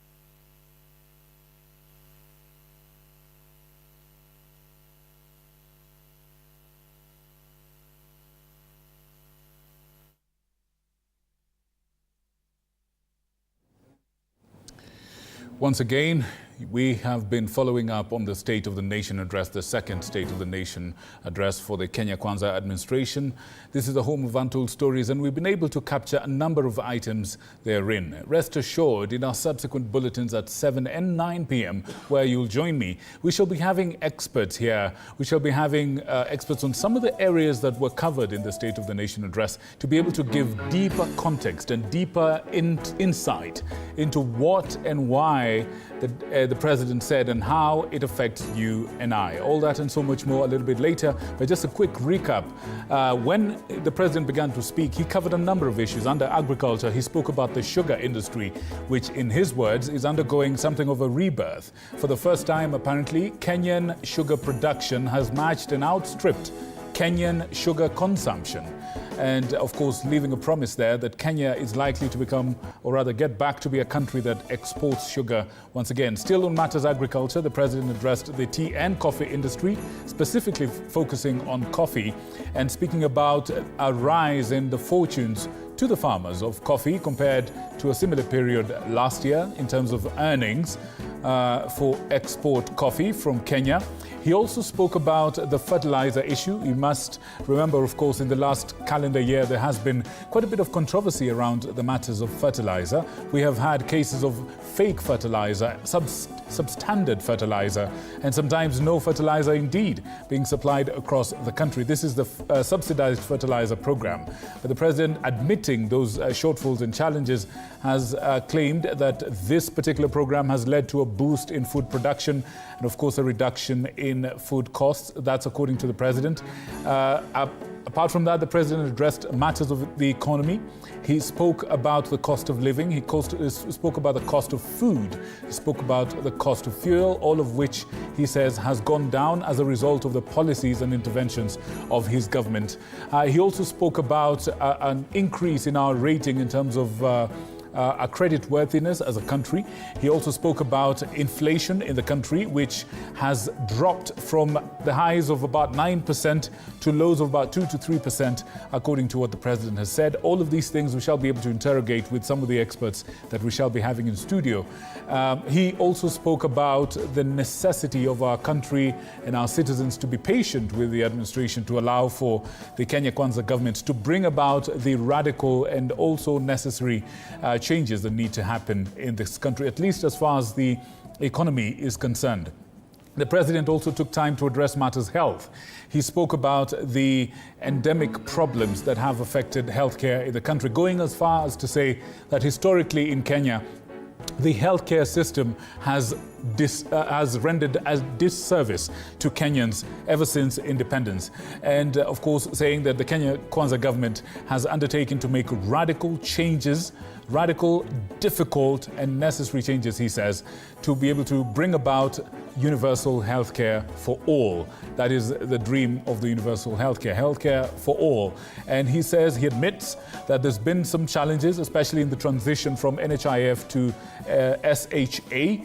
but he does say that those challenges, he promises that those challenges will be sorted out and that the healthcare system in Kenya in the next 2 or 3 years will be something to be marveled at. That is something we shall be looking at and delving a little bit deeper in. He also spoke about, in matters apart from healthcare, he also spoke about one of the big highlights of his speech was also the subject matter of gender affairs. He spoke about the 2/3 gender rule, of course, to the high acclaim and celebration within Parliament, within the members of Parliament that were sitting in that chamber, talking about the 2/3 gender rule and issuing something of a soft ultimatum, not understanding why we haven't yet implemented the 2/3 gender rule, and indeed offering a challenge to parliamentarians as well as institution leaders across the country to institute the 2/3 gender rule. He also took some time to address matters women, specifically focused on a subject that has been top on the minds and hearts of many, many Kenyans over the last few months. Of course, over 100 women so far up to this point have been reported killed in something we're calling femicide. And this is something that the president gave some attention to, vowing and promising to be able to apply the full strength of the law and the investigative prowess of the Kenya Police Service as well as the judiciary to be able to bring this matter to rest, to address the perpetrators and to bring about a reasonable and expected change for our women. He also put out an appeal to parents and all of us as Kenyans to raise young men that will not seek to flex their masculinity or affirm it by virtue of hurting women and so much more. He spoke about that, so we shall be expecting a little bit more around that, the subject matter of femicide. Under security, he spoke about abductions, making a distinction between what he calls legitimate arrests for criminals and the so-called illegal or extrajudicial abductions and killings and maimings for that matter. He also spoke of a dilemma facing the current security apparatus in the country. This is according to the president.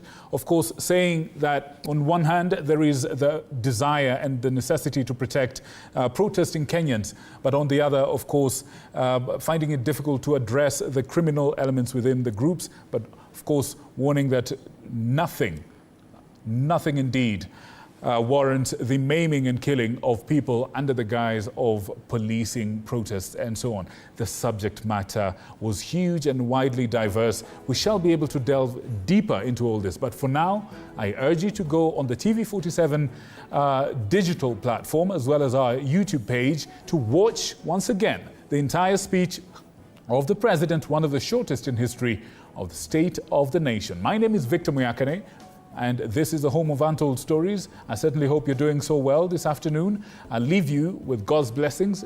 We'll see you after the following programs in our subsequent bulletins. Of the many difficult assignments I have undertaken, this fight against corruption is one I now take on with resolve going forward. Let this serve as notice to all. Independent institutions charged with this responsibility must up their game, pull up their socks, and match up to the expectations of the people of Kenya. Honorable members, I have stated in the past and now reiterate today that in the face of undisputed evidence or credible information on corruption, I will not hesitate to take decisive action. Accordingly, I now direct, in furtherance of the principles enshrined in Article 10 of the Constitution on transparency and accountability, and based on new information provided by investigative agencies and partner nations, that the procuring agencies within the Ministry of Transport and the Ministry of Energy and Petroleum immediately cancel the ongoing procurement process for the JKIA expansion public-private partnership transaction